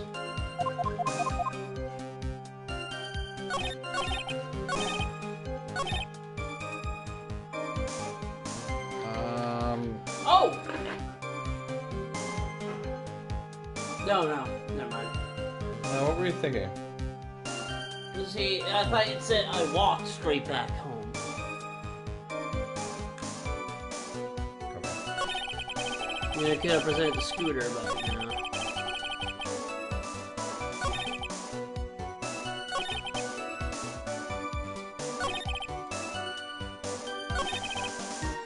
Wait. He wouldn't have been able to see it. Because it was behind the counter. So, floor plans? Yes. Objection! Yeah. Oh, wow. You're something of a loan-collecting pro, aren't you, Mr. Tigre? No one escapes the tiger's clutches. Well, I'm something about lie detecting pro.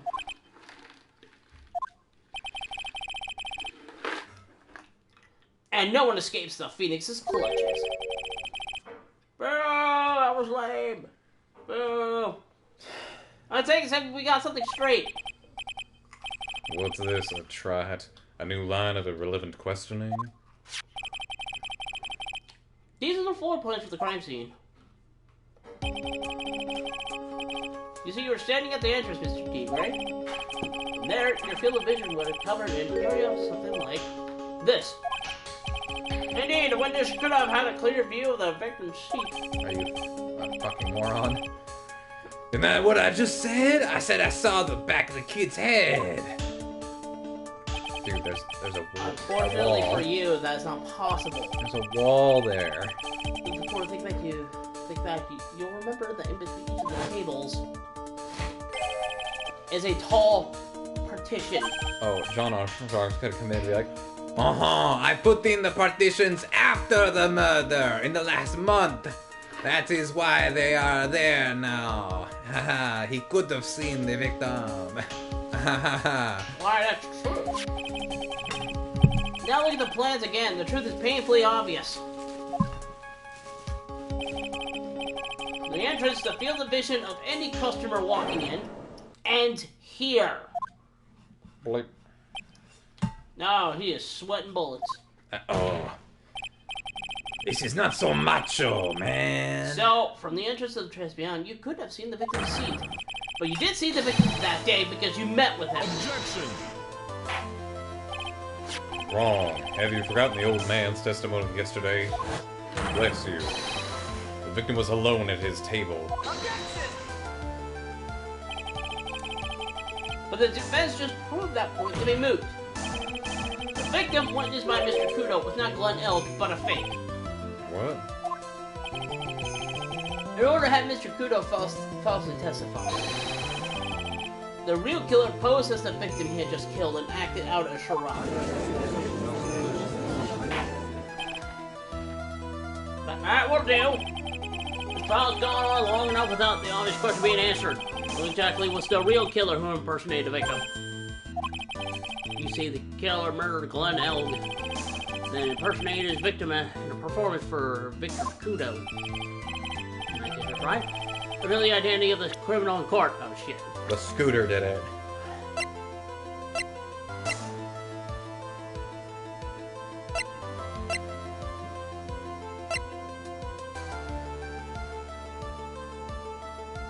Absolutely not a robot. Fucking come on.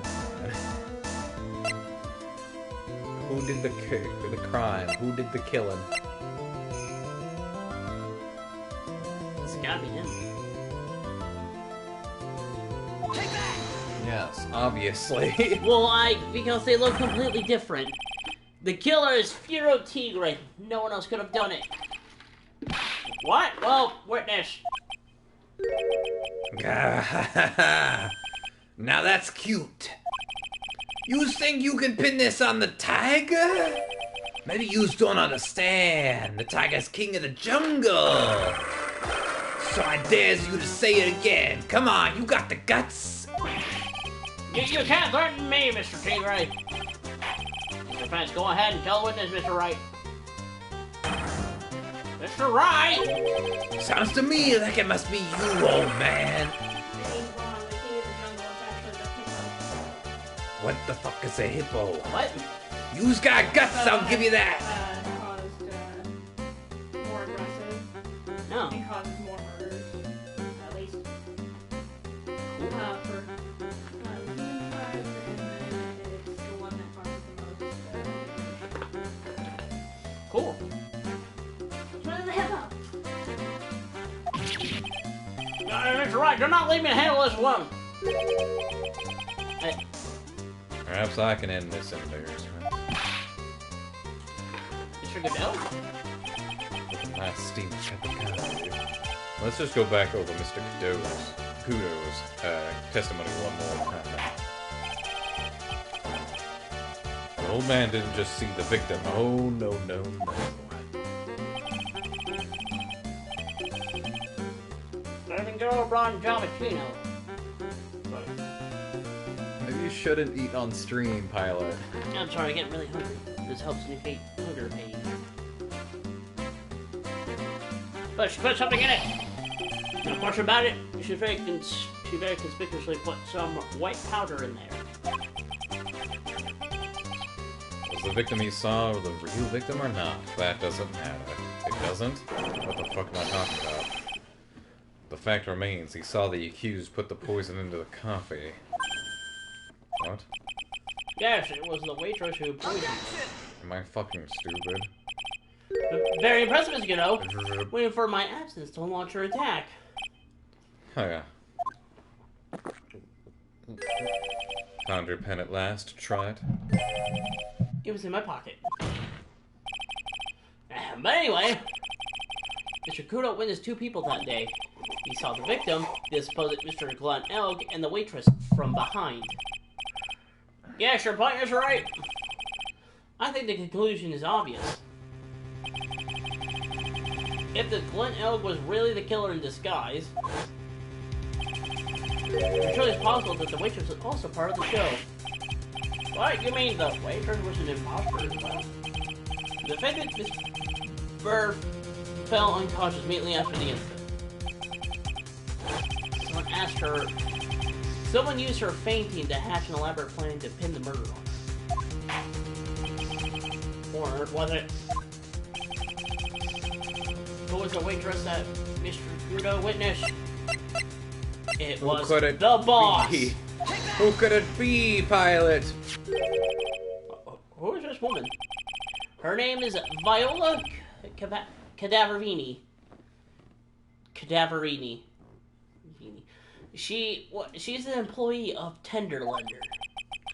You's making a big mistake. Do you know who Violetta's grandfather is? You better be going home in an armored truck tonight if you know what I mean. Stop shaking, Nick. Stop it. Where was I? Get some help. Yes, the defendant, Miss Bride, had stated the following. That's what? Miss Bird. When I took the coffee over to the victim's table, it's true there was another customer in the restaurant. She was sort of creepy. She got a kind of cackling laugh.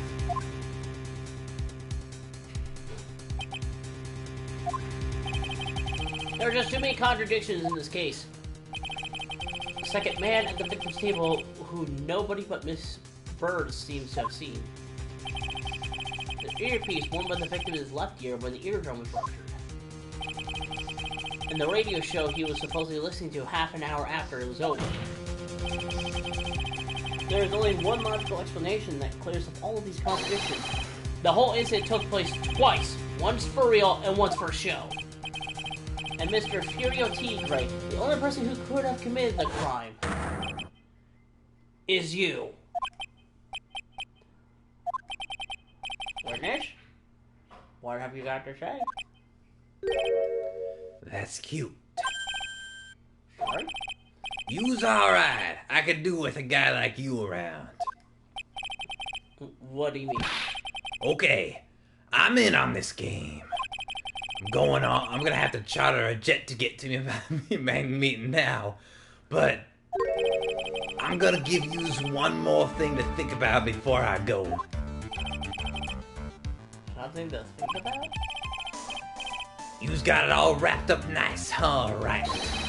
But yous missed out on one real important thing. But that can't be. I was in the joint that day, and I met that kid too.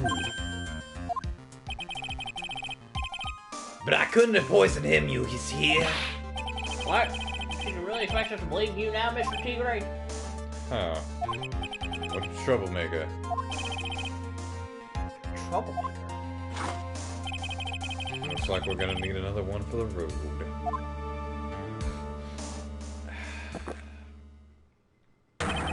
One more steaming cup of hot testimony. Indeed, witness, you'll explain yourself to the court. Give you one more chance to testify. What happened the day at Tribulations between yourself and the victim?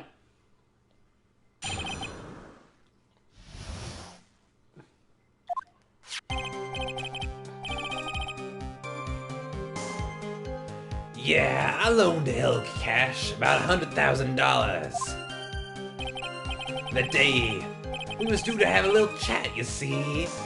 Kid had hit his payback date, see. So anyway, he tells me he's got no way to pay up. About to flatten the guy when he starts screaming. Yes, I won $500,000. He got lucky, you know. Real lucky. That waitress hadn't done what she done. Everything would have been over.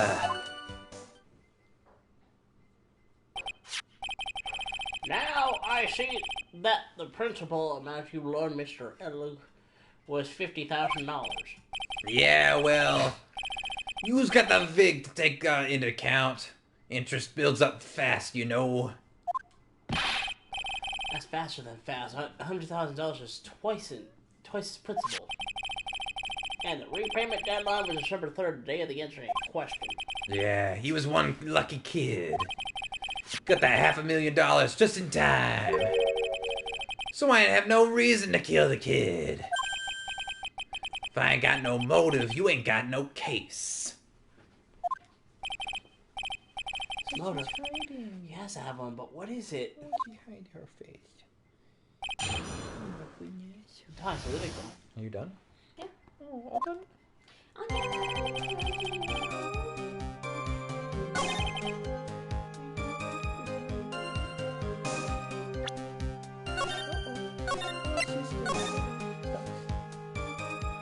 Alright, come on, Jessica.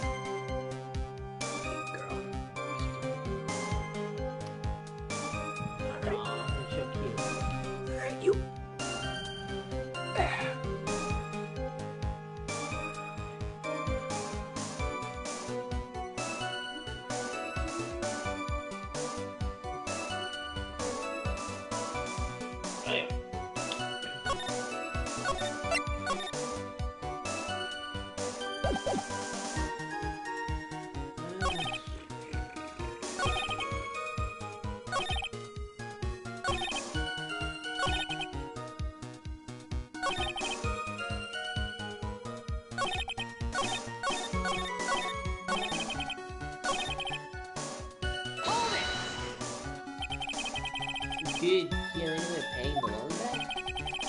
The fool was a gambler. Said he couldn't give it until he landed a win. I agreed to help him. Help him? You?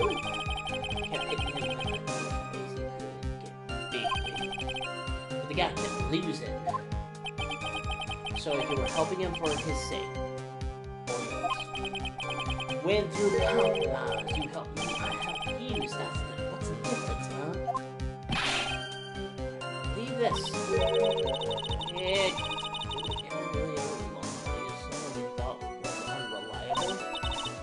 For example, if it was you, I'd only loan you $5 max. Thanks a lot, Maya.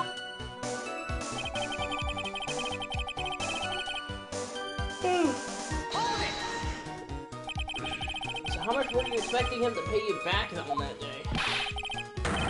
You think the whole package, $100,000, including interest. You'll have to get punched. Once the client misses a repayment, call the whole government. You want to make it a my world? All you just gotta know. That's all you just gotta know. And how many times have Mr. Elbit late on his repayments? Once. How much was supposed to pay back every month? $50. Sounds like Mr. Elbit's in a really sticky spot. Yeah, $50 a month, he'll never get that even more off.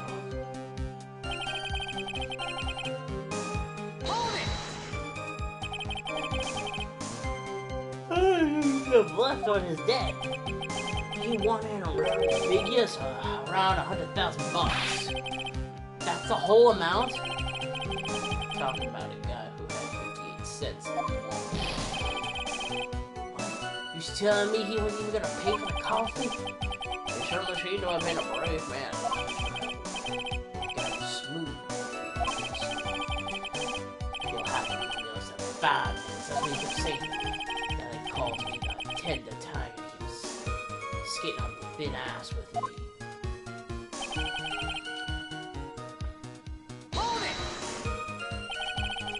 Was that because he got won the lottery? Was his best chance at a big win? Can you confirm that this is his ticket in question? That's it. The Millionaire Radio Show starts at 1:30 p.m. and runs for 10 minutes. That fixes the time you met with some accuracy. All single guys 30 minutes later. All said Mr. Kudo. Let's see it. I can still see the kid's face now. I ain't gonna forget.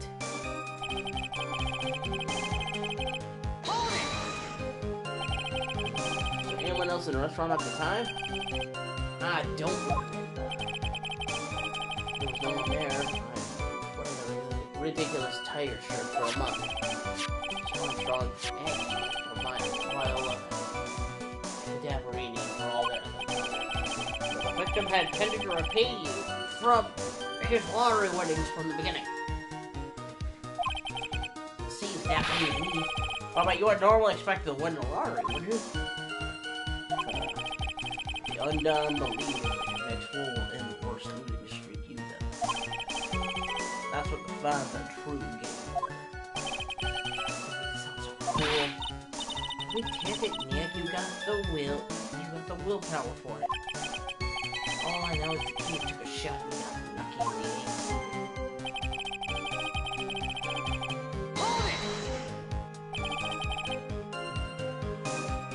aim.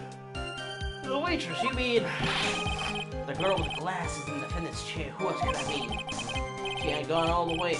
She hadn't gone all the way. Things would have been bada bing, bada boom, over and done. Maybe I can push a little on this.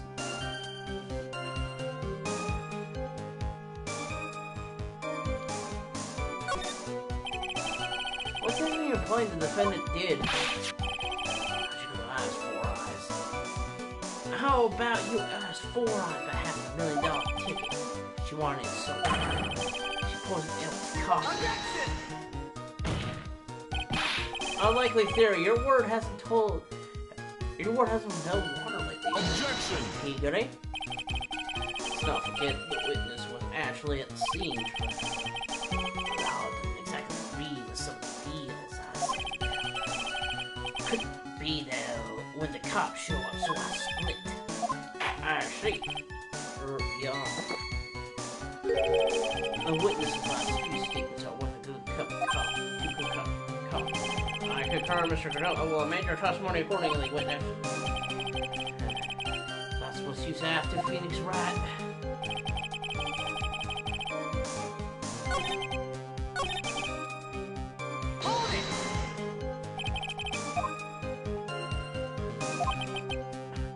things would have been over and done with. I'll use some of that for... Yeah, I'm gonna get some water real quick. Okay, what I do? Yeah, what? Stop. What did I miss? A bit. A bit? No, not that much.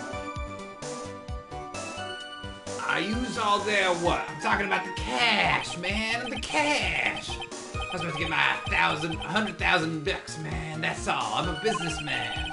It's all coming together. Oh yeah, it's all coming together. Before that waitress got in the way.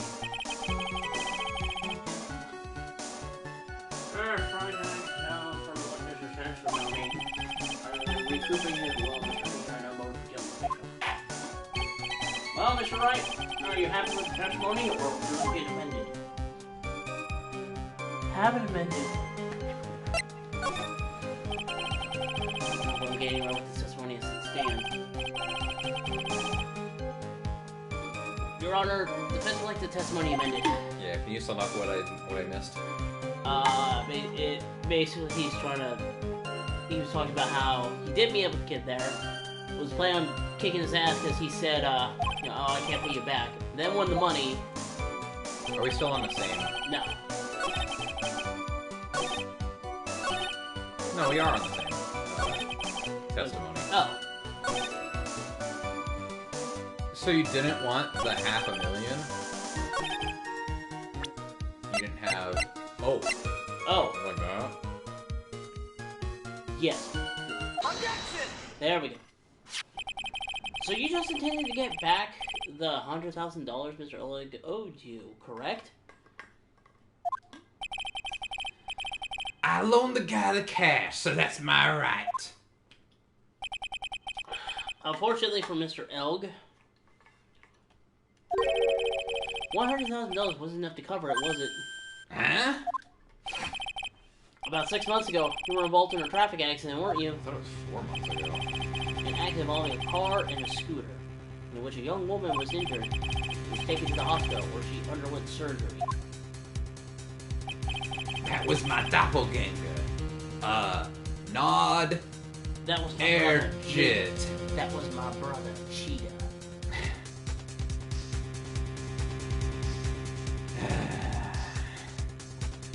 Where do yous all get all this info?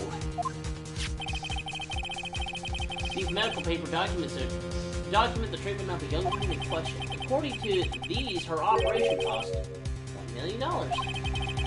Payment for these expenses was due in December of last year and was paid in full. Well, $1 million for proper sums. Someone should sue these HMOs. No one would pay a bill like that. The medical association got wind of it, the hospital would wind up as dead as a mole. But Mr. Chico had no choice but to pay. Because very life depended on it.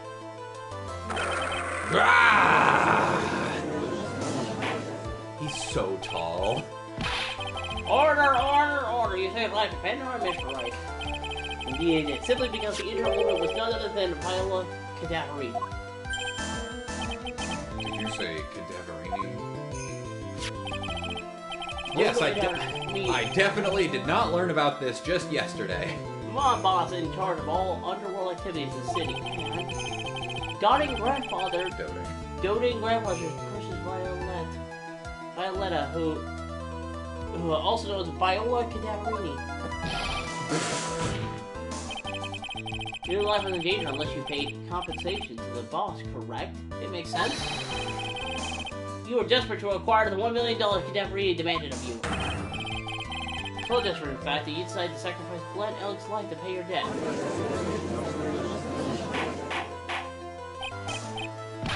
Order! Order! Order! What do you say to that, witness? You's a bitch. It's a nice little fairy tale, trot. But even if the witness did need $1 million, that doesn't tie him to Mr. Elg's money. Mr. Elg only owed him $100,000 and had no hope of repaying it anyway. Have I been paying attention to this trial at all?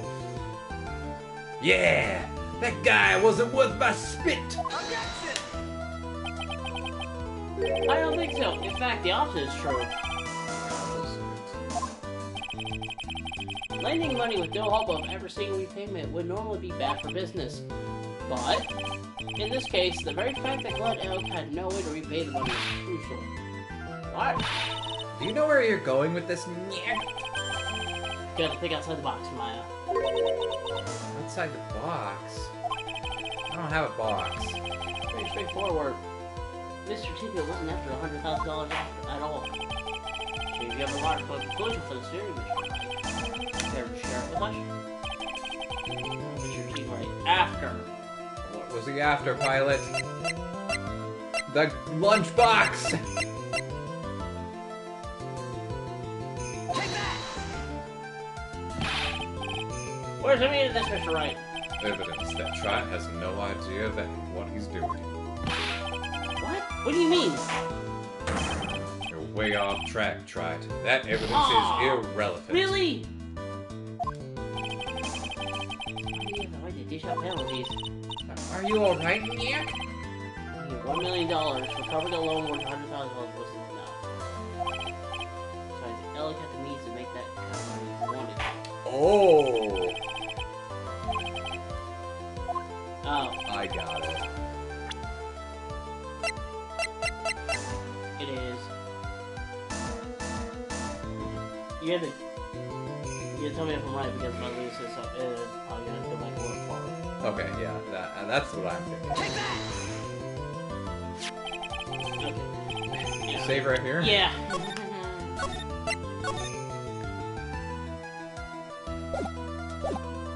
Glen Elk was a programmer, a highly skilled programmer. That skill was the collateral Mr. Elk put up in order to borrow the money. Care to explain how skill can be used as collateral to secure a loan, Trite? He had the skills to create a computer virus, at least what he did. A virus known as MC Bomber. Computer virus? What does one of those do? Computer virus is a program that wreaks havoc on the inside of the computer. What does one of those do? It computes things. I guess that beard isn't the only part of His Honor, because from the Stone Age. I'll explain it to you later, Your Honor. Wait, so there's videos of people having sex in this that I can access whenever I want? Yeah, that's definitely the first thing I said. The only thing that I said that was important. Alright, moving on. And it's all free? Not all of it, but yeah, most of it. I need you to leave my premises. What? We're in the middle of a court case. Right now! No! We are taking a half an hour recess. Half an hour? 40 hours if I find the right video. 20 minutes if I find the right video. It's disgusting, Your Honor. I'll explain to you later. Right now, Your Honor, this is the important point. A virus like MC Bomber would be worth several $1 million in the black market. Mr. Tigray, How much did you sell that couldn't for? have cared less than $100,000, isn't that right? All you care about was one thing, the virus. Grr. Rah! On the day of the murder, Mr. Tigray's sole intention was to get his hands on this CD. Glen Elk had no way of paying back $100,000 that Mr. Tigray knew. But then a miracle happened. The kind that Mr. Tigray would prefer to say never happened, but he can't, and neither can I. Lottery win. Exactly. At the 11th hour, Mr. Elk won $500,000 in lottery, which left Mr. Tigray with no way of getting his hands on it on the all-important CD. At least not legitimate. At least no legitimate. So he laced his coffee with crystal meth. So he resorted to illegitimate means. So he brought the poison with him on the off chance that he would need to murder him for it, even though he thought there would be. In case the deal went awry. I guess. Because they were putting up prices. I guess. That's crazy. He murdered Glen Elk and then made his next move to frame Maggie Bird for the crime. Mr. Tigray posed as Glen Elk, while Viola Cadaverini played the role of Miss Bird. And and then they reenacted the whole thing in order to establish a witness. The one we had already testified yesterday, Mr. Victor Kuda. This is so stupid. Like I said, Trite, that's crazy. No one can pull off a stunt like that. For starters, there's no way the chef would have been kept in the dark about it. Have I been asleep this whole time? I should know this. Pilot. But Mr. Armstrong Tried. was in on it from the very beginning. Have you forgotten already, Mr. Godot? I forgot what. Armstrong owed the witness money too, $500,000 in fact. Yeah, that was He had no choice but to go along with Mr. Keeger's plan.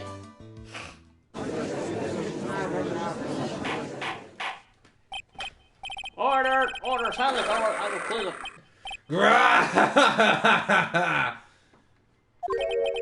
You's put on a good show, Spiky.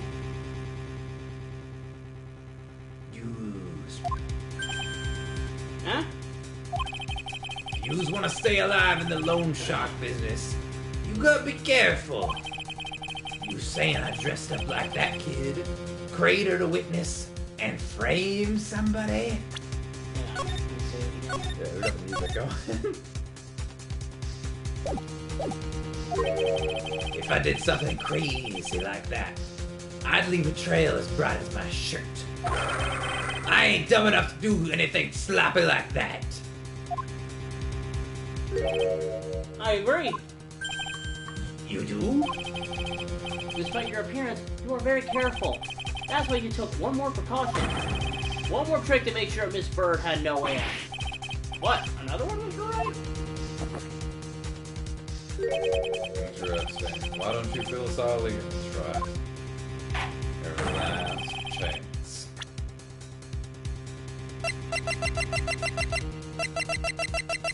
Take that! Of course.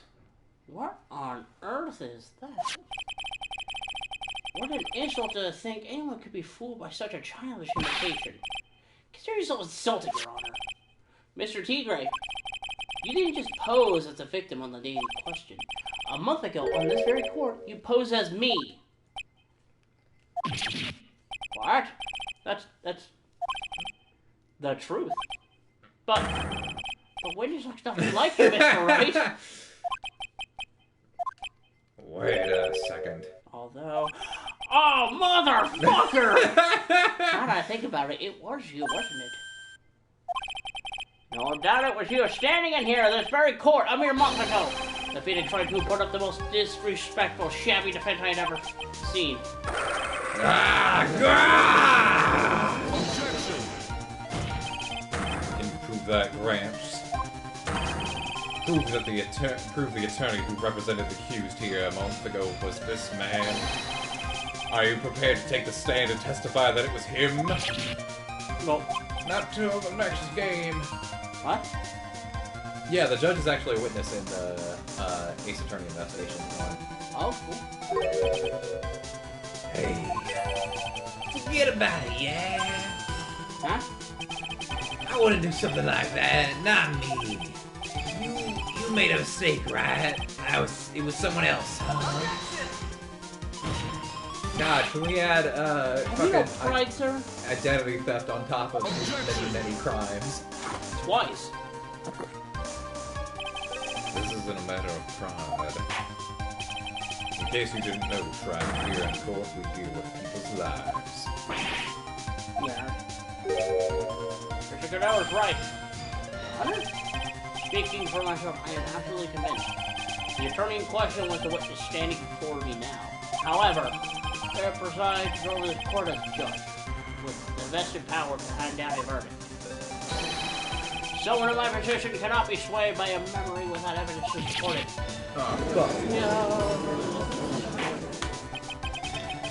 If the defense has no further evidence, the court will not excuse your witness. Circumstances surrounding Mr. Ray are dubious for sure, but not conclusive. But we've come so far. You say he impersonated Glenn L. You say he impersonated you. But none of that adds up for a murder charge.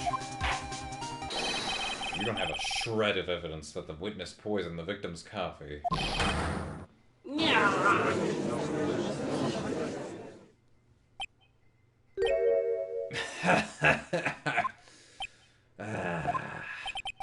Sucks to be you, right? Don't mess with the tiger, or you're gonna get mauled. You's got that.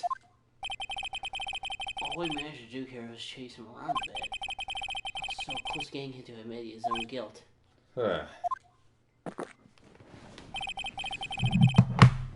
Looks like I won't be needing a refill. Hey, just one more piece of evidence. One more piece of evidence, and maybe I could get Maggie off the hook. Is witness car's examination over? You're free to go, Mr. Keeper. Oh, thank God.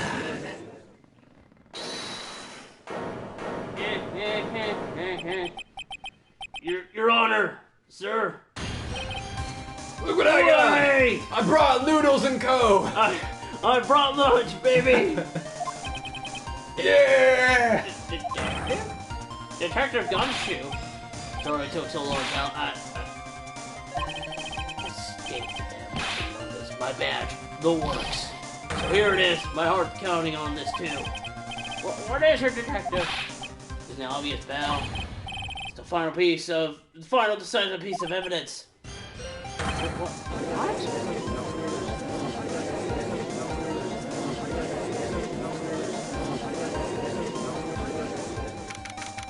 Oh, I guess we took a recess. Sorry, took so long, pal. I finally got the results back from the lab. The results? About the print, pal, from the medicine bottle. Oh, so do you know who the pins belong to now? Something like that, you think I'm some kind of hack detective? Of course I know. So, tell us. They're the tigers, right? I knew it.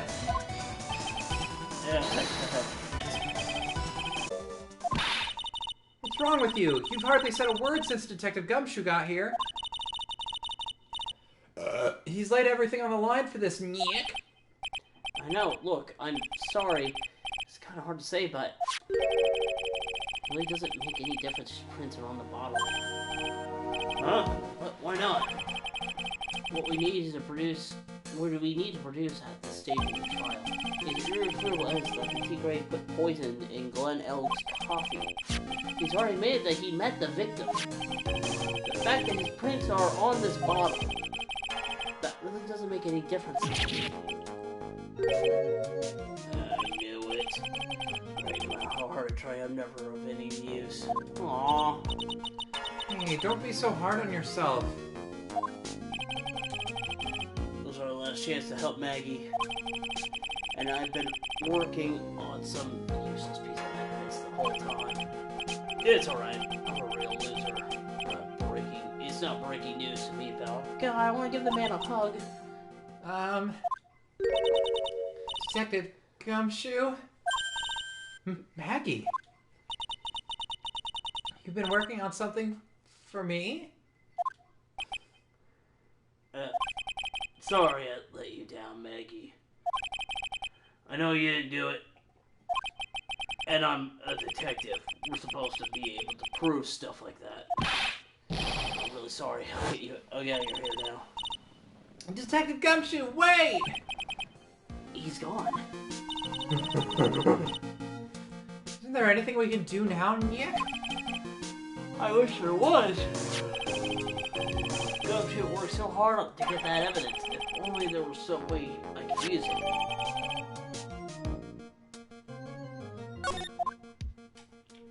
Covered in Furio Tigray's fingy pens.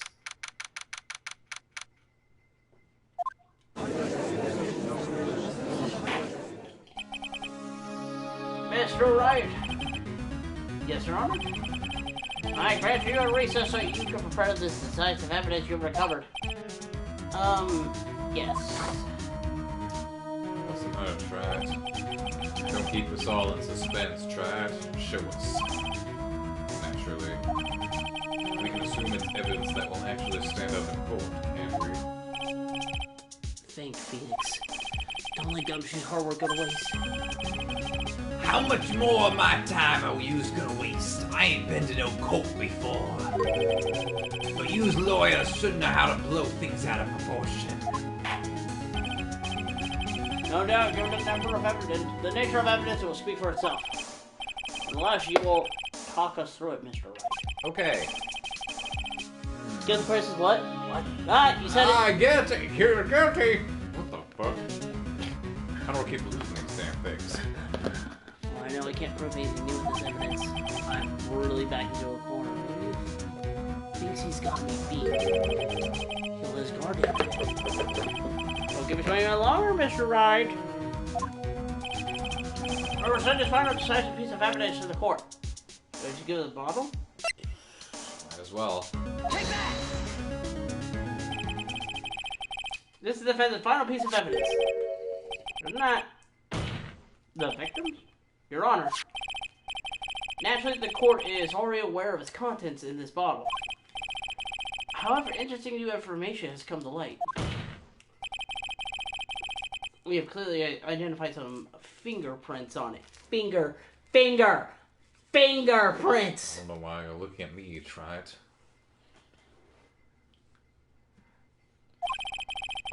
Fingerprints belonging to you, Mr. Tigre. What? Mr. Wright.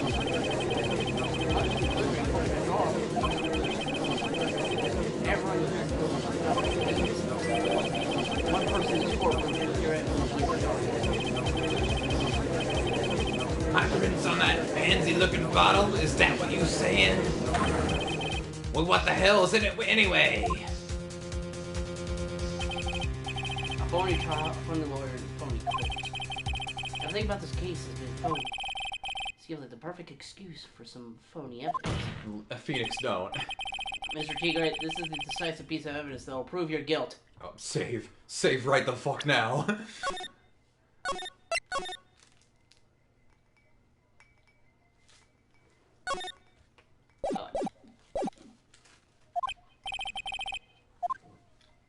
Why? Because it contains...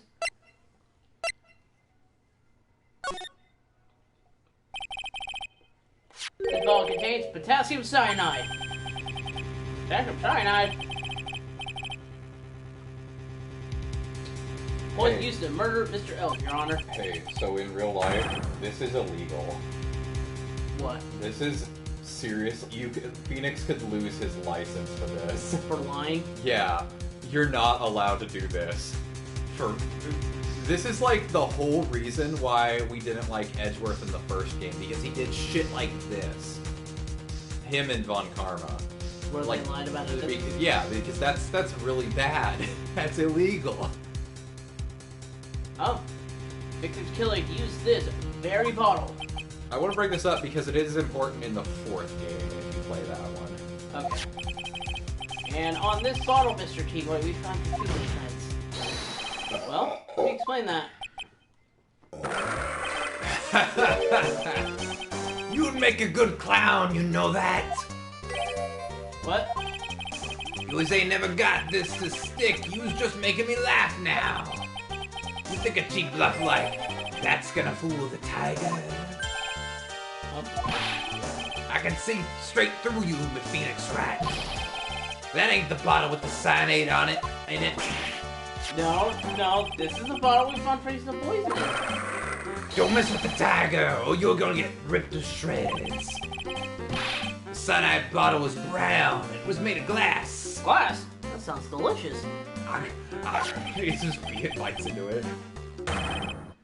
That cheap piece of trash don't look nothing like it.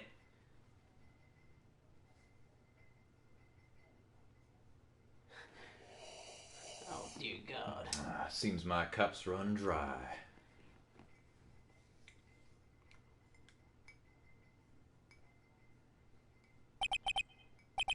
Got him! At last. Hey. Well, what? Why's everyone gone quiet? I said that bottle.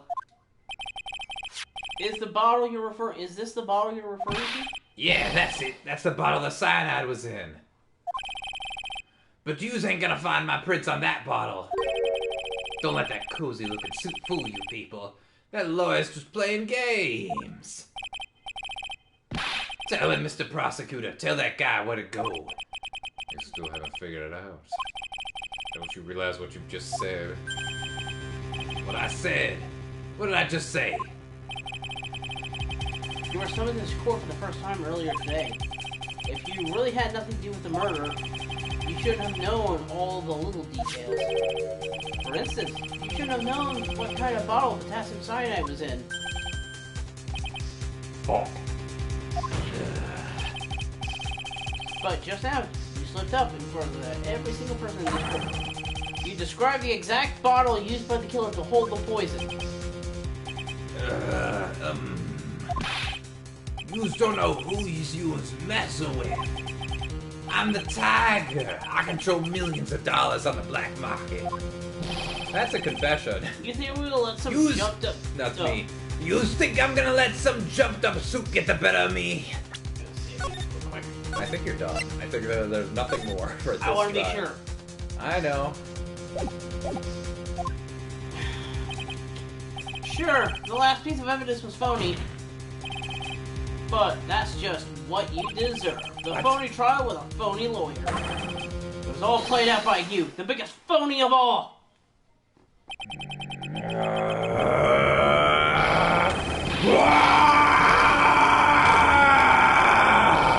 He's exploding.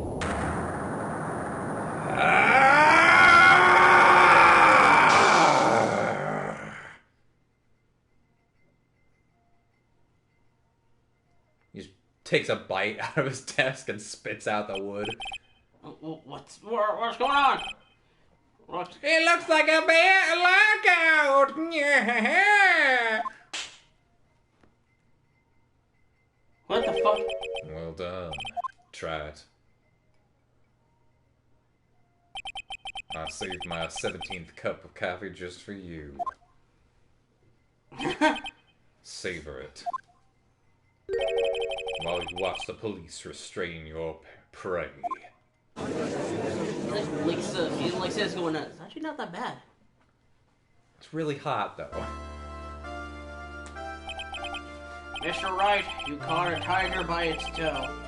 And if this one hollers, he won't be let go. Boo! Oh, you stink! Now then, how are things going with Mr. Tigre, Mr. Godot? Fuck if I know. You've been arrested on suspicion of the murder of Glen L, Your Honor. Fortunately for us. And we've managed to rectify a very grave error. Miss Bird was found guilty in the absence of a genuine defense. And I almost got away with it too. If it weren't for you meddling kids and your stupid Maya of two. Maya? Where? Maya, that's you. Oh. Cool. Yes, she was. And in the absence of genuine evidence. But the tiger made one mistake. Indeed. He apparently got away with everything if it wasn't for that one slip of the tongue. Furio Tigre is truly a frightening criminal. Truly frightening one is that defense attorney over there. Kiddo? Well, I am now in a position to live my verdict. The court finds defendant Maggie Bird not guilty. You may leave, pussy boy. Get the fuck out of here. But you have to leave the maid dress behind. That is all. The court's adjourned. Now, show me what this Pornhub is all about. I knew you were going there. Mr. Wright, I'm at a loss for words. Thank you, sir. Congratulations, Maggie. I was so mad when Mr. Wright landed me in all that trouble a month ago. But now I feel like I can forgive him. Dang, that wasn't me, Maggie. That was the tiger. Look, Nick. In the doorway. It's the tiger. He's escaped. He just bites our neck. Detective Gumshoe. Oh, I guess I'll be heading off then. See you around, pal. Wait!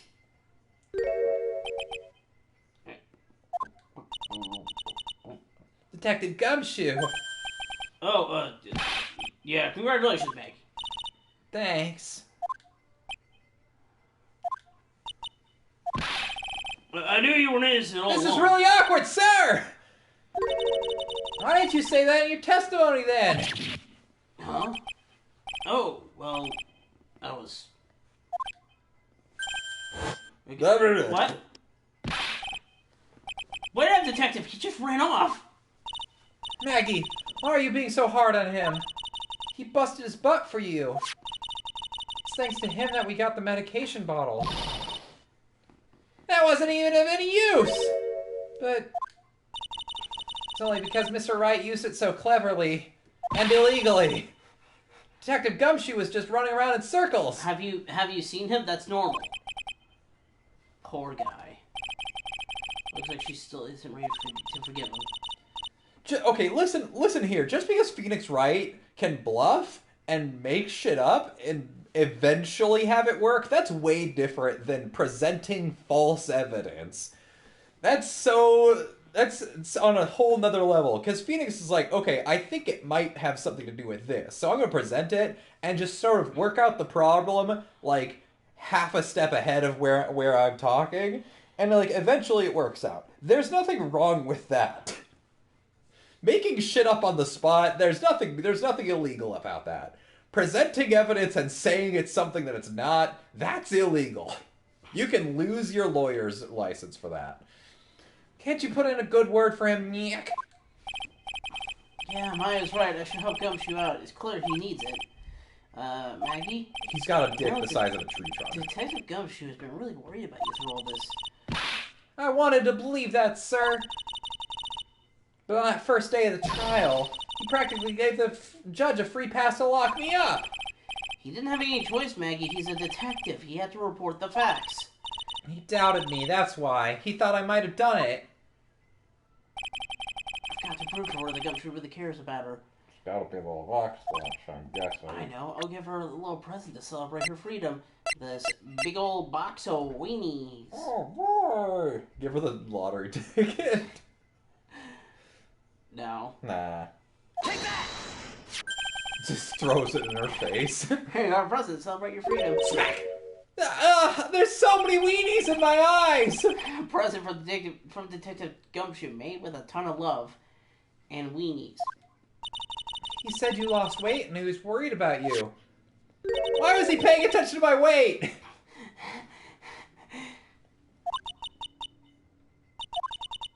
I actually really like weenies, you know. Hi. Did you guys hear that? I'm pretty hungry myself, you know. Yeah, the trial dragged on a bit today. The trial dragged on a bit today, didn't it? No, it's the train. Is it okay if I eat this now? So she like shoves the whole thing into her throat, like container and all. Yeah, no worries. She's using a knife and a fork. So, how is it, Maggie? It's really good! She just takes a bite out of the tray. The case of phony versus genuine comes to an end. The false allegations surrounding Maggie have all been cleared up. And who knows, maybe. God damn it, Pilot! I just pressed it once! Ah! Guess we have to do the whole case over again. Oh, fuck that. Yeah, we gotta do it all again so we can see what that last line was.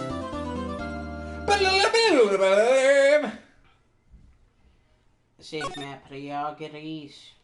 Save the progress. Igrecio. Don Pigres! Alright, come on, Pilot. Yeah. Come on, Pilot! Sorry. The fuck off your phone or I'm gonna smack your belly. I'm gonna rub that belly like the Buddha belly it is. Please don't. The girl. Let her go. What the hell is this? It's your introduction to the next trial. Shut up. Come closer, and I kill her. Sorry, but you're not going to get the chance. Shoots the kid. You choke. What? Don't worry about it.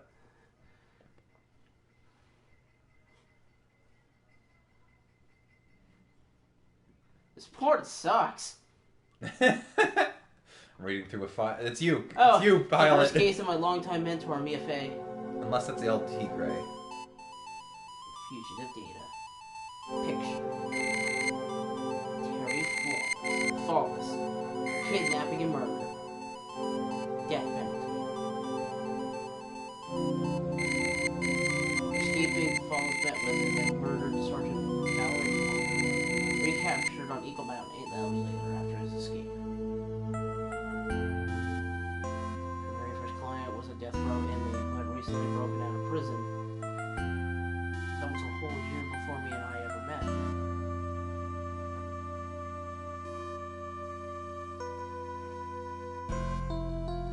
Six years earlier, Mia Fey first trial.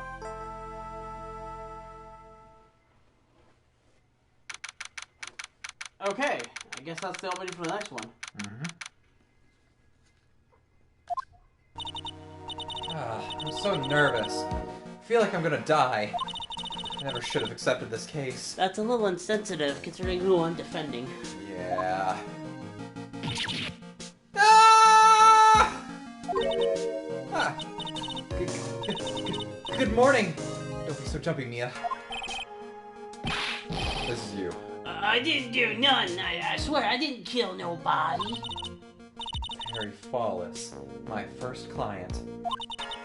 Sentenced to death 5 years ago, and now, a prison escape. He's a zombie. How'd he get sentenced to death 5 years ago and still here in front of me? Just relax, Mia. Make small talk and try to relax him. So why'd you kill him? I mean, fuck! Just internally. Fuck! So you're gonna die, huh? Fuck! I bet prison really, So your son Wukong, right? Fuck! Yeah. So why did you escape anyway? Okay. I'm sorry. Oh. That's you. I'm sorry! Oh. I didn't do nothing. I didn't kill nobody. I never lied. I didn't escape from nowhere. Why are you just doing an imitation of my accent for Tigre? I panicked. But Mr. Flawless, the police just recaptured you 2 days ago. No. Sorry, I told a little lie. Oh boy. I didn't do it. I never killed nobody. Sorry for asking, but you're on death row, right? Okay. I'm really sorry. I think I got a voice from. They sentenced me to die 5 years ago, but it was a trick. I was tricked, I tell you. That woman, she lied in her testimony. That's why I got the death penalty. I swear, I didn't kill her. I could never do that. 2 days ago, he escaped from the police wagon when it crashed. Then about 8 hours later, a policewoman was murdered before the police could recapture him. The police believe that Terry Flawless did it. After your escapes, did you meet a policewoman? Yeah, I did. She's the reason I escaped. So that much is true. He did meet with the victim. But I didn't kill her. She was alive when I left. She was alive. It's true. I can trust him, right? I mean, I should. Huh. Oh! I'm not going to figure out the truth by just staring at the guy. Why are you here? I came to see how our little kitten was doing all alone in the big scary lion's den. I thought maybe you'd like someone to play with. Where's Mr. Grossberg? Oh, you beautiful fucking man. Yeah, that's right. That old man is probably still in bed. I bet he's clutching an empty bottle and mumbling in his sleep. About his hemorrhoids. Yeah, about his hemorrhoids. He pulls out a cup of coffee out of nowhere. Am I good enough? After all, it's me, Diego Armando. What the fuck is... Oh. Take the last 2 letters of both names. Yeah. I didn't say... So Diego Armando, the finest attorney at Grossberg Law Office, is here for me? No, no, no. You've got it all wrong. Today you're the finest. God, that smooth motherfucker. After all, it took an amazing amount of guts to take this case. Honestly, if he was a swab to me, I'd have sex with him right then and there. Dude, this guy is the best prosecutor in the whole series. Yeah. Imagine an escaped death row convict for a first client. Yeah, thanks. I sure wish I could get out of it, though. Relax, I just heard some good news. The prosecutor for today is fresh out of his diapers as well. Really? However, unlike a certain somebody who I won't mention, he's earned a reputation as a genius since beginning his law career. Genius? Well, it's about time to head in, kitten. Sharpen those claws of yours. It's go time. A solitary confinement cell for the condemned must be the world's loneliest place. That's what my client ran away from. Every other lawyer gave up on him, but not me. When I saw those overflowing eyes and heard that simple childlike voice... Do I have to do a kid's voice? No. I just had the feeling that he was telling the truth. You should have said that in that sweet Texan-like accent.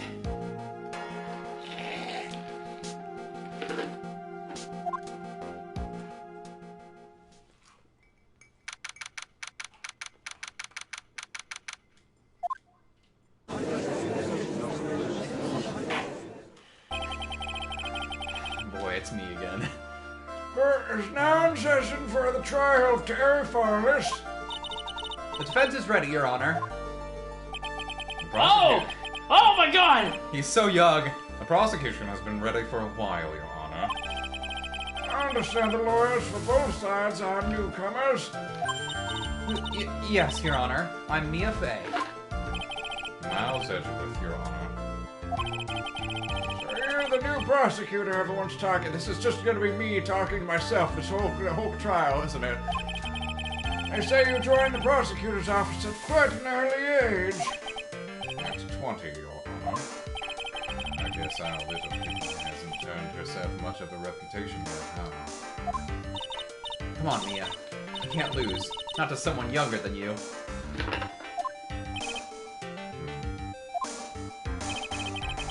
Young people running a trial. I'm not sure how I feel about that. Now, the defendant in this case is currently a felon on death row. 2 days ago, he escaped from a police wagon. Is that correct? Precisely. The defendant is not on trial for escape in prison. On the day that the defendant escaped, a policewoman was murdered. So we're here to determine if Mr. Fallis was responsible for her death? You got it, kitten. Oh, then, Mr. Edgeworth, let's hear your opening statement. And stop crunching on those fucking pretzel goldfish. I want some. Please chew with your fucking mouth closed. Yes, Your Honor. I don't know. It was 5 years ago. 5 years. Wait, what? Why are we talking about 5 years ago? Defendant Terry Farless was sentenced to dork. What? He just fucking bashes himself on the head. The defendant Terry Farless was sentenced to death in this very court. His crimes were kidnapping, extortion, and murder. The girl he threw off the bridge was only 14 years old. Oh. What a terrible person. Guilty. Truly a horrible crime. I remember it well. There was no decisive evidence, so the trial was long and protracted. Correct. But in the end, what finally decided the case was a certain witness's holy fuck, my fingers huge. A certain witness's testimony. Witness's testimony.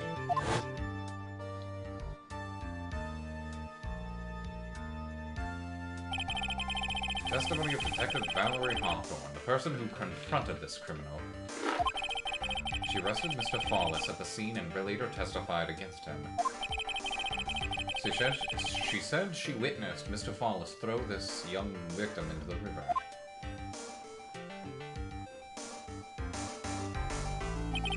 For those who are not aware, Eagle River is well known for its powerful current.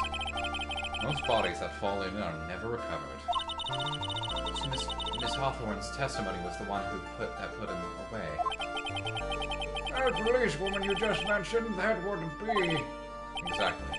The victim. The same woman who was killed 2 days ago. Police Sergeant Valerie Hawthorne. I see. The man who was sentenced to death based on her testimony escaped 2 days ago. There's only one thing on his mind, to take a revenge against the woman who convicted him. Aha! The truth is becoming clear to me now. Huh? Yes. It's quite obvious that the defendant is guilty. Alright.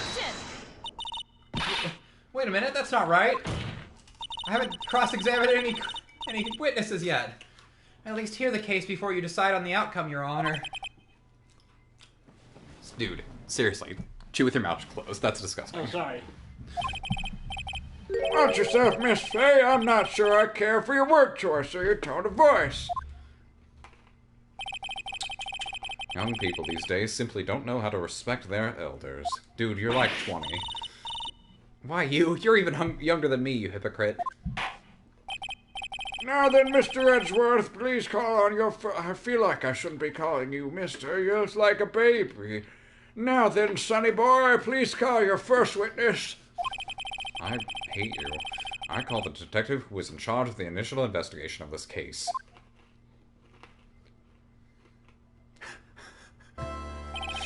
Witness, state your name and occupation.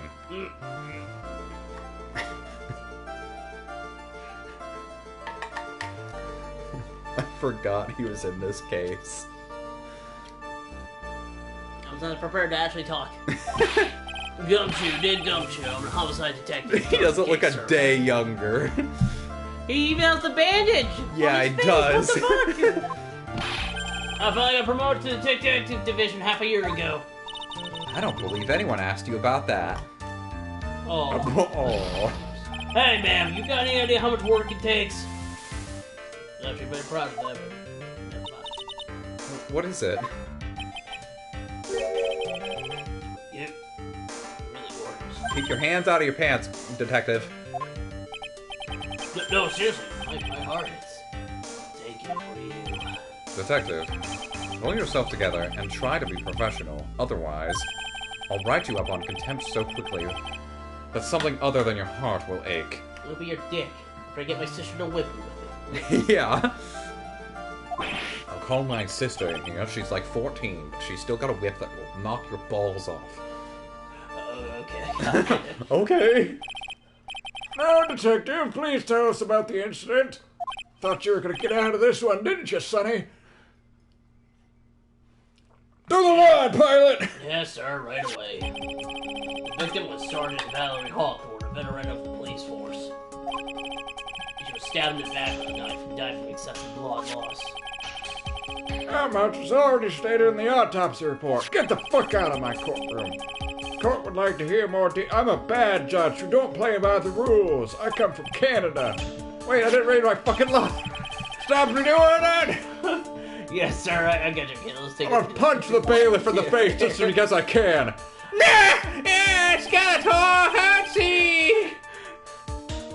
This is a sketch of Dusky Bridge. Say it right!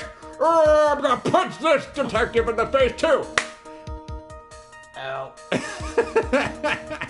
It also The fucking deadpan ow. You can't be that man's fucking stacked.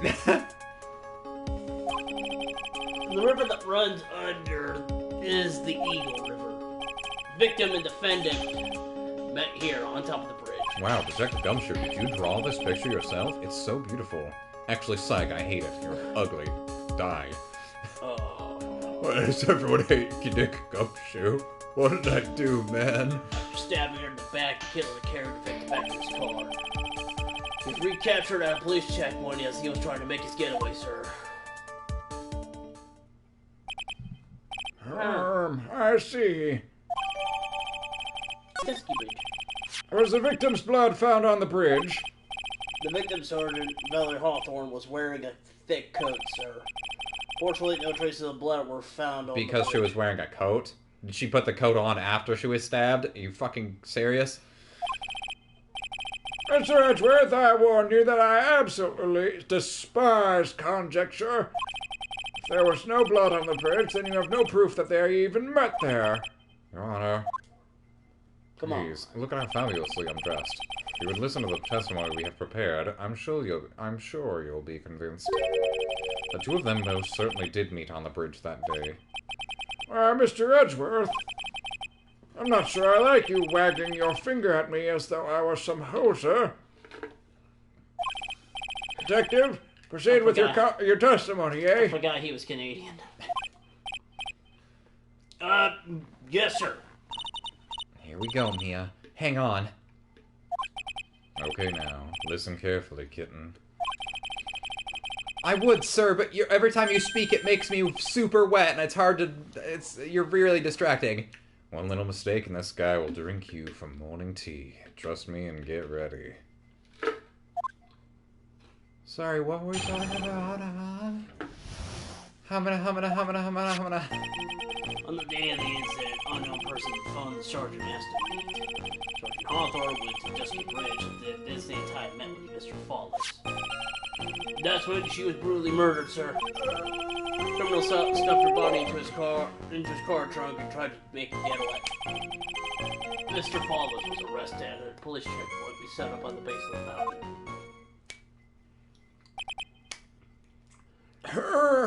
I keep forgetting I'm the judge. Well, you certainly have established the importance of the bridge. Naturally. Now, would the defense please hurry up and proceed with the cross-examination, you hoser? Yes, Your Honor. Cross-examination coming right up. Hey, settle down there, kitten. If you keep trembling like that, you're gonna make me spill my coffee. Wink, wink, nudge, You're gonna make nudge. me spill something else if you keep talking like that. Jesus Christ, Armando. You're gonna make me spill over something sexual. Fuck! I'm not trembling, it's just really cold in here. Perhaps I should give you a hug to warm you up. Ah! That's fine. We're good. The battlefield can be a cold battlefield, alright. The courtroom can be a cold battlefield, alright. Especially for a beginner. I don't need you to worry about me. I mean, the defendant, the witness, everyone here's a beginner. Everyone's a beginner in here. Huh, you got me there. But maybe you should keep your claws out and show them what you got, kitten. It's okay, Mia. Stay calm. Just remember those court procedure videos you stayed up with all last night watching. Hey, Mr. Edgeworth, don't get distracted. She just like starts waving. I'm a teenage boy. Oh no. I'm distracted. Alright, let's see. Oh yeah, let's check out our evidence since we haven't had a chance to look at it. Cool. Brighter and sparkles in the light. Yay.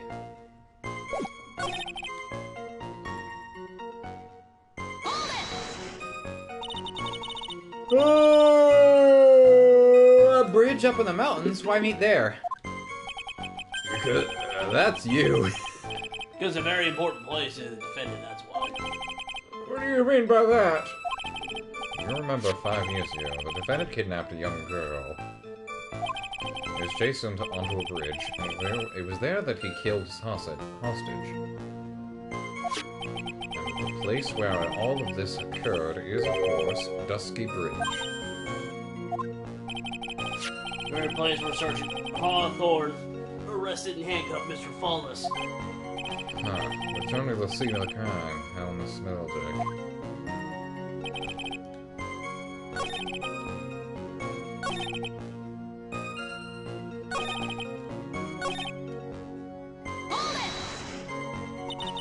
Was the body of the victim discovered right away? Yeah, we were really on the ball. Found the criminal within 1 hour of murder. It was great. We even got to say, don't move. We got you surrounded. Wait a second. Isn't there something weird about that? Location was a suspension bridge up in the mountains. So how did they find out about the crime so quickly? Sergeant Hawthorne must have mentioned the phone call to someone else, right? Huh. That's what had happened, then she wouldn't have been killed.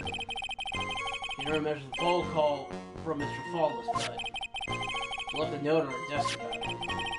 Boy, I noticed earlier, maybe she'd still be alive. I was busy making sure I still had my gun on me. In her honor, I'm gonna give it to the next little girl that I see. I don't care if it takes 6 years, but I'll find that little girl, and I'll give her that gun as a present. I wonder why she didn't mention the phone call to anyone. Did we get that as evidence? I don't think so. Hold on, yeah, can we look? No, we didn't. We can't, Pilot, can we look at the evidence? Examine the autopsy report? Or... Stabbing a knife, bagged after blood loss, Okay. 2, 4, 5, yeah. Okay, I thought there would be more. It's just pretty. And then that's the bridge map, I'm sure, yeah. Mr. Fawless had a car then. Well, that bridge is the way up the mountains, man. The defendant and the victim both went up there by car. I mean, how else, right? So they should have had 2 cars. What, you mean the defendant drove his own car? No, of course not. It was stolen. So from a young couple that have been waiting at a red light. How? Car thieves? I'm not sure how I feel about car thieves. I have a nice red car that I would hate for someone to steal.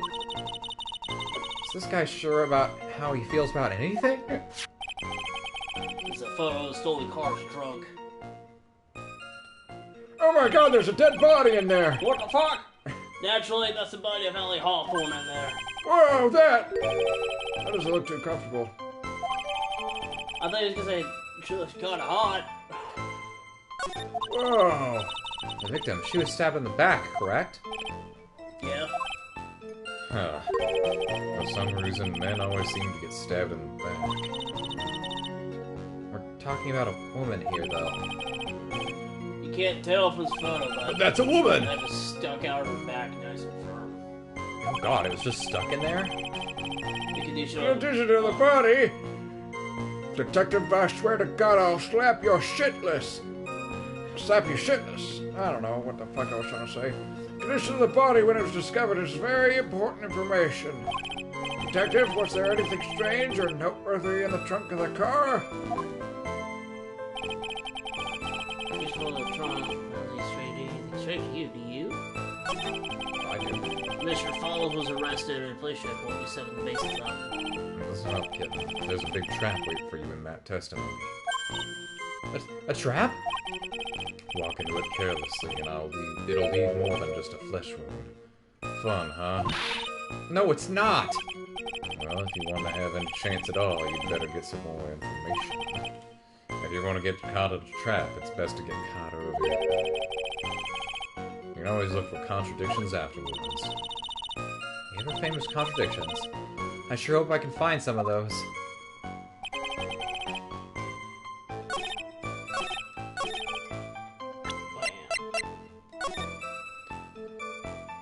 I mean, she's definitely stuffed into a trunk.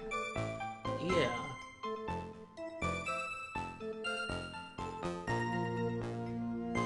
You want to go to the next one? Well, I was trying to see Line? if there was like... Oh. Yeah. What did the defendant have to say about this photo? What do you always... Well, he always says, ma'am. I didn't do it. I didn't do it. I didn't do it. I didn't do nothing. That's all he says. Nothing. I wouldn't say he did nothing. At the very least, we know he stole a car. God, his eyes are fucking enormous. It's just what he always says, Your Honor. And then he always says... sorry. Told you a lie. He always says no, because he's trying to eat his ball. What?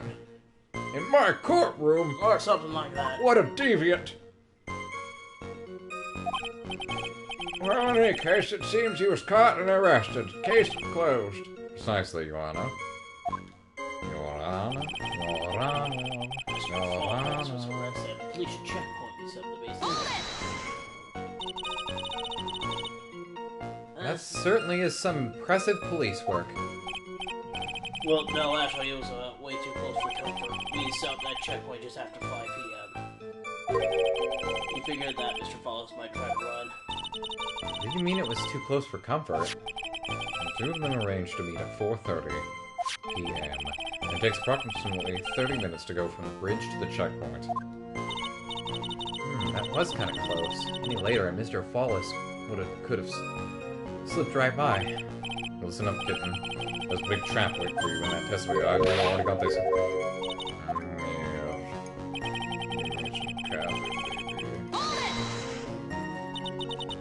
Yeah, this unknown person, you have no idea who it might be, right? Sorry, but I'm afraid of it. What?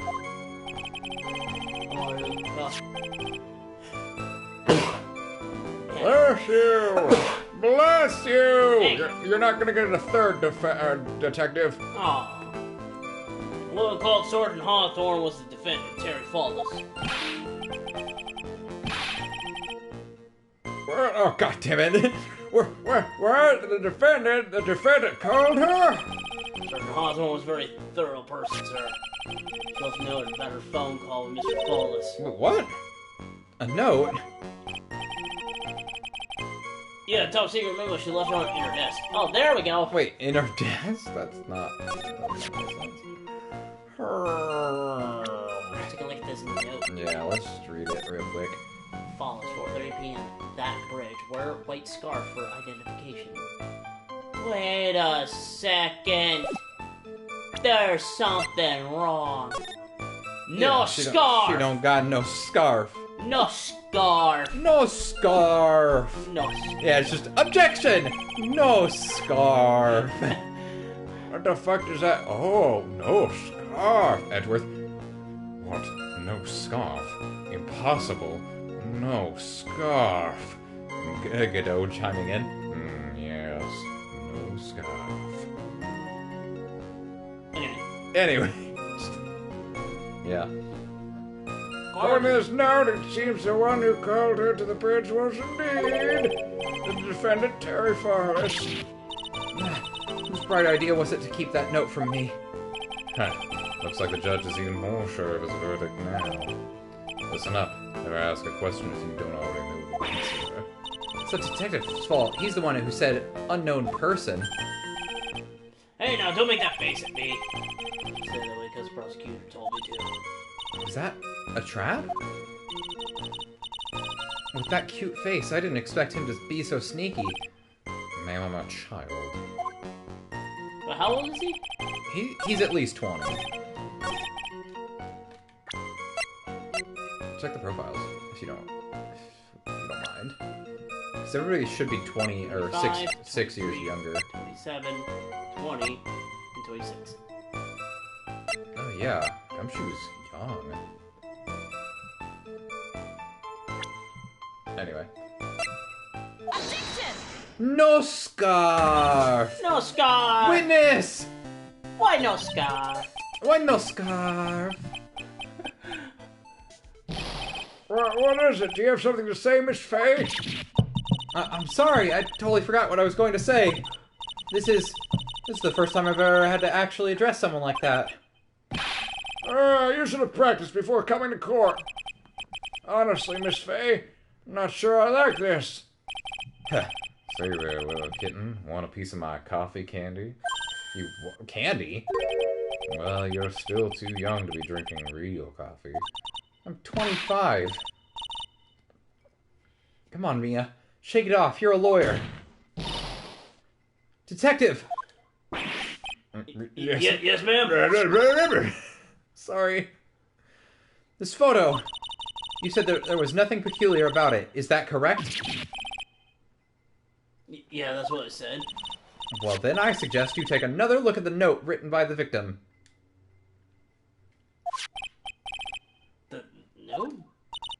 very clearly states, wear white scarf for identification. So I ask you, no scarf. Why no scarf? The caller must have forgotten what the victim looked like. Thus, this special request. I have one very simple question for you, Detective. Why no scarf? I can't seem to find it in this photo. No scarf! Well, to be honest, we couldn't. We didn't find it in the trunk. He's wearing it right now. And you stopped there? You should have still looked for it. Yarr! Why did you not look for scarf? Why no scarf? Can you just stop for one moment? I'll be right back. What are you doing? I'm just gonna check on something. It'll be like, why no scarf?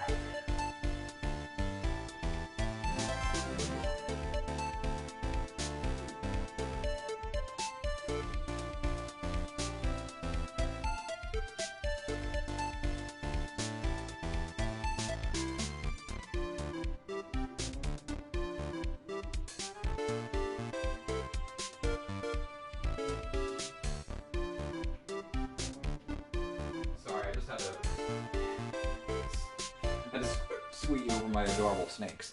Alright. Carla told her to wear it to identify herself, so I'd expect she just did that. She did just that. Excuse me. Yeah. I'm waiting. I'm not sure what I'm waiting on, but I'm waiting indeed. Okay, bye.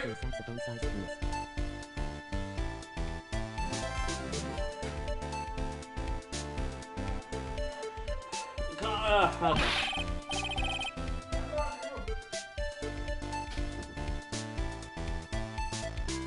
I think somebody wrote something in the chat.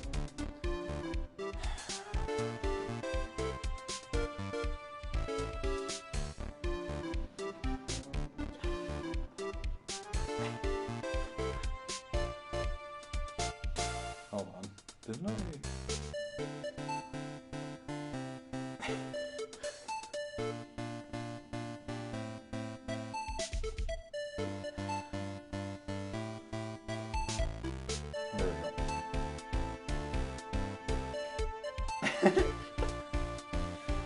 Oh, Mr. Ainsworth, what do you have to say about this? Amateur hour. I see the defense is a little lacking. The scarf you are searching for, so desperately for, is this one, perchance? No, it's the wrong color. Where'd you... Where did you find that, sir? So not even the right voice. On Dusky Bridge, I was there first and decided to conduct my own investigation, illegally, of course. Why didn't you tell me? Because I'm a dick. I made a decision to keep all pieces of evidence in my personal satchel. Call my crime bag. My crime bag. It's the safest place I know. Maid sure has a flair for the dramatic. Not exactly white as the caller requested, but as you can see, it's close enough for what it was intended for. It looks like it spent some time in the mud. Not surprising, it was drizzling on the mountain that day.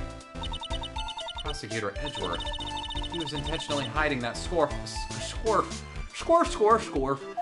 the whole time. The court will accept the scarf into evidence, Mia Fey. You fucking say it wrong again, I'm gonna smack you. This judge is really violent. Yeah? I thought Canadians were nice. Nope, that's just a terrible stereotype. Now, if the attorney for the defense is finished embarrassing herself, I'd like to move on with the testimony. That is all right with you, isn't it, Miss Fey? Boy, would I like to wrap this scarf around his smarmy little neck. That's a threat.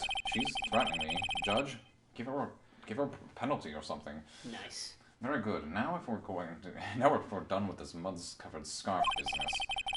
The prosecution moves to establish conclusively and with hard evidence that Miss Hawthorne and Mr. Fawless did indeed meet on that bridge that day.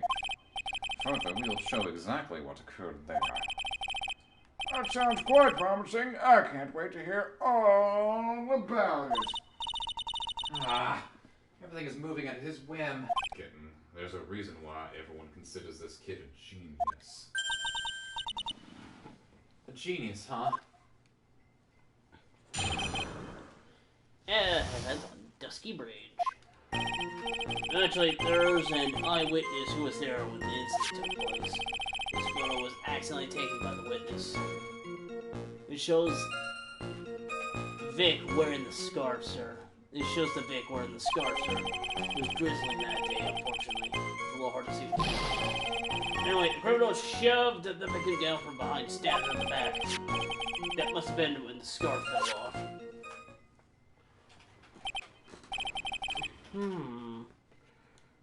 It's your turn. Give me a second. 1, Give me 2 seconds. 1, 2, Give me 3 seconds. 1, 2, 3. Okay. Looking at this photo, look at the sense that this bridge is very high up. It's about a 40-foot drop from the bridge to the Eagle River down below. Mr. Edgeworth, who took this photo anyway? Let's just say it was a well-intentioned third party. Aha! A potential witness, so why isn't this person in the courtroom? Well, they said they absolutely did not want to testify. The person in question is very delicate, Your Honor. Besides, as long as we have this photo, we see no reason to compel them to testify. I'm not sure how I feel about that. I'll punch you in the nose. Both of you, you dumb-ass young millennial lawyers. So as you can see, we're just going to ignore that. As you can see, Terry Farless had both the motive and the opportunity. I think it's quite clear at this point what happened on that bridge.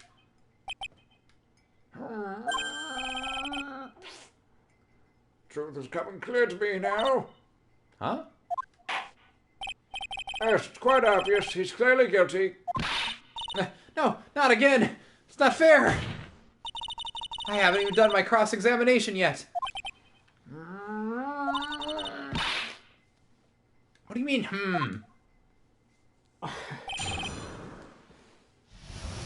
Events on Dusky Bridge.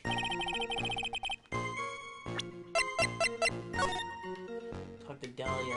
Tell her this time the whole truth must come out.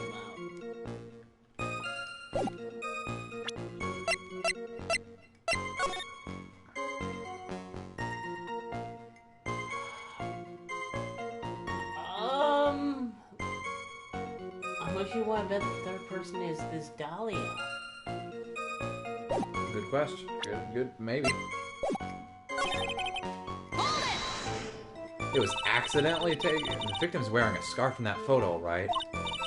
So about the witness who took this photo, what was this person doing all the way up in the mountains? You should take photos of wildflowers, apparently.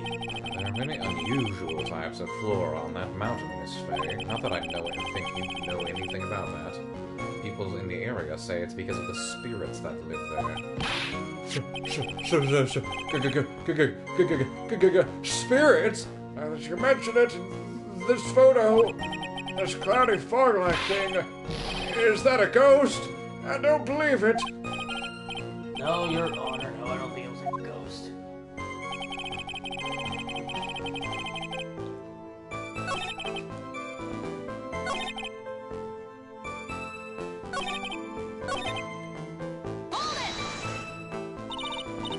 Drizzling, huh? That's you. Oh, right. Fuck. That's right, there was a light rain coming down, the whole place was dreary. But not as dreary as the mood that's in the courtroom right now. Detective, shut the fuck up. It's a murder case. Looks like the cold front just moved in. I'm gonna slap you. I concur. In any case, the point is that the area was quite damp. There was even some fog. I had slipped and fell while I was on the bridge. It was really something.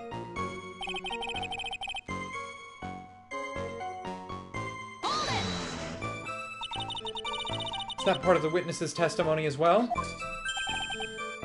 Of course it is. Pushed the victim hard in the back and she fell down right on her stomach. I remember that happening once myself. He was really brutal. Brutal. Like, brutal? Are you talking about I think someone get pushed over or you want getting pushed? Didn't you spell brutal? That's not how you spell brutal. Or, oh, that's you.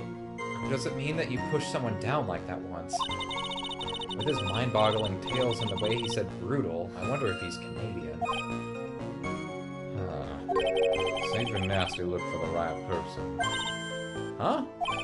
Take a look. Poor baby. The court record seems to have wet itself. What the fuck does that mean?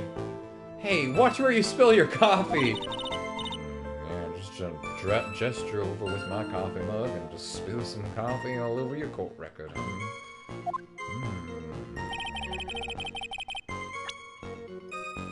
Okay.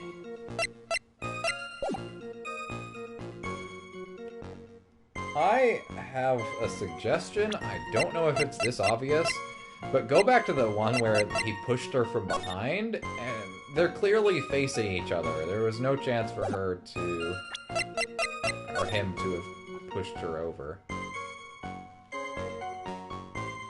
But, well, it said that they were in the middle of the bridge. Yeah. And this photo looks like it was much more closer to one of the sides.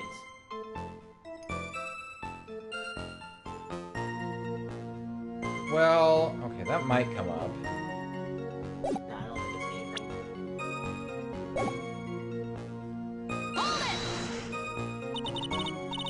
anything. So in other words, there was a struggle between the criminal and the victim, huh? That's what the witness said.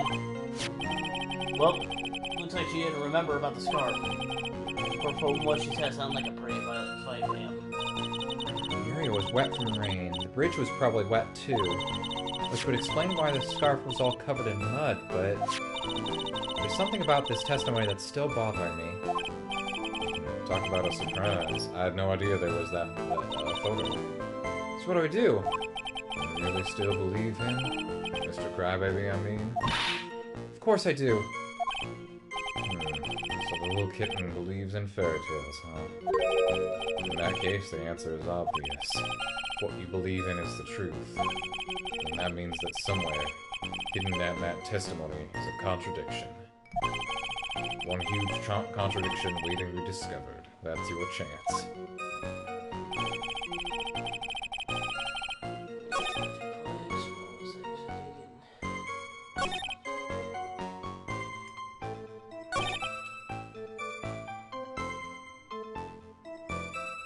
I think either this or press on the last statement about how it was drizzling and hard to see.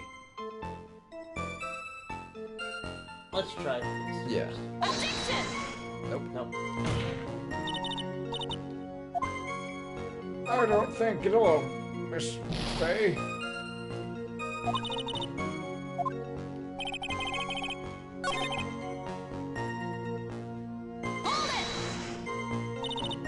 Drizzling, huh?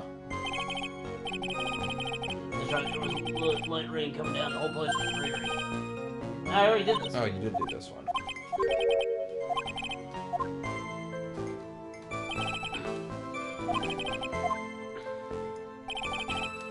There's something about this.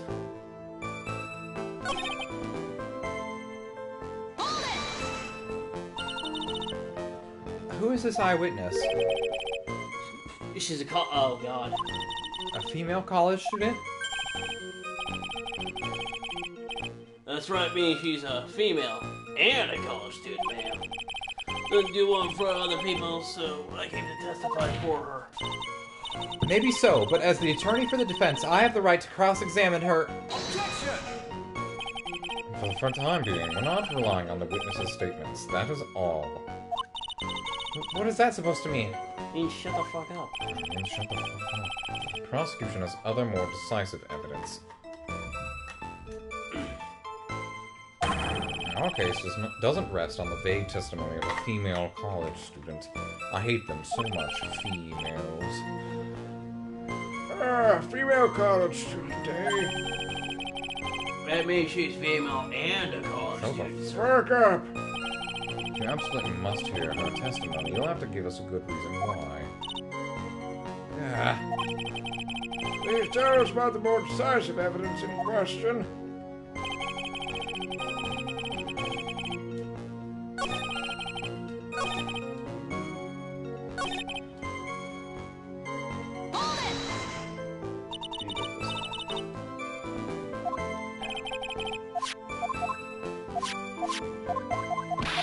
Okay.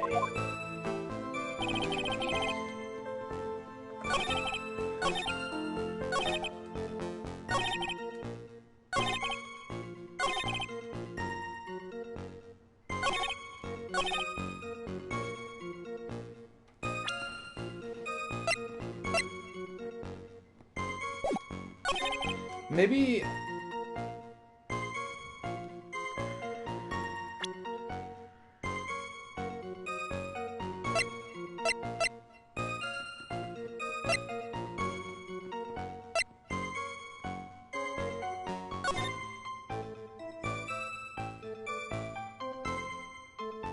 Maybe you present the map on this statement? I'm not sure, though. I'm gonna save it then. Okay, Yeah, I'll sounds save good. it. Then we'll do it.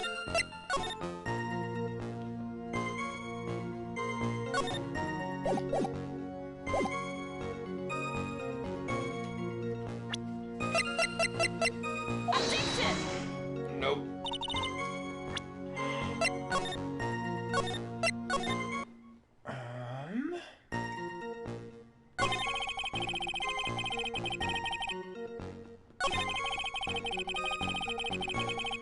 This is obviously not true, but I don't think we have anything. Can you present the photo? Or did we try that? Yeah, I think that was the first thing we tried. This is wrong, but I don't know why.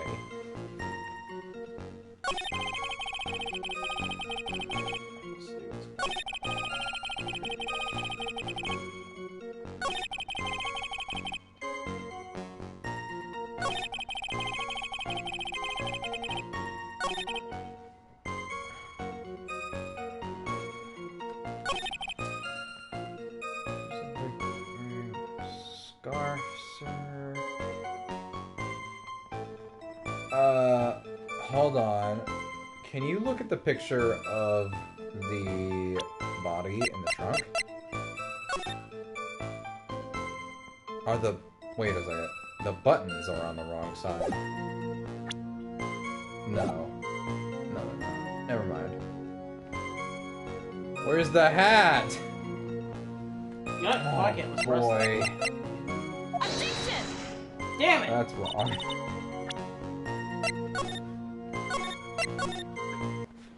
Alright, you wanna look up the guide, I guess?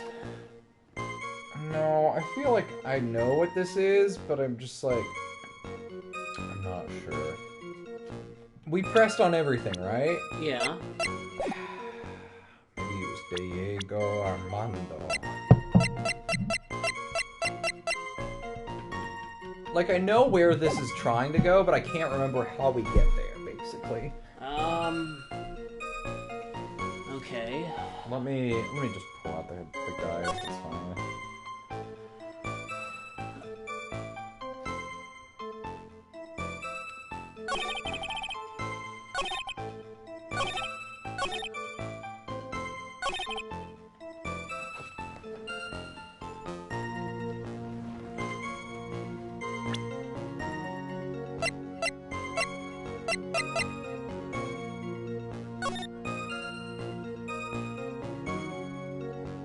Present the crime photo.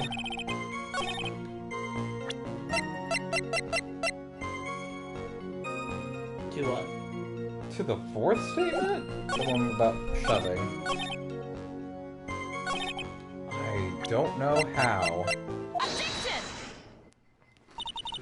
So at the time of the crime, there was a light drizzle coming down, correct? Oh, because she would have had mud on the front of her coat. Yeah, Yeah, fog too. Just generally soggy atmosphere. yeah, if she was shoved down. Well, I have evidence that doesn't go with this soggy atmosphere. Well, this is a victim of the victim's body that was found in the car trunk. Considering the conditions of the scene of the crime, something isn't right. Well, by all means, please enlighten us as to what isn't right, other than your head. What is it about this photo of the trunk that doesn't blah blah blah blah blah? Her tummy.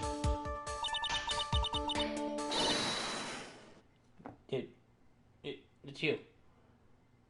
Naturally, the answer is right here. The victim's coat? As far as I can see, there's nothing strange about it. That is exactly what's strange. Recall the testimony. What were the conditions of the bridge that day? It was drizzly and foggy. Dusky Bridge was all wet. If the victim really had fallen down on her stomach on top of the bridge, then the front of her coat should have been covered in mud. That's exactly right. Maybe he was being nice and just changed the coat for her. Yeah. The other day, I fell on a muddy street and my gorgeous playoff beard was befouled. What? What? I wish I could unhear that, sir. I do admit that the crime scene was quite wet that day. However, that doesn't mean that the top of the bridge itself was muddy.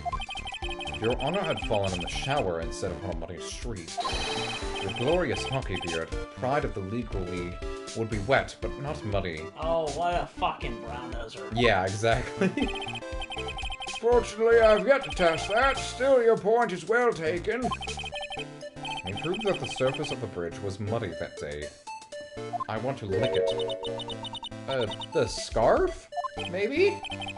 A real man wouldn't stand for a taunt like that. Neither would a real woman. Of course I can. What? Here is evidence that proves the surface of the bridge was muddy. Scarf? Yeah. The evidence is this scarf. Should be obvious. If the scarf fell onto the bridge and got this muddy, it means that the bridge was obviously covered in mud.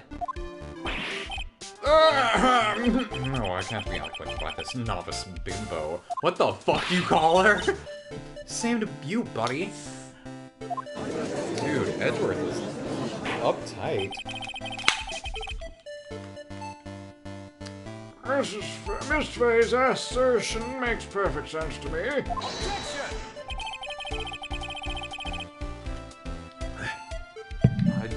I do admit that there appears to be a contradiction between the condition of the victim's coat and her scarf.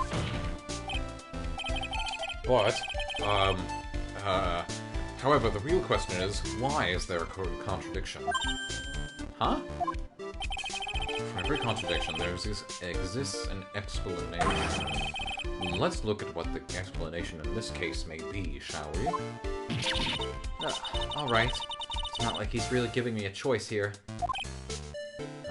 You're doing pretty well for a little kitten. Mr. Armando, please. We're in court. No matter what he says, a contradiction always comes down to a lie. It's either the victim discovered in the trunk, and the witness's photo showing the defendant and the victim, or the witness's testimony that she stated that she saw the moment of the murder. Just relax and think it over. It's pretty simple, isn't it? The false evidence, or it's one of those three.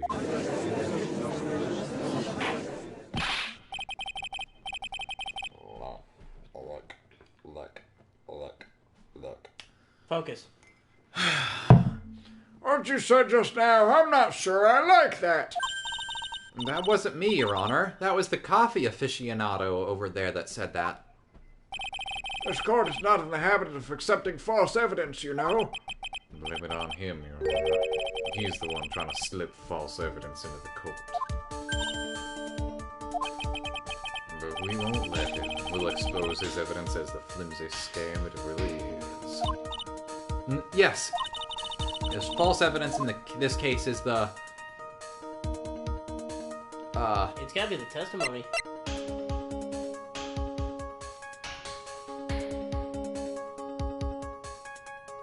I'm leaving this to you. You decide. It's a no-brainer. Obviously, it's that witness that's suspicious.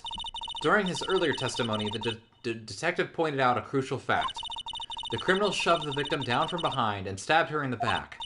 Now, is that testimony exactly what the witness claims to have seen? Yeah, that's what the witness told us. That testimony is filled with holes. After all, the victim's coat isn't dirty at all. That's true. That's true.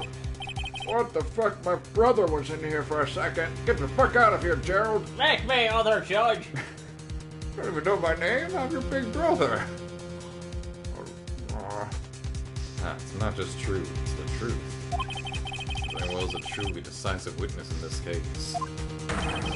I'm certain that boy Wonder over there would have called them in the first place. Okay, don't sip soda. That's bad. So the carbonation hits the back of your throat like a shotgun. Your Honor, the defense requests to cross-examine the eyewitness.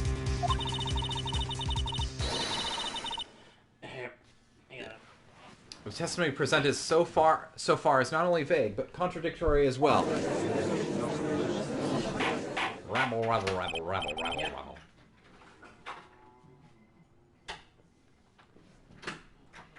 Rabble, rabble, rabble, rabble, rabble.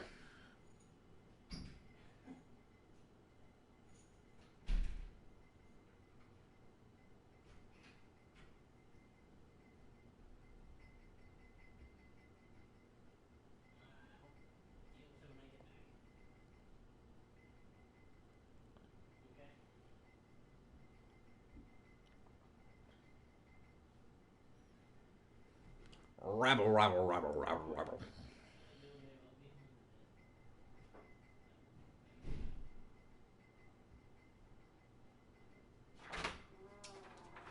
Cat's pissed at my woman. Huh? My cat's pissed at Ellie because she's using the punishment pig on him. And she called you to tell you about that, or the cat called to tell you about that? Yes. Well, Mr. Edgeworth, it appears that we'll need to hear from your mystery witness after all.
The reason I say yes was during the entire call, I heard my cat aggressively meowing in the background. Ah! Fuck you! You should brace yourself for my giant dick to slap you in the face. I will slap you with my massive cock. For the brutal truth. Uh? The prosecution has no intention of hiding the witness from the court. We are prepared to present our witness at any time. Very well, please bring forth your witness at this time. What Mr. Edgeworth said kind of worries me. What? Why is that? Get that camera out of my face. What does he mean by the brutal truth? Just shoves him away. Now let's proceed with the testimony. Mr. Edgeworth, please go right ahead. Thank you, Your Honor. The prosecution summons the woman who saw the events of that day with her very own eyes. This is it, Mia. The battle begins here. I might have to give you one of these characters because... Witness, what is your name and occupation? Oh! Hello again. Oh! I can do her if you want. Let me hear ya. Let's... Okay. Everyone is so silent that I can hear their hearts going pitter-patter. Oh! When I look at you, how can I put it? You give me a stiffy. You look as scrumptious as a double-double and a dozen donut holes. You? I feel like I want to hurry up and hand down a verdict just to have a bite. That's disgusting, dude. She's like 16. Wait, check her phone. Oh, yeah. No, not yet. Not yet. Hey, not so fast. As I said before, this witness is very sensitive and delicate. I would ask the court to please exercise care when addressing her. Yes, indeed. Thank you, Mr. Edgeworth. You are a true gentleman. Miss Fay, you can learn a lot from this man. He's such a gentleman. He sure doesn't act like one to me. Sir? Dang it. I'll let you do hers for a while. Yes, my dear? This is my first time, so I'm sure I'll make a lot of mistakes. Anyway, I just wanted to say I'm sorry for all the trouble I might cause. No, not at all. It's no trouble at all. Now then, may we please have your name and occupation? My name is, Melissa Foster. Dang it. I'm a college student, a freshman in the literature department. You were on the scene when the unfortunate event occurred, correct? And you were the one who took this photo? Is that accurate? What? How can you be so mean? See here, what are you doing shoving that in her face like that? But it's just a photograph. It's not like it's something dangerous. Next time I'll be forced to penalize you. Uh-oh. I don't like the turn this has taken. Is she staring at me? And you would be... Huh? I'm the defense attorney. My name is Mia Fey. I see. So you are. Now then, young lady, could you please give us your testimony? Yes, Your Honor. I'll do my best. And my butterflies will be here to help me. My defense flies. 19. Okay, so good. Still legal, but very, very disgusting. Johnny, naughty boy. Don't eat those donut holes. That's such a weird euphemism. Wait, how old is it? No, we can't. We cannot check the judge, ever. I was using my camera to take some pictures of wild flowers. Then, I noticed there were two people standing on the suspension bridge. Suddenly, they just started fighting. That's when I hurried and took the photo that showed the crucial moment. You what? The moment of what? They were doing the anime pose. And they were just staring at each other before they did their that. movement was so fast it can't be captured by a camera. Right after that, I called the police.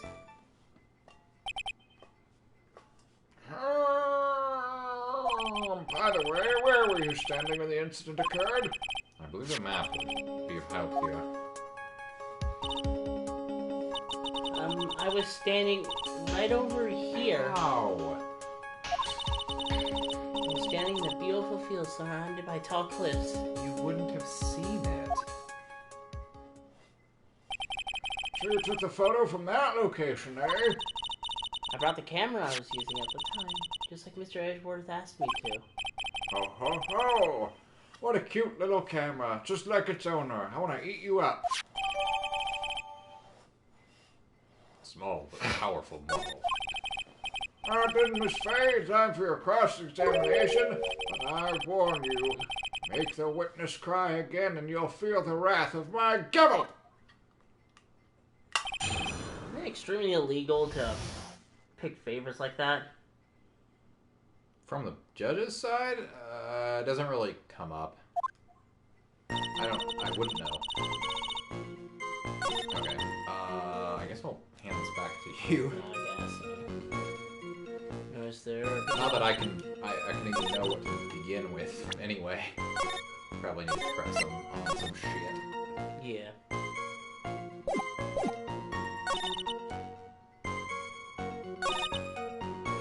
Wait a minute.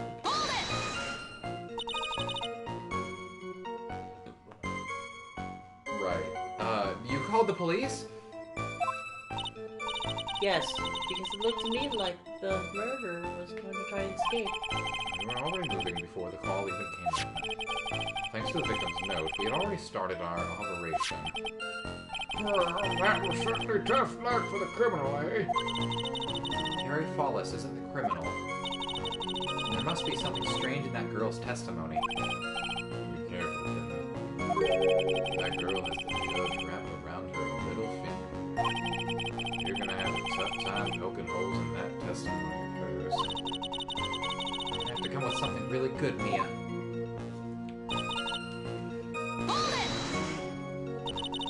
Did you say wildflowers? That the mountain Flowers in the famous wild. for those beautiful spring wildflowers. It's like flowers, but not domesticated. It's November. Merry Christmas. Well, I couldn't wait for spring to come. Oh, I just know how you feel.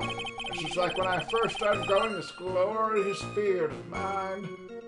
I could take all my raw sexual power. I was just gonna wait, so I wore a dyed blonde Santa beard until mine grew in properly. Would you mind if we got back to the facts of the case, Your Honor? That sounded really stupid. Yeah, how? Was there anything strange about the two of them? I'd say Bad girl. no. Say the line, pilot. Say it I'm a- properly. I'm a bad girl. No, naughty. You're a naughty girl. Oh, I'm a naughty girl. I know I am. It looked like they were having a really serious conversation up there. So I decided to watch them. Like some kind of peeping Tom. Oh my goodness, such a naughty little girl you are. Come up here and Daddy's gonna give you a spanking.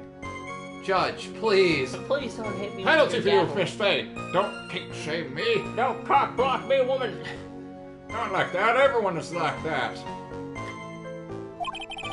Everyone's a pervert.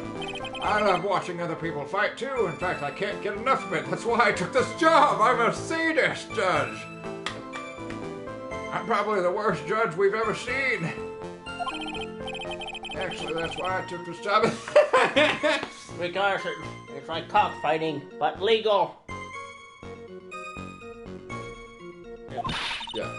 Too much info, Your Honor. In any case, it's perfectly natural for you to have kept watching them. Especially dressed as they were. Well, anyway, I was watching them very closely. Suddenly they just... Do you have any idea what they were fighting about? They kept screaming about honor and their ninja way. Ah. No, I have no idea. Why do you ask that? Oh, I just thought that maybe you overheard what they said. Uh-oh. Penalty, Miss Faye. I would never eavesdrop. I got more class than that. That's right, Miss Faye. Don't drag the witness down to your level.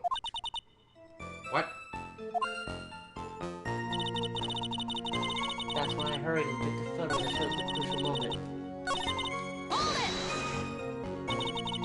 Why did you take a photo?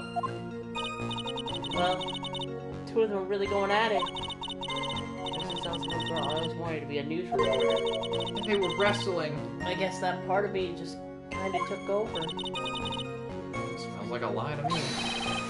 Yes, I understand completely. I love taking pictures of people without their permission. Even now, I can't completely abandon my boyhood dreams. I still use my grandson to test my comedy routines on. He says hilarious jokes like, "Get the fuck off the stage, old man," and "You suck ass." I know he's just kidding. I love my son. Did you say grandson earlier? Scratches his head. Maybe. So you wanted to be a comedian, huh? Not that it has any bearing on this. Add that to the court record. All I could do was use my camera, so I took the photo of the crucial moment and gave it to the police. I think the objection here is that we're gonna have to present the photo of them standing across from each other at the part where she says that, yeah. Because it's not really a crucial moment of anything. Yeah, you're right. Yeah. Witness? When you said you took a photo of the crucial moment, is this what you meant? Eep. All I can see in this photo is two people facing each other. You testified that you saw the two of them starting to fight. Normally that's the kind of thing we would refer to as a crucial moment. Why haven't you presented a photo like that? Well, you see... The photo we presented was the only one there was.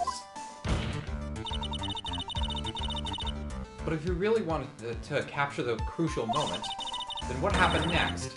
You must have taken a photo of it. No! My apologies, young lady. But Miss May's assertion is not without a certain amount of merit. He can certainly downplay a situation, can't he? I'm sorry. I'm a very naughty girl. Oh, yeah, you are. I used it all up. The film, I mean. For my OnlyFans. Oh my god! It's 2000. Well, I guess I don't know what year it is in universe because I think the first game takes place in 2017, so out of 2019, but 6 years earlier, so 2013. Yeah. I don't know what an OnlyFans is, but it sounds scandalous. You're out of film? Also, who's using film cameras in 2013? I took my pictures with my Tumblr. Yeah, I know what that is. Or I guess I'm old, so maybe I wouldn't. It's you. This photo was the last one. What? Unfortunately, that is the truth. I personally examined all of the photographs she took that day. All the other photos are of the witness herself playing among the wildflowers. What the fuck? The witness herself? Then who took the photos? You see, my camera has a timer feature built into it. Mia, are you fucking stupid? So you took photos of yourself? I remember taking some photos of myself once too. You guys want to see them? Please no details. Seems that Miss Faye's assertion was not so decisive after all. Well, wait a minute. Just a minute. Nope. Well, if she had no film left, you couldn't very well take more pictures, eh? Miss Foster, perhaps then you could tell us about a different sort of photo. Photos of the incident that you took with your very own eyes. Oh yes, he pulls out one of her eyes. Transforms into Iva. Mr. Edgeworth, you're quite the poet. Alright, well then, Let's get back to the caution, David. Get the fuck out of that courtroom, Gerald. Never! You'll have to kill me first! I will! Let's hear your thoughts on the fights that you witnessed. Yes, Mr. Judge. Boy, this guy is really a sucker for sweet talk. Maybe I should bring up the cutesy look. It looks like the velvet kitten in the room is the one that's getting all the attention. Yeah, it's sickening. I was using my camera. Oh, Nope. this is the same testimony. That was a lot of information for nothing. Oh? Hold on. Yeah, I saw that. Yeah. How could she have turned around? Which way was she facing? Okay, so She wouldn't have tried to turn around if she was where she said she was. okay, so she was looking at it that way, right? Yeah, she was looking at the bridge from our angle. Yes. So the picture that she took should also be from that angle. So if the victim tried to run away, she would go towards the side of the bridge that's out. Yeah. So I think, yeah, that one. You might need to press. I don't know. Let's press. Victim, why do you think she tried to run away? Because she didn't want to die like that. Ow. With her police training, she certainly knew better than to turn her back on a criminal. This was a large, powerful man with a knife. If it had been a quaggy woman like you, I'm sure she would have acted differently. What the fuck is a quaggy? Quaggy? What? Why you? If it had been me, I probably would have jumped into the river. There's still something wrong with this testimony. Hang on. Oh, fuck.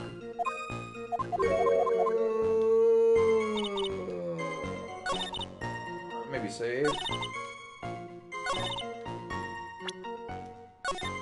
Yeah, but I would put money on the photo on that. photo, yeah. Or no, the bridge map. Yeah! Nice. Almost like I've played this game before. Witness, your testimony is a joke. Huh? What? But I just... Hey, Fate! I thought I warned you not to make the witness cry! I'm so fucking old. One short testimony and two bad contradictions. Equals. No possible excuse. You say there were two contradictions? It's simple. Just take a look at the diagram of the area. According to her testimony, the two of them were in the middle of the bridge. But if they were, and the victim had turned around and tried to run... Woo! Well then... You would have hit a dead end! You said 10 yards, but she couldn't have even ran 5. Because Dusky Bridge has collapsed on that side. That breeze! Someone please make that breeze come back! What does this all mean? Very simple, Your Honor. This charming little witness told a charming little lie. That's all there is to it.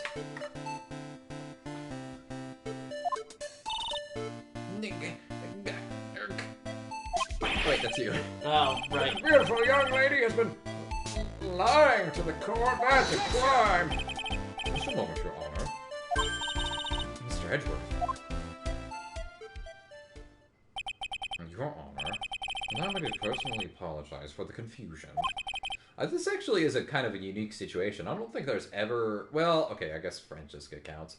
But it's very rare that you are up against a prosecutor that's younger than you. Nearly everyone is about the same age as you or older. Yeah. Yeah.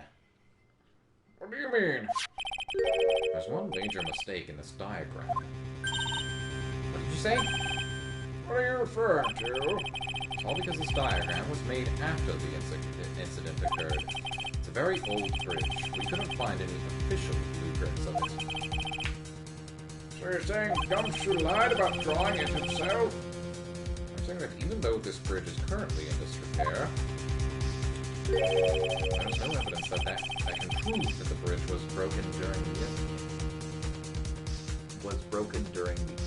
Oh, so he's saying that like there might have the bridge. It might have been. Yeah. It might have broken out after the incident. That's ridiculous. Can't actually tell the condition of the bridge from this photo.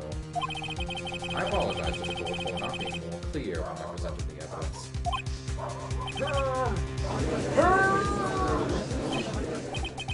That guy is good. Huh? What do you mean? Laid it from the beginning. He's a genius, alright. That diagram of the bridge was his insurance policy. What? That coward. Oh, Miss Fay, it seems you've once again made a reckless accusation. I'm so sorry. I should have been more careful myself. No. It wasn't your fault at all. 10 points against Miss Fay. Now then, shall we go on with the trial? Unless you wanted to declare the defendant guilty already, I'm okay with that. I'd like to establish once and for all what it was that the witness actually saw. Indeed. All right, young lady. One more chance to do this. Please, may I ask you to proceed with your testimony? But it's so hard to go on. Oh, yeah, you bet it is. I mean, you were all on your side, Miss Foster. There's no need to worry, just tell us what you saw. Yes, sir. Running from the crime. Running from the After crime. he stabbed her in the back, he quickly picked her up in his arms. Then he carried her over to the car. I suppose that was the only way he could make sure the body stayed hidden. He couldn't just leave the body on top of the bridge. Oh, I'm sorry, I'm only supposed to talk about what I saw. I mean, he could have also just tossed it over the river. Woo! Witnessing such violence must have been difficult. Yes, sir. I'm still shaken up. If he accepts this testimony as it is, we're finished. Right, kitten? Don't say that. Oh well. Maybe I'll stop off at my favorite cafe on the way home. They make a really great mocha latte. This trial isn't over yet. That's what I like to hear, kitten. All right, Miss Fay, your cross-examination, if you please. Stop bullying the witness, blah, blah, blah. Wait a minute. Yeah. Yeah?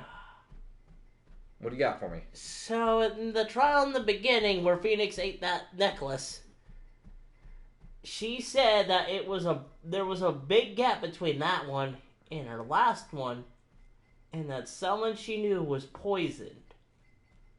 Mm-hmm. Was that possibly Godot? I think it is. And he just somehow survived and just acted like he was dead, I guess? The contradiction is staring you right in the face, Mia. Go on the attack.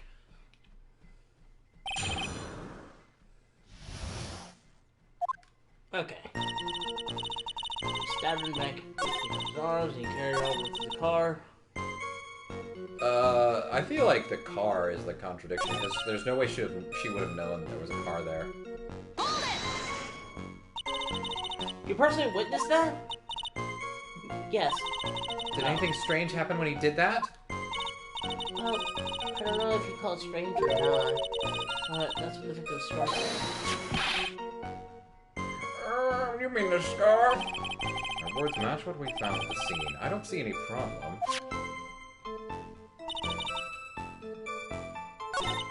Oh, hold on. That's a new statement. This no. Oh, was it not? No. Damn it! Read this again?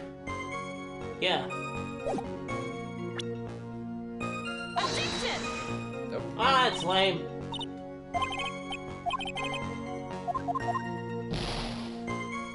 Here, take this penalty.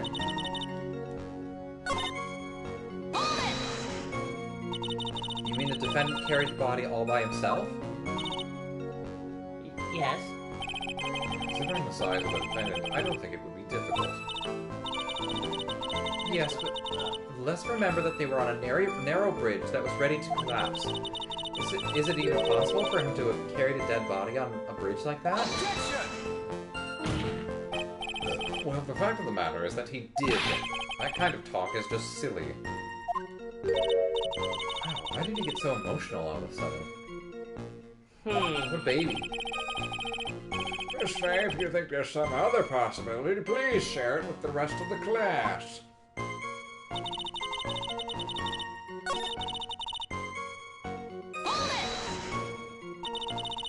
You're absolutely certain that it was my client who was carrying the body? Well, he's wearing a prisoner uniform, but as for his face... So you're saying you didn't get a clear look at his face? Well, they're very far away and it was raining as well. I thought I was only supposed to say exactly what I saw. Excellent, you're a remarkably honest young woman, except for the part where you lied twice. Something about this testimony is bothering me, but what? Hey, kitten, you put salt in your coffee? What? No. Why not? Huh? It may actually go better with coffee than sugar, right? God, this man's making me want to actually try coffee. Yeah, I know. Listen, my point is that if you're not sure, you might as well add a ton of salt to it. That's not good. You might bring out the rust in something, like a piece of evidence. He's right, Mia. Go present something. You've got nothing to lose, except all of your penalties. By the way, I wouldn't put salt in my coffee. The two don't go well after all. What the fuck was the point of that, then?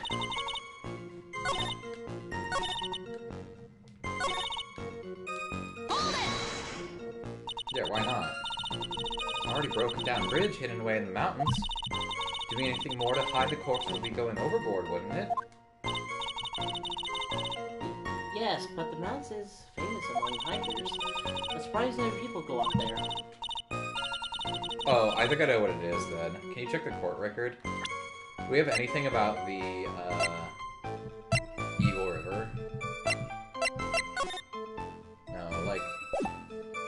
the report how...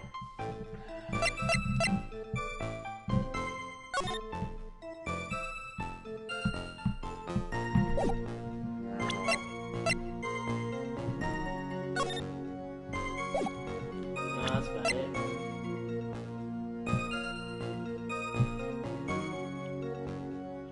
Okay, never mind then. It's February, right? And it was raining that day, correct? There's also a small temple in the channeling dojo there. You know, those monks just love cold, isolated places. I think the witness is trying to say that the corpse could also have been found at any time. Besides, the witness is merely reporting what she witnessed with her own eyes.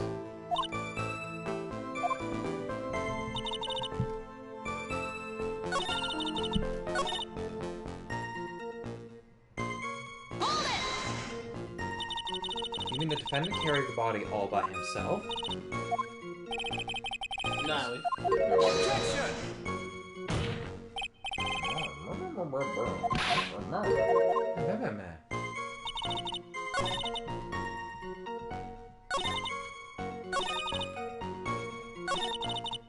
Did you do the very first one? if I did, we'll do it again. Saying the victim didn't fall down on the bridge? Ow. Actually, maybe she did fall? Of course she didn't fall down on the bridge. If she had fallen down, this photo wouldn't make any sense. If that was the case, her coat would have been all muddy. Objection! If you don't mind, I was asking the witness. No need to be so rude. Well, young lady, Of course she didn't fall down. The man in the prison uniform grabbed her before she could. You're one step too slow. And then what did the defendant do after that?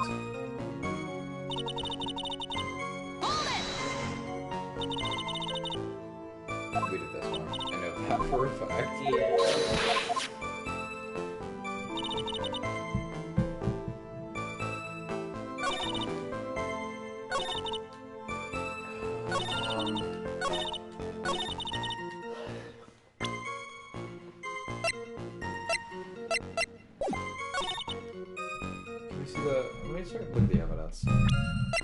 What about the scarf?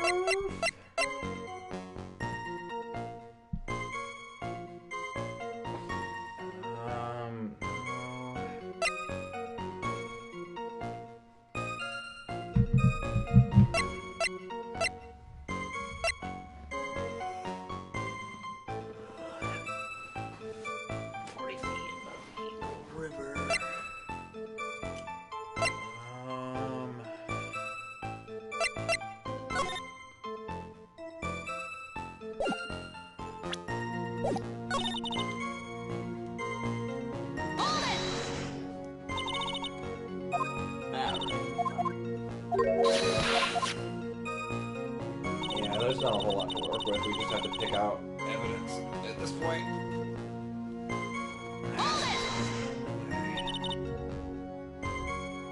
We did this one, yes.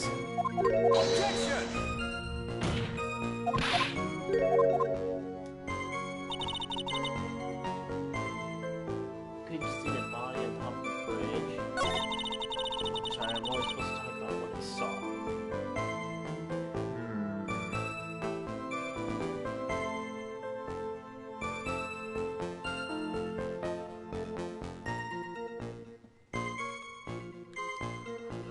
What if...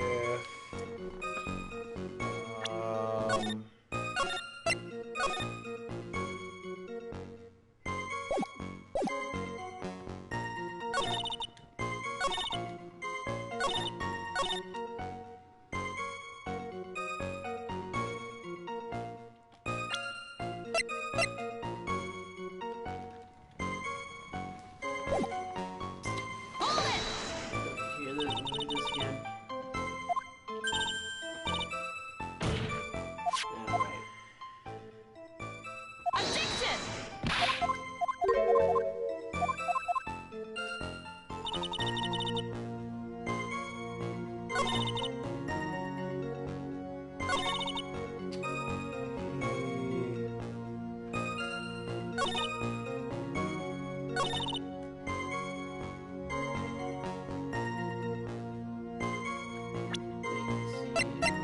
Objection! Damn it.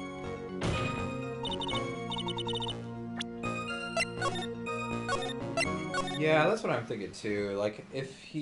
Why did he... He could have just dumped the body in the river and been done with that, but... Yeah. But nothing really contradicts what we've already seen.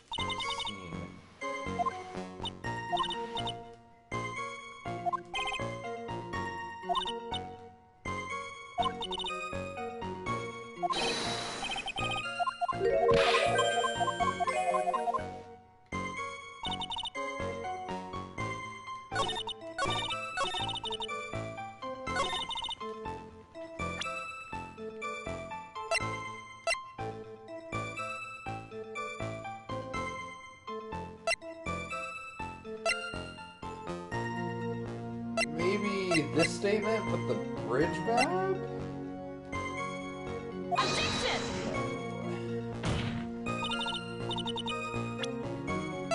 It's wrong.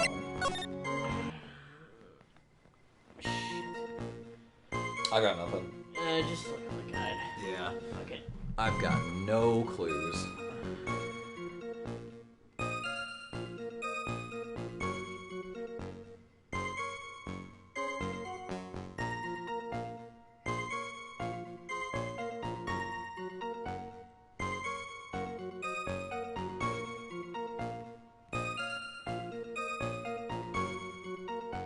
Well, I was right.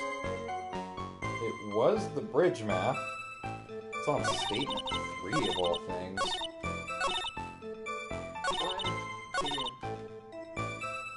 Yeah, that one. Objection! That's so weird. Yeah, I don't I thought I get did it. that. The killer not warning his victim to be found. Oh. Okay, it's you. what? Okay. Whatever. Yeah, killer not wanting his victim to be found. I can understand that. However, the idea of moving the body for that purpose is clearly odd. There was a much easier way to make sure the body wasn't found.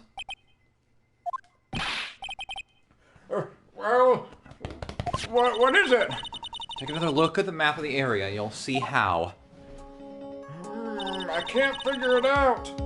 There's a river right below the bridge. Yeah, so, like, I was right. Like, the question is why she didn't do the... Or why he didn't throw the body in the river, sorry. Earlier, Mr. Edgeworth pointed out something interesting about the river.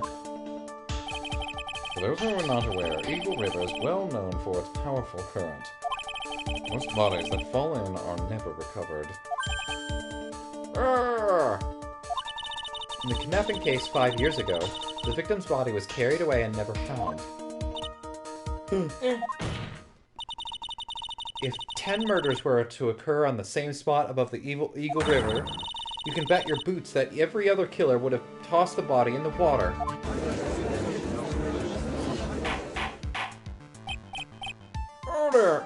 Order! I'm not sure if I care for the way you put that, Miss Fay, but I must admit it does seem odd to have not thrown the body into the river. Oh.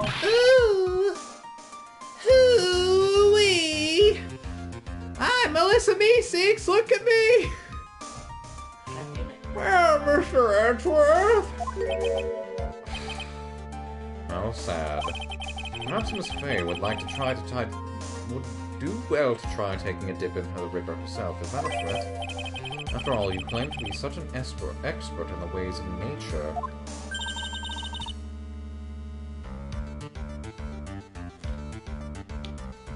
What are you talking about? My point is that no matter how odd you may find the killer's method of body disposal, the fact is that this is what the killer did. None of your arguments have anything to do with what the witness saw. Quite true. Miss Fay, it seems that your assertion is without merit after all. Stop it! Get some help! What the witness claims to have seen is totally ridiculous. Surely you can't deny that the body was found in the trunk of the car. That's certainly consistent with what the witness has told us. Please, witness, go on with your testimony. Ignore this buffoon. I'll try. All you have to do is tell us only what you saw. Otherwise, the mean lady might yell at you again. Who is he talking about? Alright, I'll do my best. Restab. Damn it. Back. Okay. Oh, there we go. Yeah, save, and then on that statement do the bridge map. You couldn't have known that because there was a huge cliff in the way. Objection! Well, Miss Foster, looks like you've done it this time. huh? Done what? Made a crucial mistake. A crucial mistake? Like what, Miss Fay? I'm an idiot. The killer broke into the trunk of the stolen car and hid the body in there. You're saying you saw that, right? With your very own eyes? Yes, and? It's simple, Miss Foster. Take a look at the diagram. The place you claim to have taken the photo from that day is here. Do you see what I mean? Even if you tried to see the car, this outcropping of rock is directly in the way. That's right, Miss Foster. From where you were standing, you could not have possibly seen the killer's car. I admit that the diagram shows a large outcropping of rock, but we did not know whether the large outcropping of rock was there on the day of the incident. It isn't so tall that it would stop her from seeing the car. Objection! She's tiny. That's right. She's small. It's not high at all. She's small. I was able to see the car just fine. I'm so sorry, but that just doesn't wash. Is dry clean only. I believed it was the witness who presented this as evidence to the court, yes?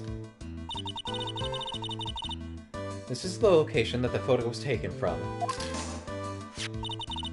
Your own photo tells the whole story. You can clearly see the left side of the... This is kind of shaky as an argument.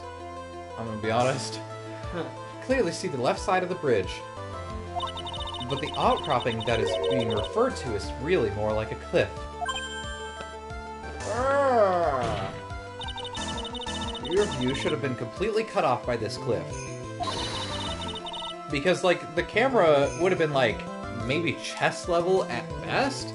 So there's no saying that the argument that the cliff was small isn't incorrect. She could have looked over it. We don't know how big it was. We don't have that in our evidence locker. Oh well. But you still claim to have been able to see the killer's car. Dots.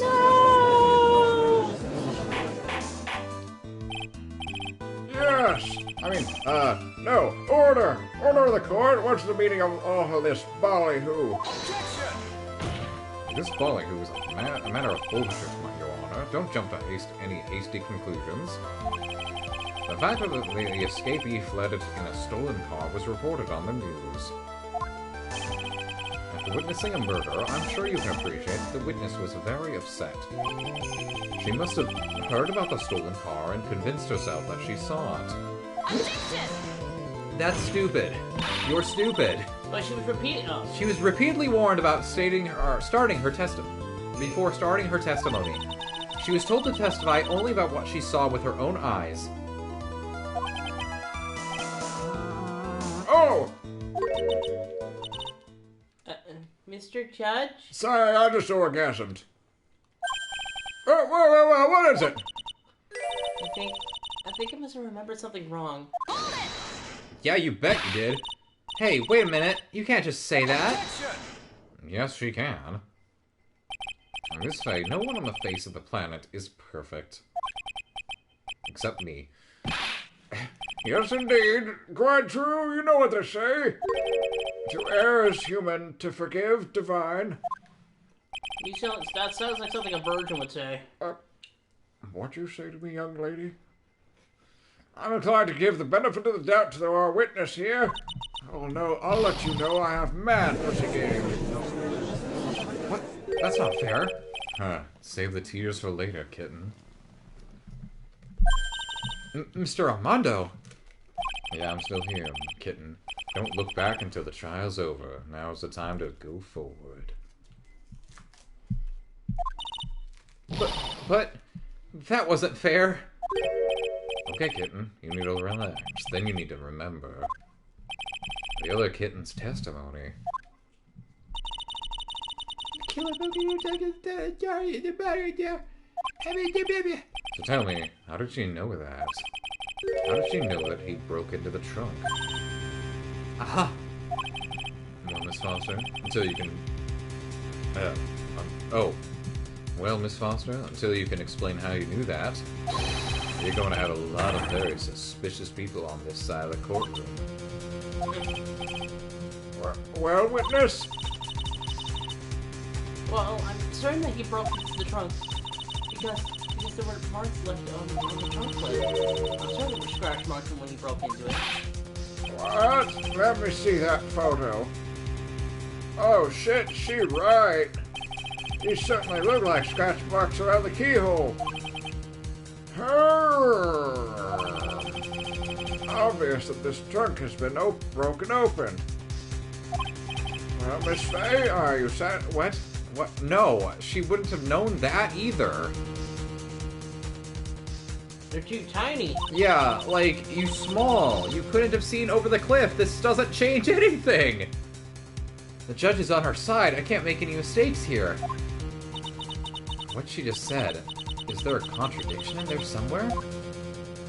I'll buy it. Nah. Melissa Foster. It looks like you finally betrayed yourself. What? You're a bitch. Yeah, you said you were in a field taking photos of wild flowers. Technically she was. Even so, you knew about the scratches. The question is when? When did you get a chance to see those scratches?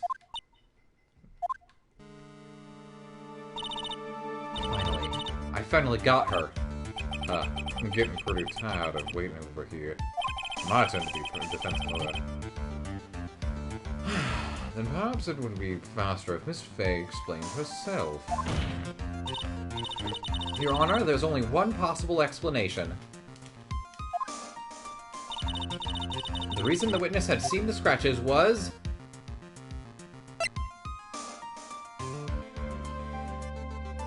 Gotta save it. Just in case.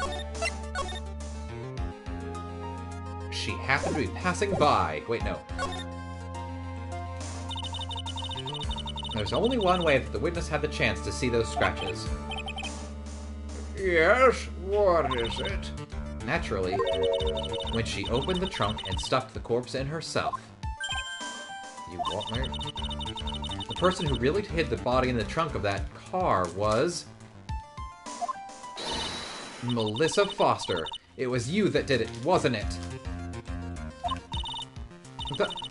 That's ridiculous. I could never. There's a man in the prison guard. He's the one that... I don't think so, Miss Foster. If Mr. Follis had been in the one who put... If Mr. Follis had been the one that put the corpse in the trunk, he would have simply used the car key. There was no need to break it open.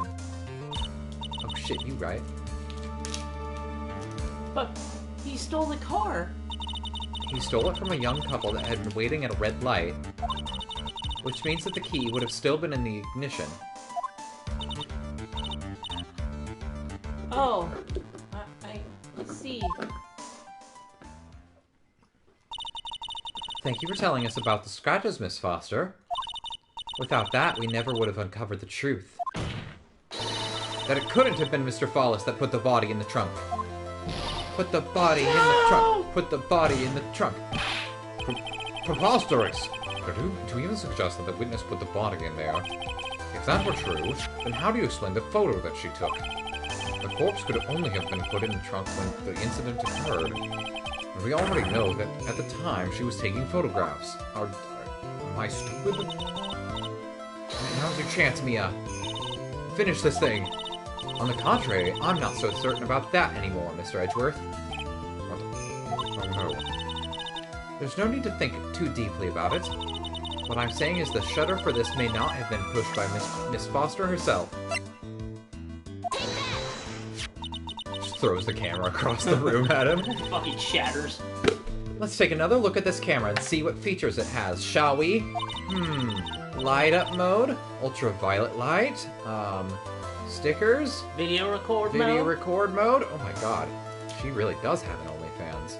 Damn. God damn, she's going fucking ham. How much did you charge people for this? This is really good. You're fucking Anyway, going nuts to that cucumber. It even has a timer built into it, even a mini tripod. Everything that you just said was massively arousing, ma'am. Why? It's almost as if she had brought this camera just to take this picture.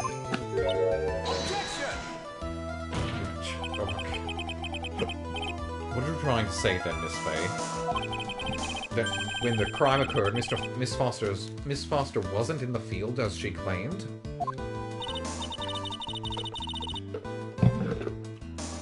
Well, if she really did use the camera's auto timer, the answer is yes, that she was somewhere else. Exactly, she was not in the field. Out here in the field. Would the defense please explain further? Well, this is a crucial point. Where was Miss Foster when the incident occurred? In answering that question, we'll also make clear Miss Foster's true identity. Well then, please answer this question. Why are you saving? You worried? You worried you're not gonna get the answer right? Okay. Where was she? Bum bum ba da bum bum bum.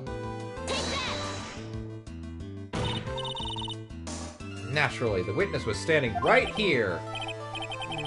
Well, what do you think, Mr. Edgeworth? Before pointing out where the witness was standing, Miss Fay should do something herself. She should figure out where she stands, if you catch my drift. Oh, don't worry. The drift was certainly caught. Yes, failure is an excellent opportunity for growth. Now try better next time. Damn it! I was fairly certain. It's not worth it. Nah. Yeah, you just saved. It's fine. Yeah.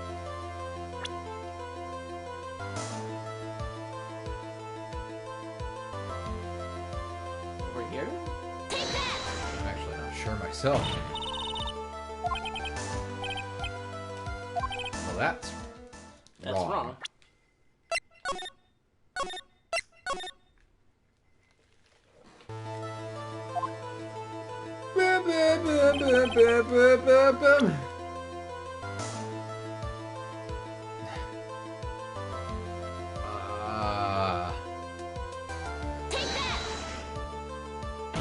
You're just guessing at this point, aren't you? Yes.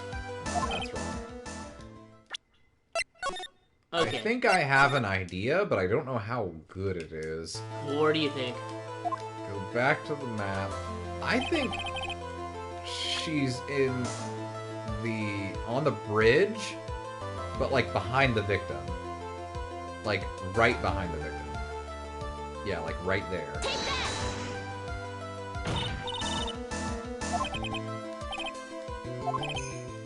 No.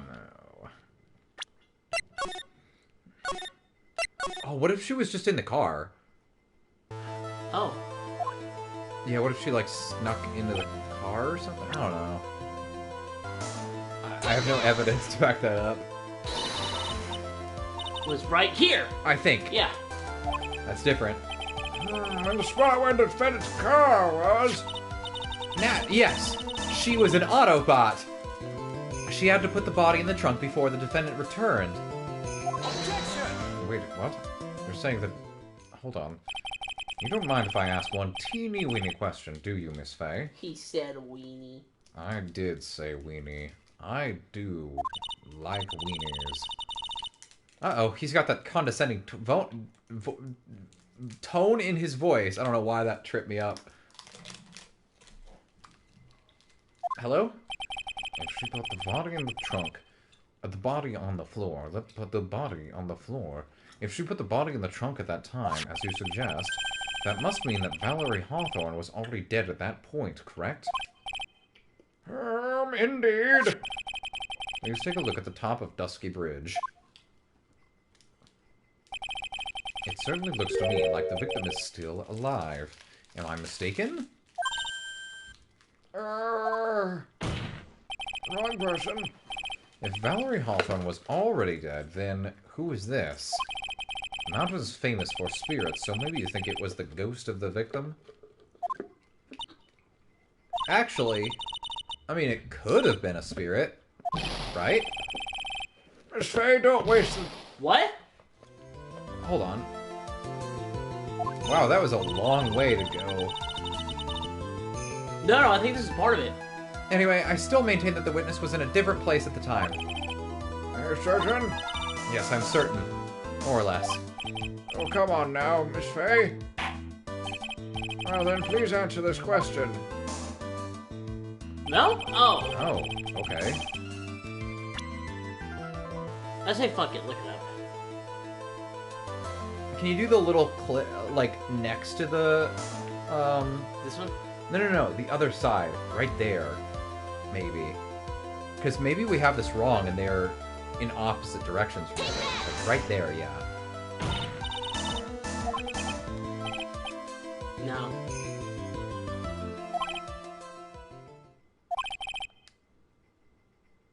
Yeah, no. Where did I put my phone? Thank you.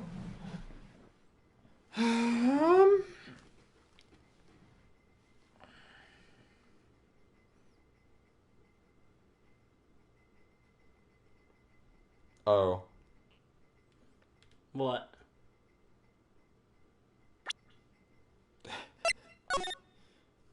Okay. Yeah, reload. Okay, I was right. But the first time, you have to do it on the V. So I think my train of thought was correct, but the placement was wrong. No. Naturally, the witness was right here. Oh, yeah, and he was pointing out, like, if we... That was the hint. Because we said the car, and that whole spiel, that long spiel that went nowhere, that's your hint. Because it's like, well, if the victim was already dead, then who's this? Oh, well, obviously, that's gotta be, Dahlia, or Melissa, as she's calling herself, in disguise.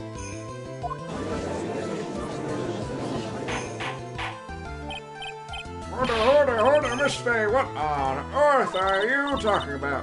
Your Honor, if I may, be stupid for a second. After parting with the victim on the bridge, the defendant fled by car. But this would mean that there was no time to put the victim in the trunk. In other words, if someone put the body in the trunk, it could only have been before the defendant met the victim. Hold on now, how asinine. Of course Mr. Fawless met with the victim. The only person with the opportunity to put the victim in the trunk is the same man that killed her, Terry Fawless. Objection! You still don't understand, do you, Mr. Edgeworth? By the time the witness's photo was taken, the victim was already dead. The person in the photo was not Valerie Hawthorne. What? I've never heard of anything more ridiculous in my entire life. Then who exactly is the victim in this photo? It's obvious, isn't it? It's your own witness. Oh, shit. What? It's the only possible explanation. The woman that Mr. Fawless met on the bridge that day was not Valerie Hawthorne. It was you, Melissa Foster. Oh, me? Me? Let's remember it was rainy and foggy on that mountain that day. Mr. Fawless himself believed that the woman in front of him was Valerie Hawthorne. I'm gonna have you take over for a second, because I gotta laugh. Okay. But the defendant knew Valerie Hawthorne very well. After all, he's the woman whose testimony helped get him. But since then, my client has spent 5 years in a federal penitentiary. He couldn't remember exactly what she looked like anymore. Are you just making this up as you go? Where's your proof? Oh, right there. These guys will blow this case wide open. Examination, Mr. Fawless has forgotten what Valerie Hawthorne looked like.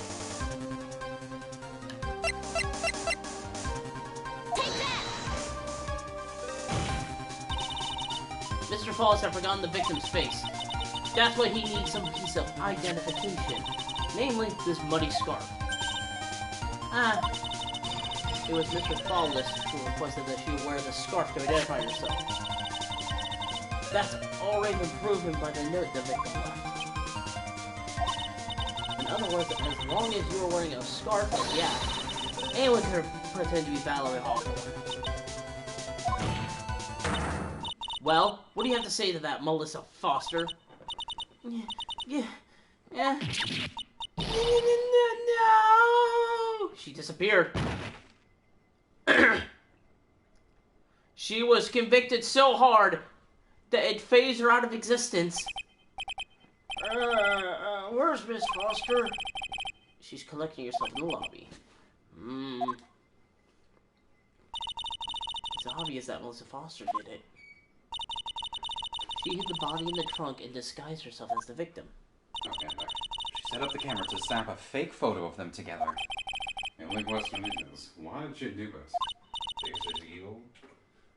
Well, isn't that obvious? She's the real culprit. Huh. Oh, we'll have to wait for Miss Foster to compose herself before we start again. Until then, this court is in recess. It's my turn on the slide, bitch. Defense. Over my dead fucking body! I'll kill you! I'll kill you first, you saggy old fuck! Alright, anyway, the defense and the prosecution are both awaiting their respective lobbies. Yes, Your Honor. Yeah, understood. I wanted to go on the swing set this time. Very well. This court is in recess while I do Mia's voice for him. That was weird. Okay, I think we should call it a night. Oh, a little bit more. It's like 8:30 and I gotta get... Okay. I'm sorry. Okay.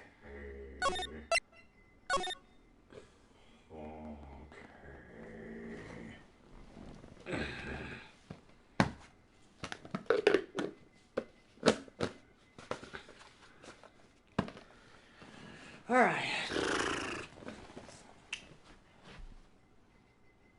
I like how the chair that I always sit in is just completely wiped of red flakes. Yeah, it's gone. Crazy, huh? Yeah. I wonder how that happened. Crazy. You saved, right? Yes. I'm gonna need...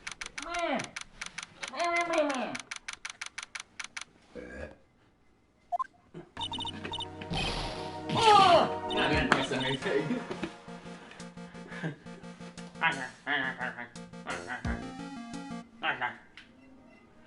Bye.